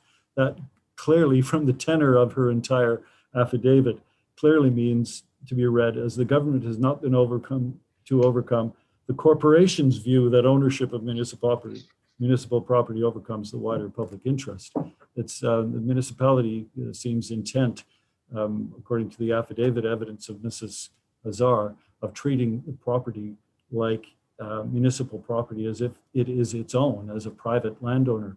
And when we get to the perhaps I'll leave that point, but when we get to the cases on the matter, we'll see that the court will be assisted by quite a number of cases dealing with the corporation's powers under the legislation, and there are some very pointed ratios relating to that authority. The court. So the next parking regulation, for instance, is one of those matters which resulted in a decision of the Court of Appeal before it was resolved. And as we'll see from the case, the corporation proceeded with the publication of an ordinance that was not in accordance with the procedure for enacting ordinances, and the matter was only resolved by the Court of Appeal in favor of the central government. The Court of Appeal, as we'll see, said that they had to follow the procedure for making ordinances. But the reason that I heard Mr. Deal give this morning was that he said very colorfully that the ordinances go to the Attorney General's chambers to die, I think was his very colorful comment. Apart from being inflammatory, Mrs. Azar addresses that in paragraph 45. But when paragraph 45, she says, the corporation was intent on finding alternative methods of regulating parking in its parking lots. However, the Hamilton Fee Parking Ordinance, 1981, provided for the issuance of passes granting parking privileges, as does the municipality's Hamilton Pay and Display Parking Ordinance, 1986. Such passes may permit flat rate daily or multi-day parking in accordance with the fee schedule of those instruments, which are enactments of the Bermuda legislature. Therefore, alternative methods outside the legislative provisions would be unnecessary because there was a mechanism already effective to give the corporation the ability to regulate fee parking within the lots it owns. And so the point being that the corporation wanted to do what it wanted to do, and it just passed a resolution, and we'll get to the case on that matter.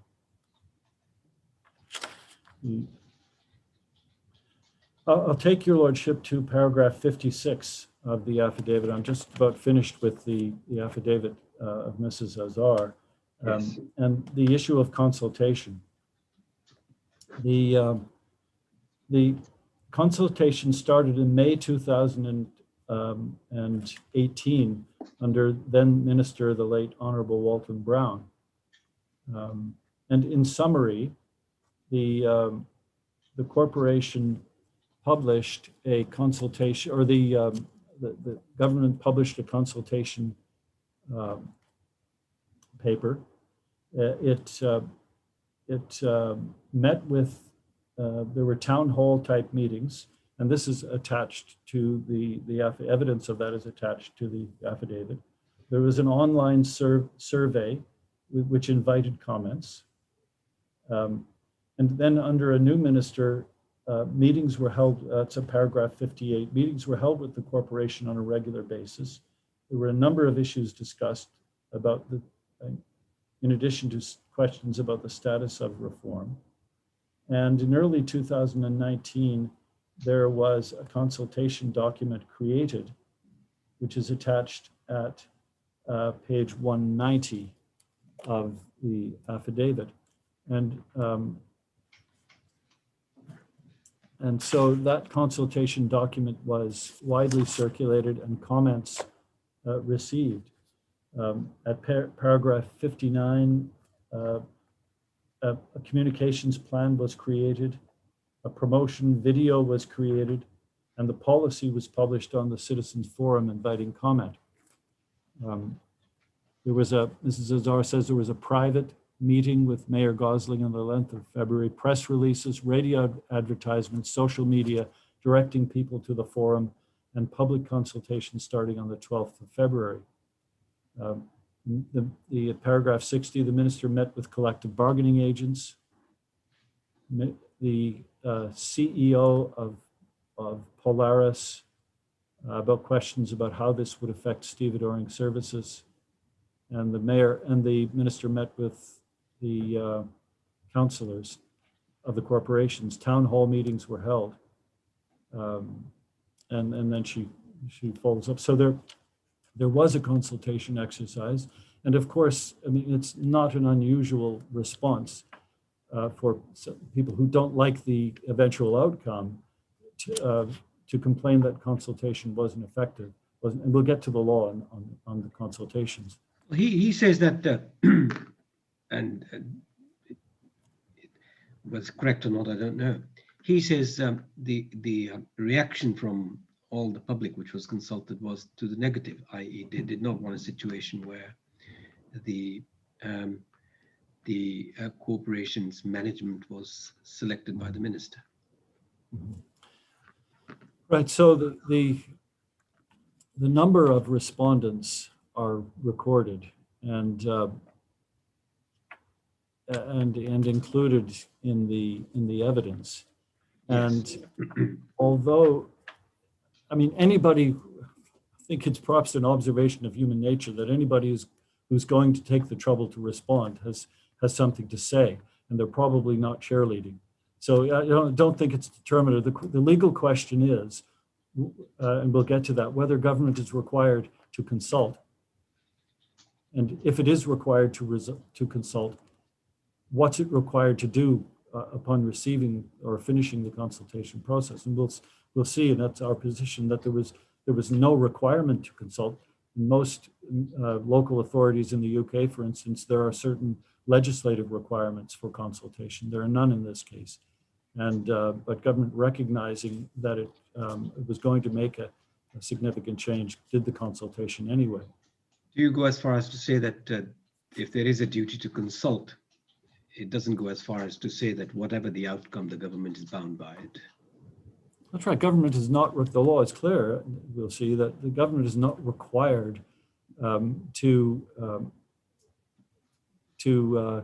it's required to take account of the results of the consultation, but it's not required to follow any particular outcome of the consultation. We'll get to that law. That is the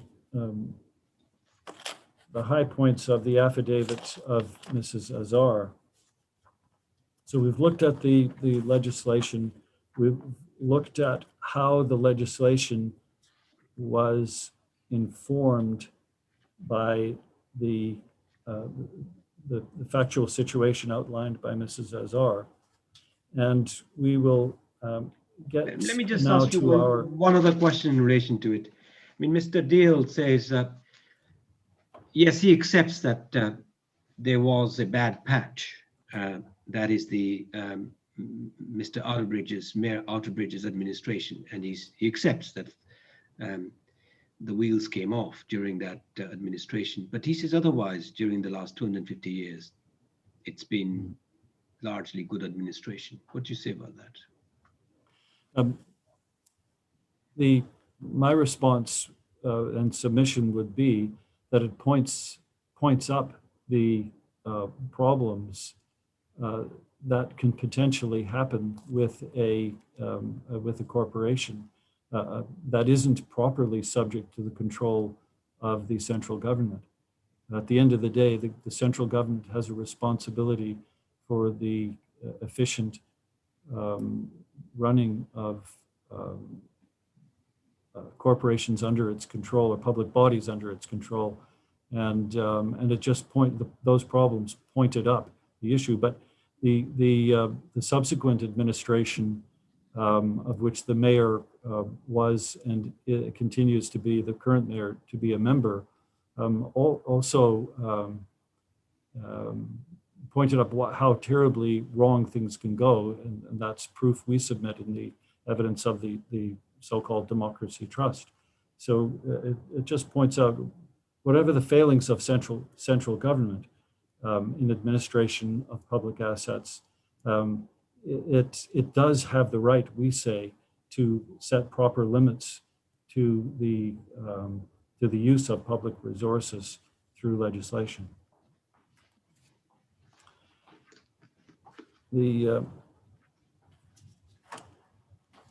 All right, our submissions. We have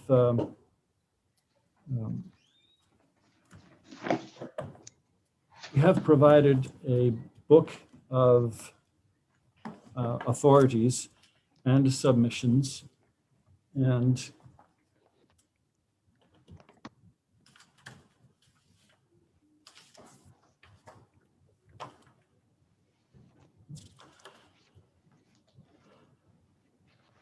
yes.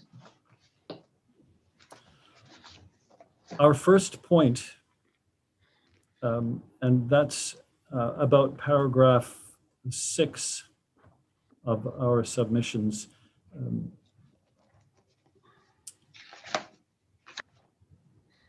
Our first point is the uncontroversial proposition that the corporation is a creature of statute and only has the authority granted to it by statute.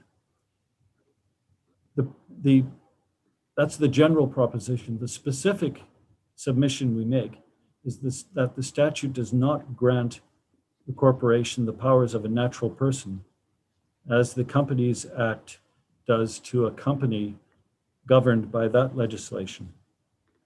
And what the knock-on effects of that proposition are is dealt with by the court in a number of decided cases. If you look at tab 10 of our book, it's of authorities, and paragraph 11 of that decision, which was a decision of the former Chief Justice on a challenge to a stewardship order by the Minister of Home Affairs.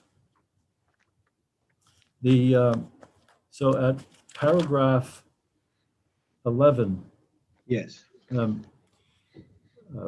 Mr. Howard, for the Attorney General, rightly submitted that the corporation was not simply a public authority as defined by Section 3 of the Interpretation Act, but that its powers to sue and be sued were more narrowly expressed than in the case of limited companies, which enjoy, quotes, the capacity, rights, powers, and privileges of a natural person, Companies Act 1981.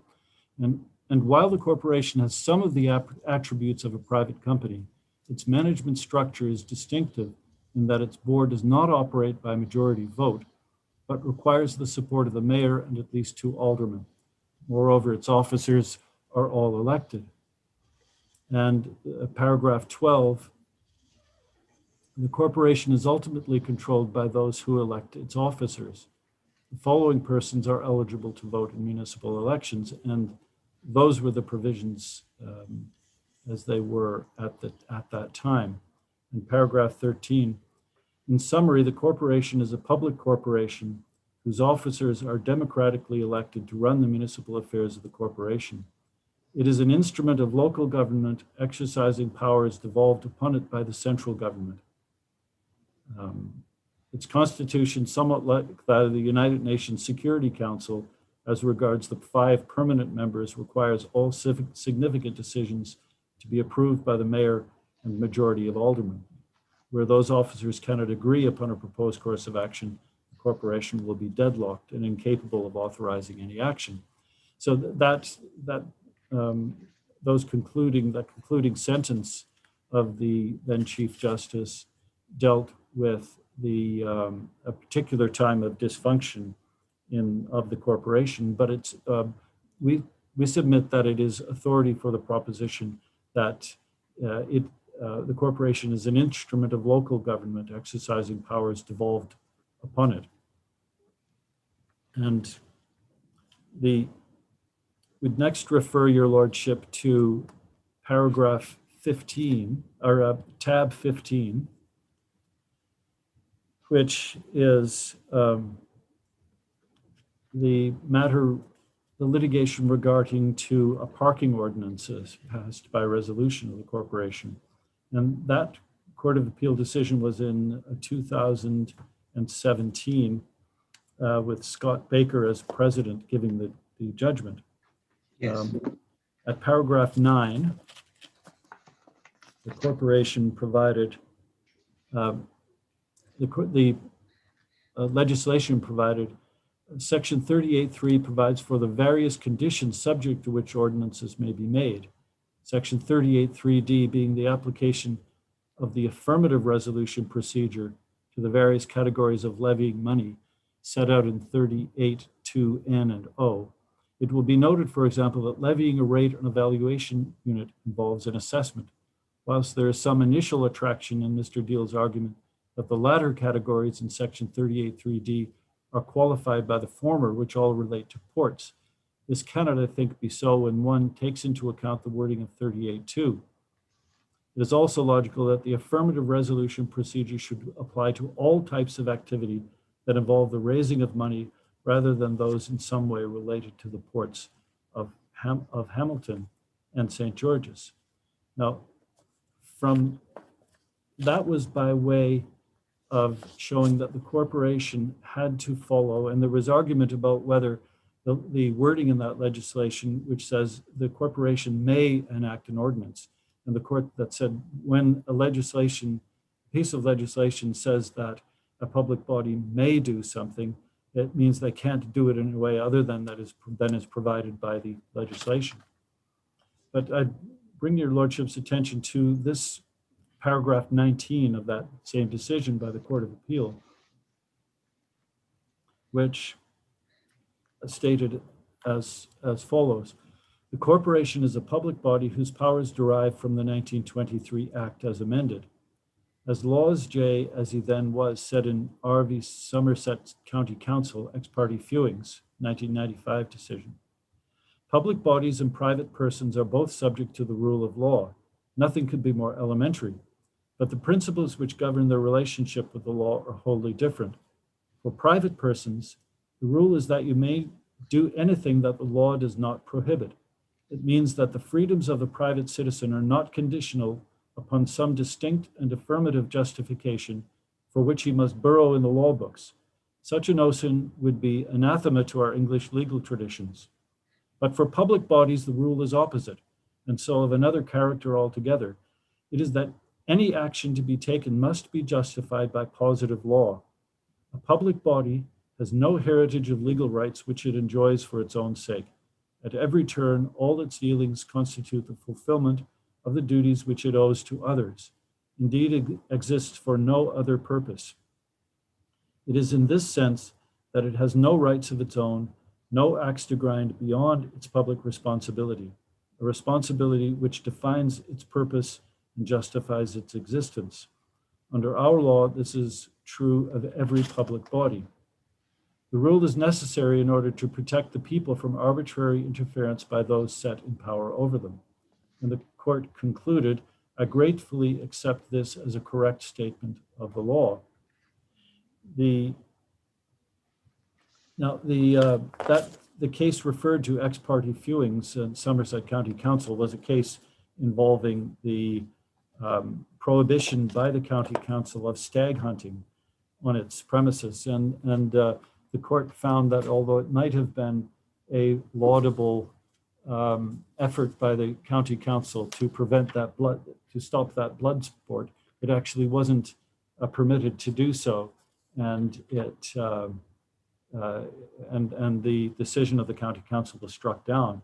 And I refer in a footnote just at the bottom of page 6 of our submissions to the Court of Appeal in England, England and Wales, made up of Bingham, Master of the Rolls, Simon Brown, and Swinton Thomas. They affirmed the decision of Laws in a decision of 1995, finding, quote, in resolving as it did, the council acted as if it enjoyed the free discretion of a private landowner and without regard to the constraints which bound a local authority.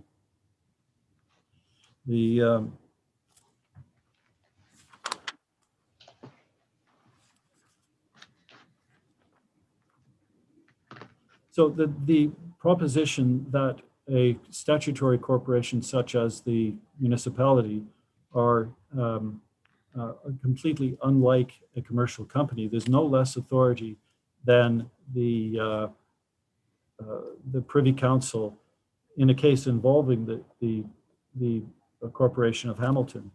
And if I can take your lordship to tab 13 and the Mexico infrastructure case. Yes. Tab 13 at paragraph 16.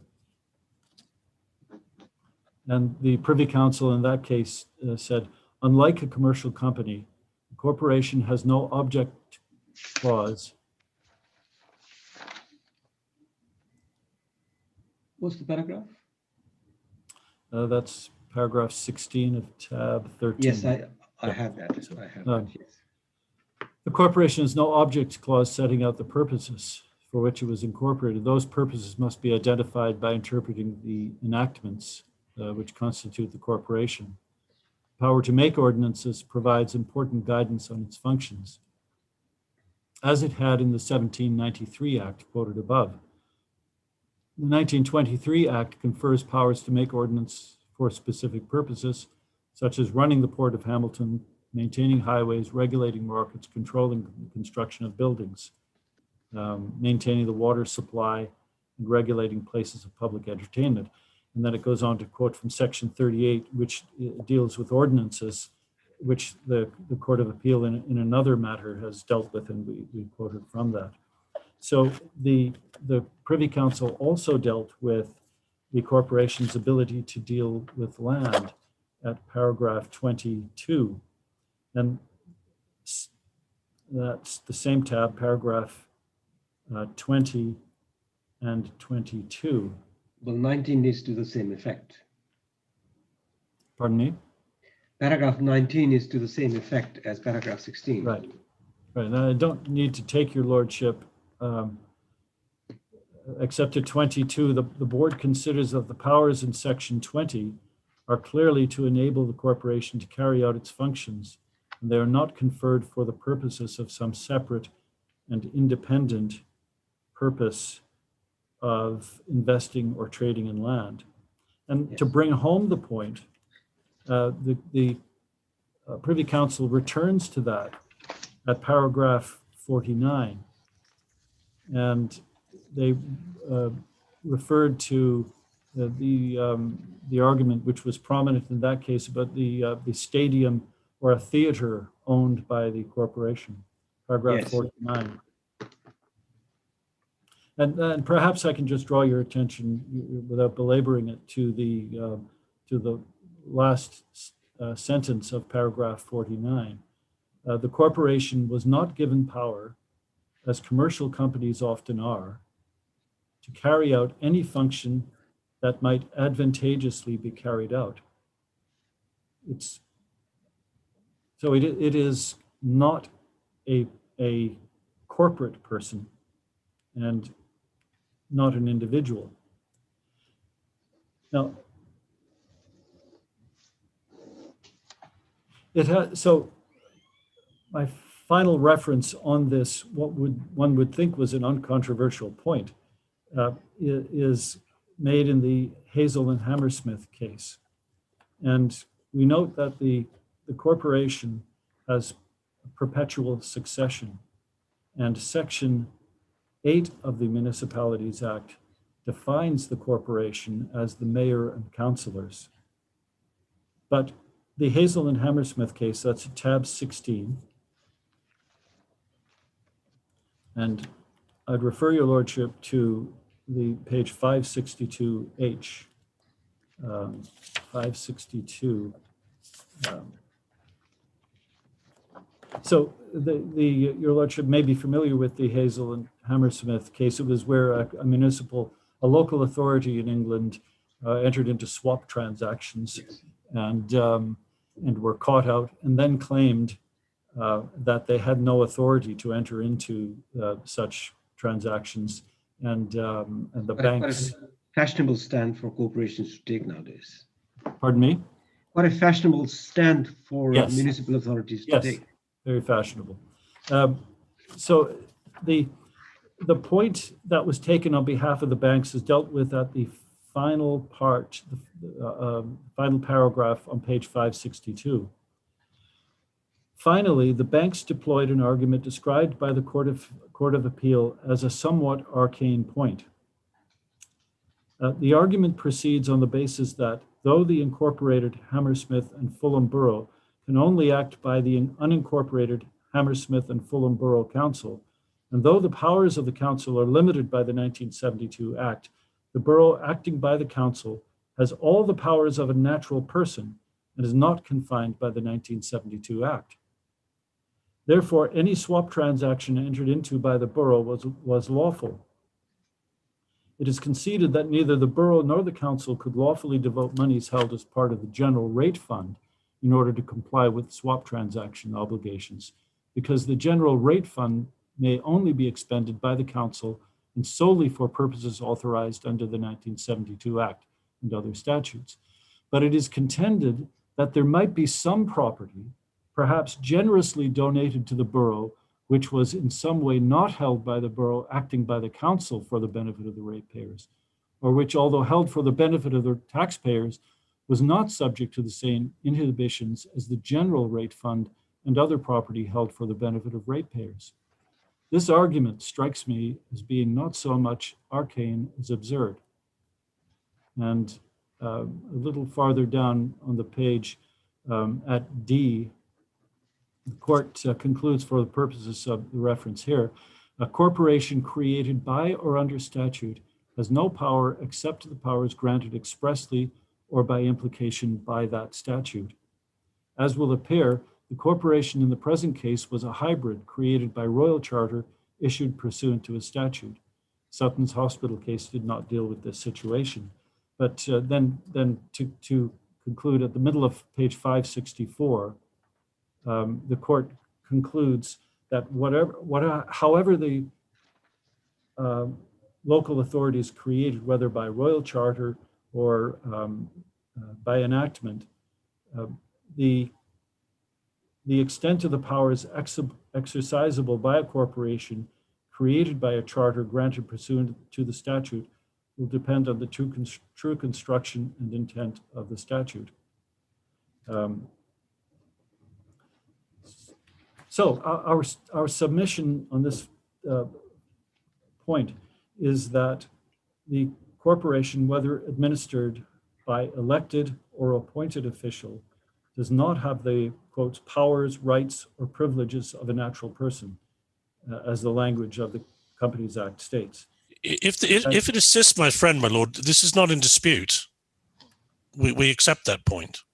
Okay. I expect what flows from this point will be in dispute. Yes. And perhaps that's his maybe. I can take your lordship to what we say flows from that point of a lack of personhood, and which is our second point. Yes. The corporation, we say, not being a person, cannot avail of the individual rights protections of the Constitution. We say that is evident on a plain reading of the Constitution. And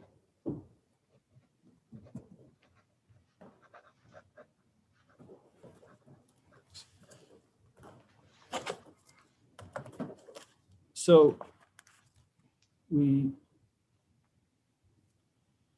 I'd ask your lordship to look at that slim volume of legislation again and the actual text of chapter 1. We don't need to spend a lot of time, but so that's tab 8 of the legislation.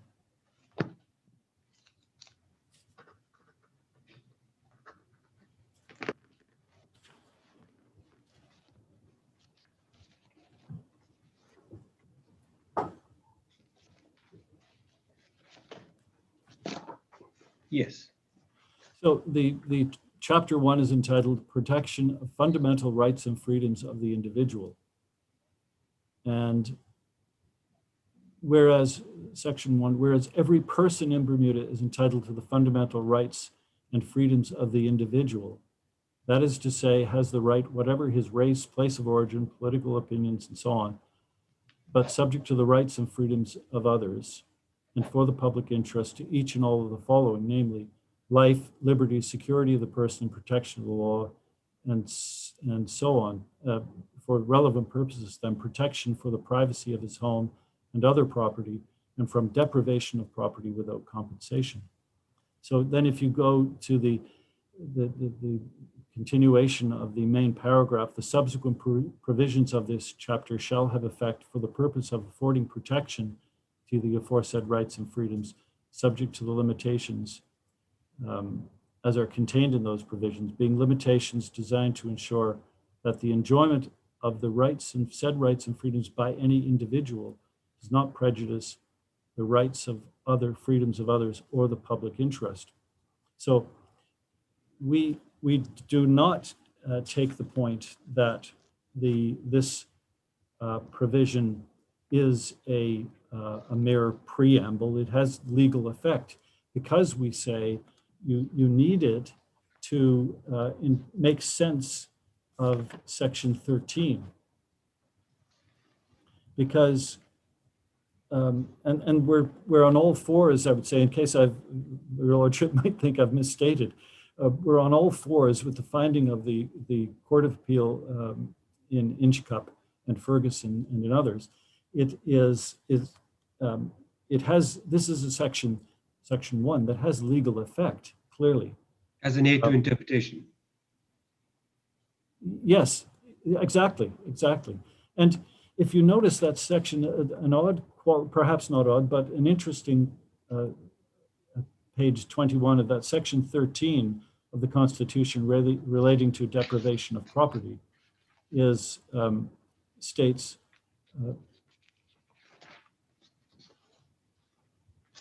no property of any description shall be compulsorily taken possession of, and no interest in or right over property of any description shall be compulsorily acquired, except where the following conditions are satisfied.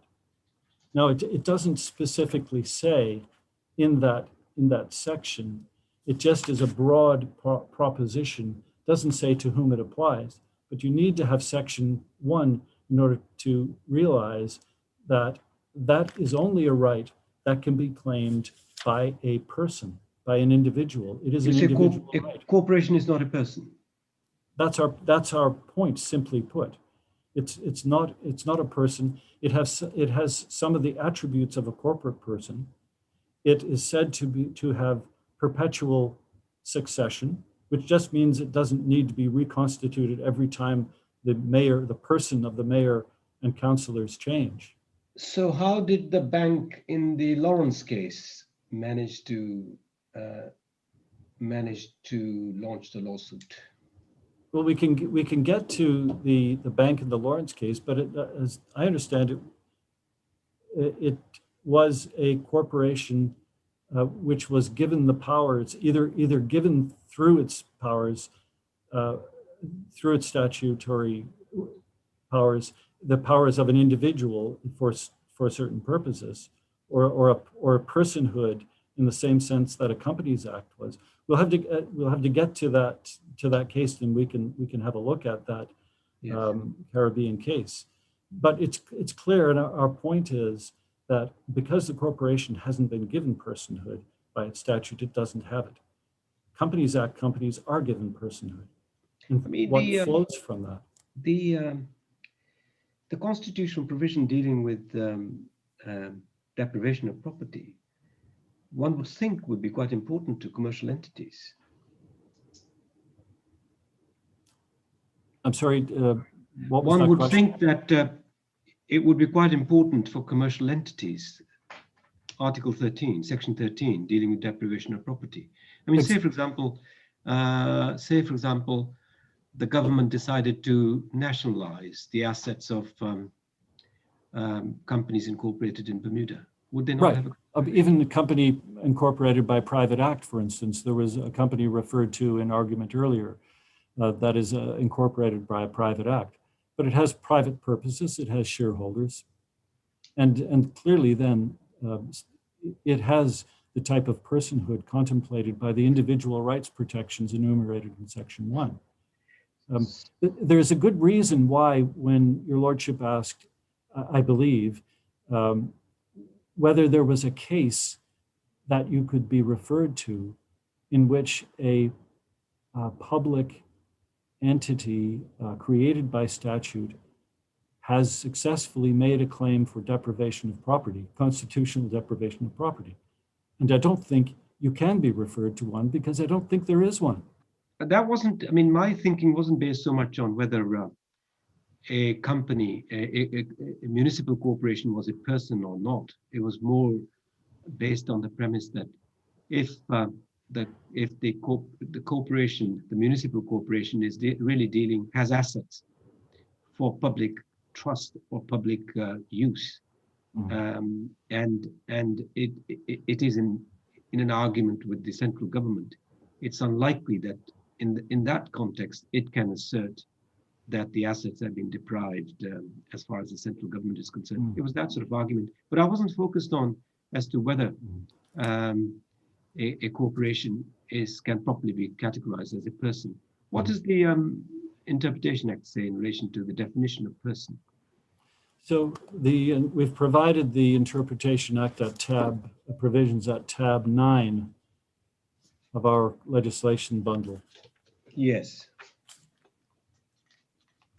And at the last page of that bundle, you have the definition of person.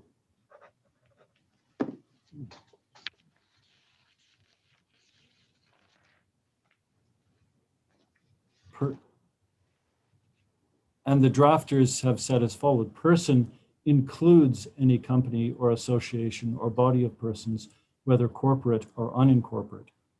But it can only, this is an act of general application, and it must give way to a special act like the Corporation of Hamilton, so that we submit that if the Corporation of Hamilton doesn't, the legislation doesn't give it personhood, then it doesn't have it, notwithstanding that a person may include a corporate body. It's for the interpretation of the legislation itself. I mean, there's always the danger in making that broad proposition. I realize that the corporation's not a person in law, and therefore it doesn't have the protections of the Constitution. Clearly, some of the individual rights protections are not available to the corporation. I mean, that goes without saying. The question is whether it may be deprived of its proper property. But the ancillary point I would make on that is that just because it cannot make out a constitutional claim under the individual rights protections does not mean that it is without the protection of the law.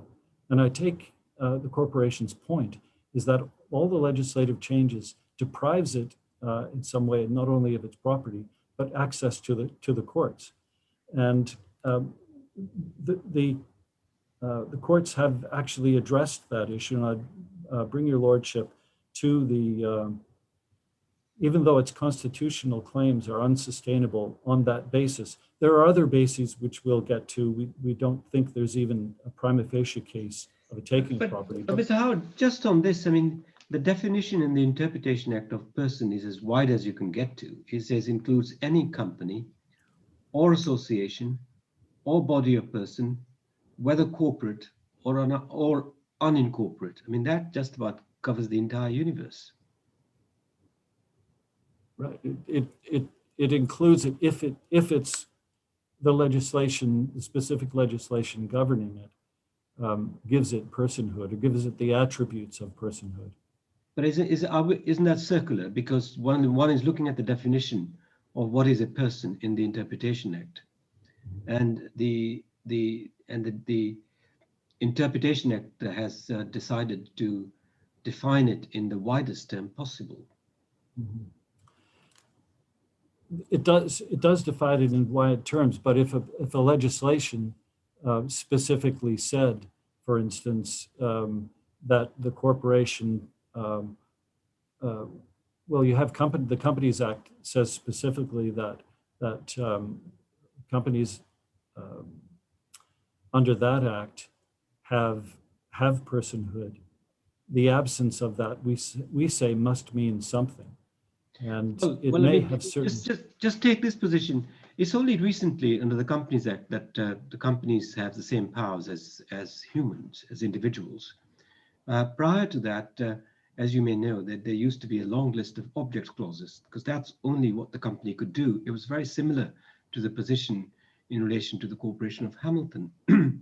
Certainly, those companies would come within the definition of a person under the Interpretation Act 1951. Mm-hmm. And our Constitution was adopted in 1968. And the provision which says that the company has the same powers as an individual, I'm guessing now, only came into effect in the last 5 to 10 years.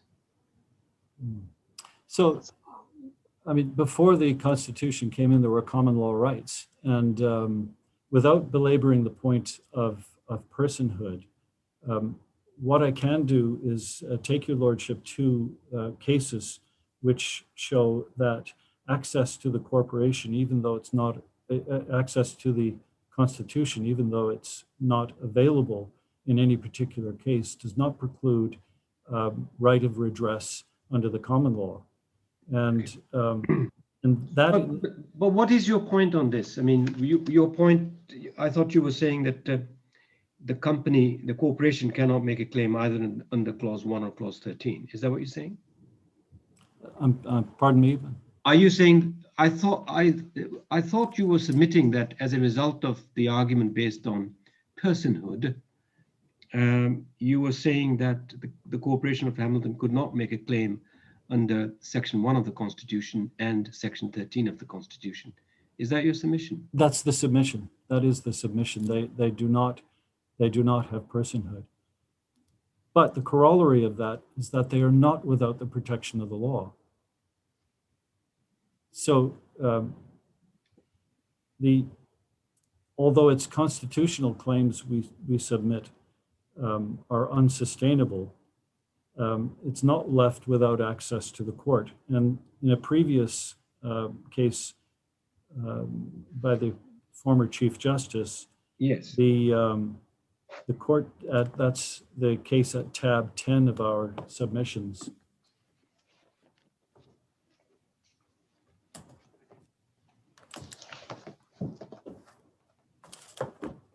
The court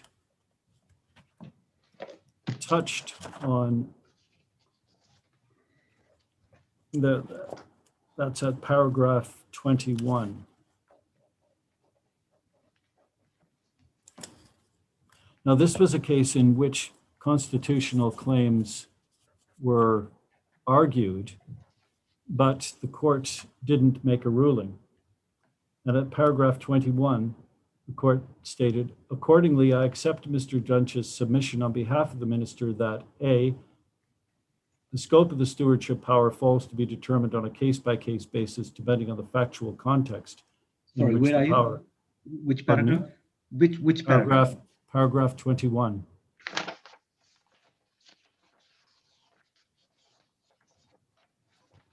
Yes. And then B, the administration as a whole may potentially become subject to the minister's stewardship powers. And C, where the minister assumes control of the governance of the corporation as a whole, he potentially also assumes the competence to control litigation brought by and against the corporation.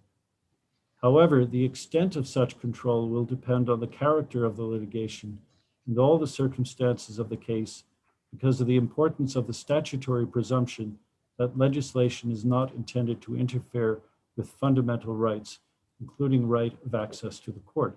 So our submission is that that is authority that even without a constitutional claim being made, a body such as the Corporation of Hamilton may exercise the common law right and right and fairness to have its claim aired in the Supreme Court.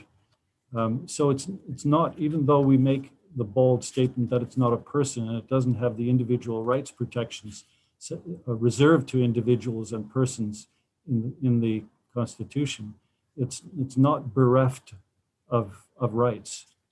I mean, I read this before. I read 21C as simply saying that if the government takes control of the corporation, the court will not assume that the control extends to the government stifling the ability of the corporation to continue with the proceedings which had already commenced. That's correct. That's correct. The court upheld, without ruling on the constitutional issue of the right of access, that there was a right otherwise. I think we're saying the same thing, Miller. I mean, I don't disagree that that's what it's saying. The legislation is not intended to interfere with fundamental rights, and one of those fundamental rights, which has existed even before the constitutional protections of fundamental rights, was the right of access to the court. Yes. So we say that that exists, and it has certainly the Corporation of Hamilton has had no problem exercising its right of access. The fact that we're here and that the corporation has twice challenged stewardship orders is proof that they haven't been deprived, in fact, of that access.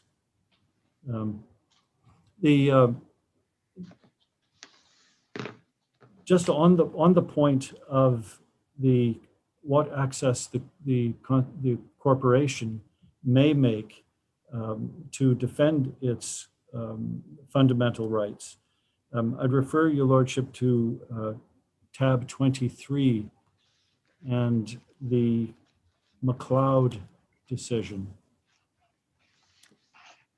of the Privy Council.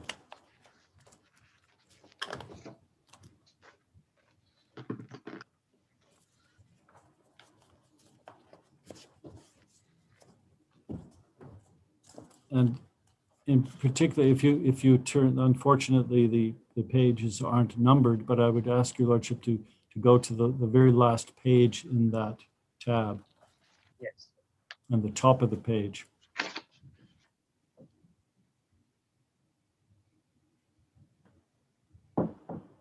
And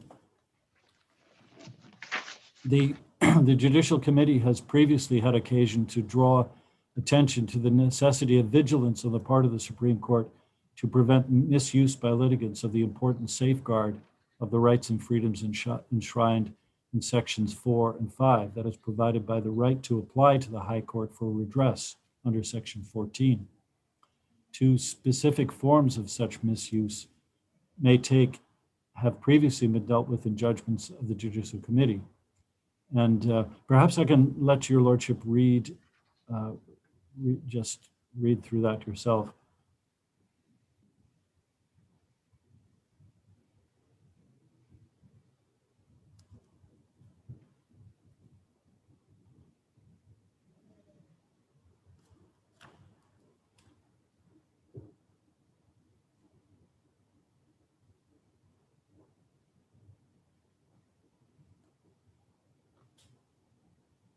Yes, I've read it before. Yes, thank you. Yes, so the submission we make on that excerpt is that there are the availability of other remedies under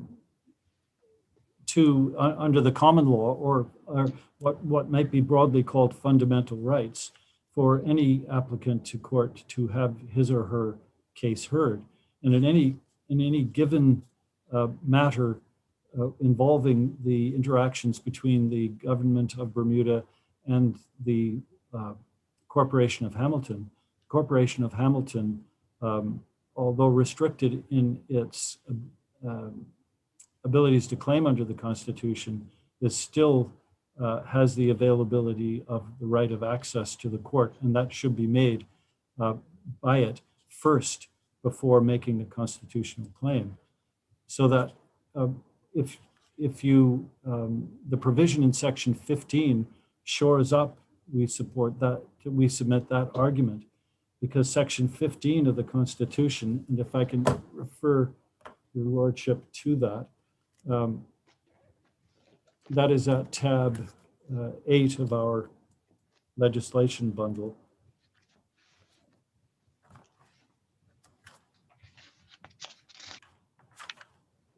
And section 15 deals with the enforcement of fundamental rights. And it provides that the Supreme Court has original jurisdiction to hear and determine any matters. And then it concludes under section 2, provided that the Supreme Court shall not exercise its powers under this subsection if it is satisfied that adequate means of redress are or have been available to the person concerned under any law. So our submission on that is that the Corporation of Hamilton, if we submit that the legislation that has been enacted and the 2019 legislation it meets constitutional muster. And if the court accepts our submission that it doesn't have access to the Constitution, it's still has the availability of judicial review in the case of executive overreach, and it has exercised those provisions in any way, in many cases. So we say that there are adequate protections available to the corporation, although it's restricted, not being a person. I understand that point, and obviously, I'm sure you'll develop the point as to whatever actions have been taken, you say meet the constitutional muster. I must say, I just want to get it quite clear in my own mind as to why you say that Corporation of Hamilton doesn't have the standing to pursue if the claims are available under Section 1 or under Section 13. Let's just stick to Section 13. And I need to understand your argument as to why you say that it's not a person. We say it's not a person because it only has the powers that are given to it by its governing statute, and the statute doesn't give it personhood. But the governor, but doesn't the statute itself says that it has separate personality and it has perpetual succession? It has, well, a separate legal personality. We can't argue that it doesn't have that. It definitely has a separate legal personality. But is it a person such that it can enforce its constitutional rights as a creature of statute that may be changed at any time, and may even the central government acting through the legislature could decide that there shall be no more, revoke the legislation in its entirety, and there would definitely be a void that is now filled by the Corporation of Hamilton.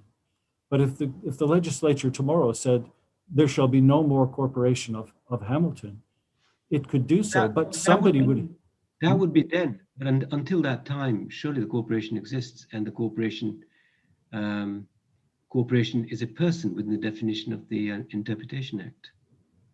Well, the most I could concede is that it has some of the attributes of personhood, such as it needs to conduct its affairs, to carry out its municipal purposes. What do you say are the essential components of personhood in the context of that person having the legal standing to pursue claims under Section 13 of the Constitution? Mm-hmm. Well, if you look at the provisions in Section 1,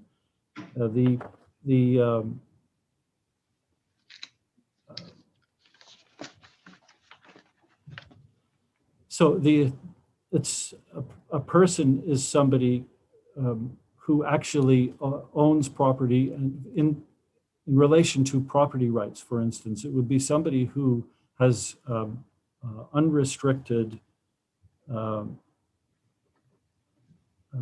ability to deal with its own property without legislative constraints that are specific in relation to its own authority. So laws of general application, obviously, that may restrict the ability of a private person or a private individual to deal with their own property.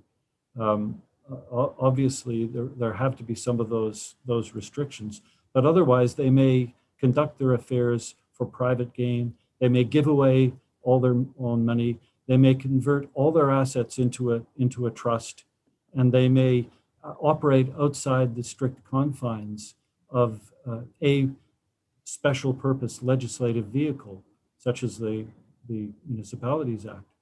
But the Municipalities Act is as the ex parte Fewings case it has no heritage of legal rights. It can't do anything other than what the legislation gives it, and it has no ability and no self-determination in the sense that it can make a determination that a company with personhood could do to sell its assets for its own private interest, to give them away. Well, And take the example of a trustee. A trustee, take the example of a trust corporation.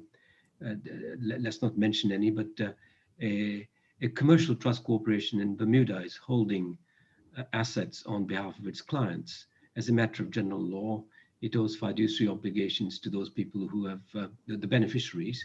It owes fiduciary obligation to the settlor. It can do nothing with the property itself. It certainly can't use it for its own beneficial purposes, but it holds it for others. And let us assume that that property is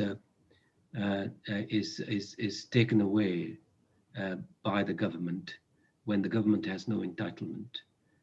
Why would that corporation not have the right to pursue an action under Section 13 of the Constitution? Right. So that trust corporation, if it wants to act, may act within its the powers that are assigned to it by. I'd have to defer to your lordship's knowledge of that particular type of corporate vehicle, but it has the powers of a private corporation, presumably under the Companies Act, if it's incorporated, therefore, and it can do anything that its empowering incorporating documents give it to make.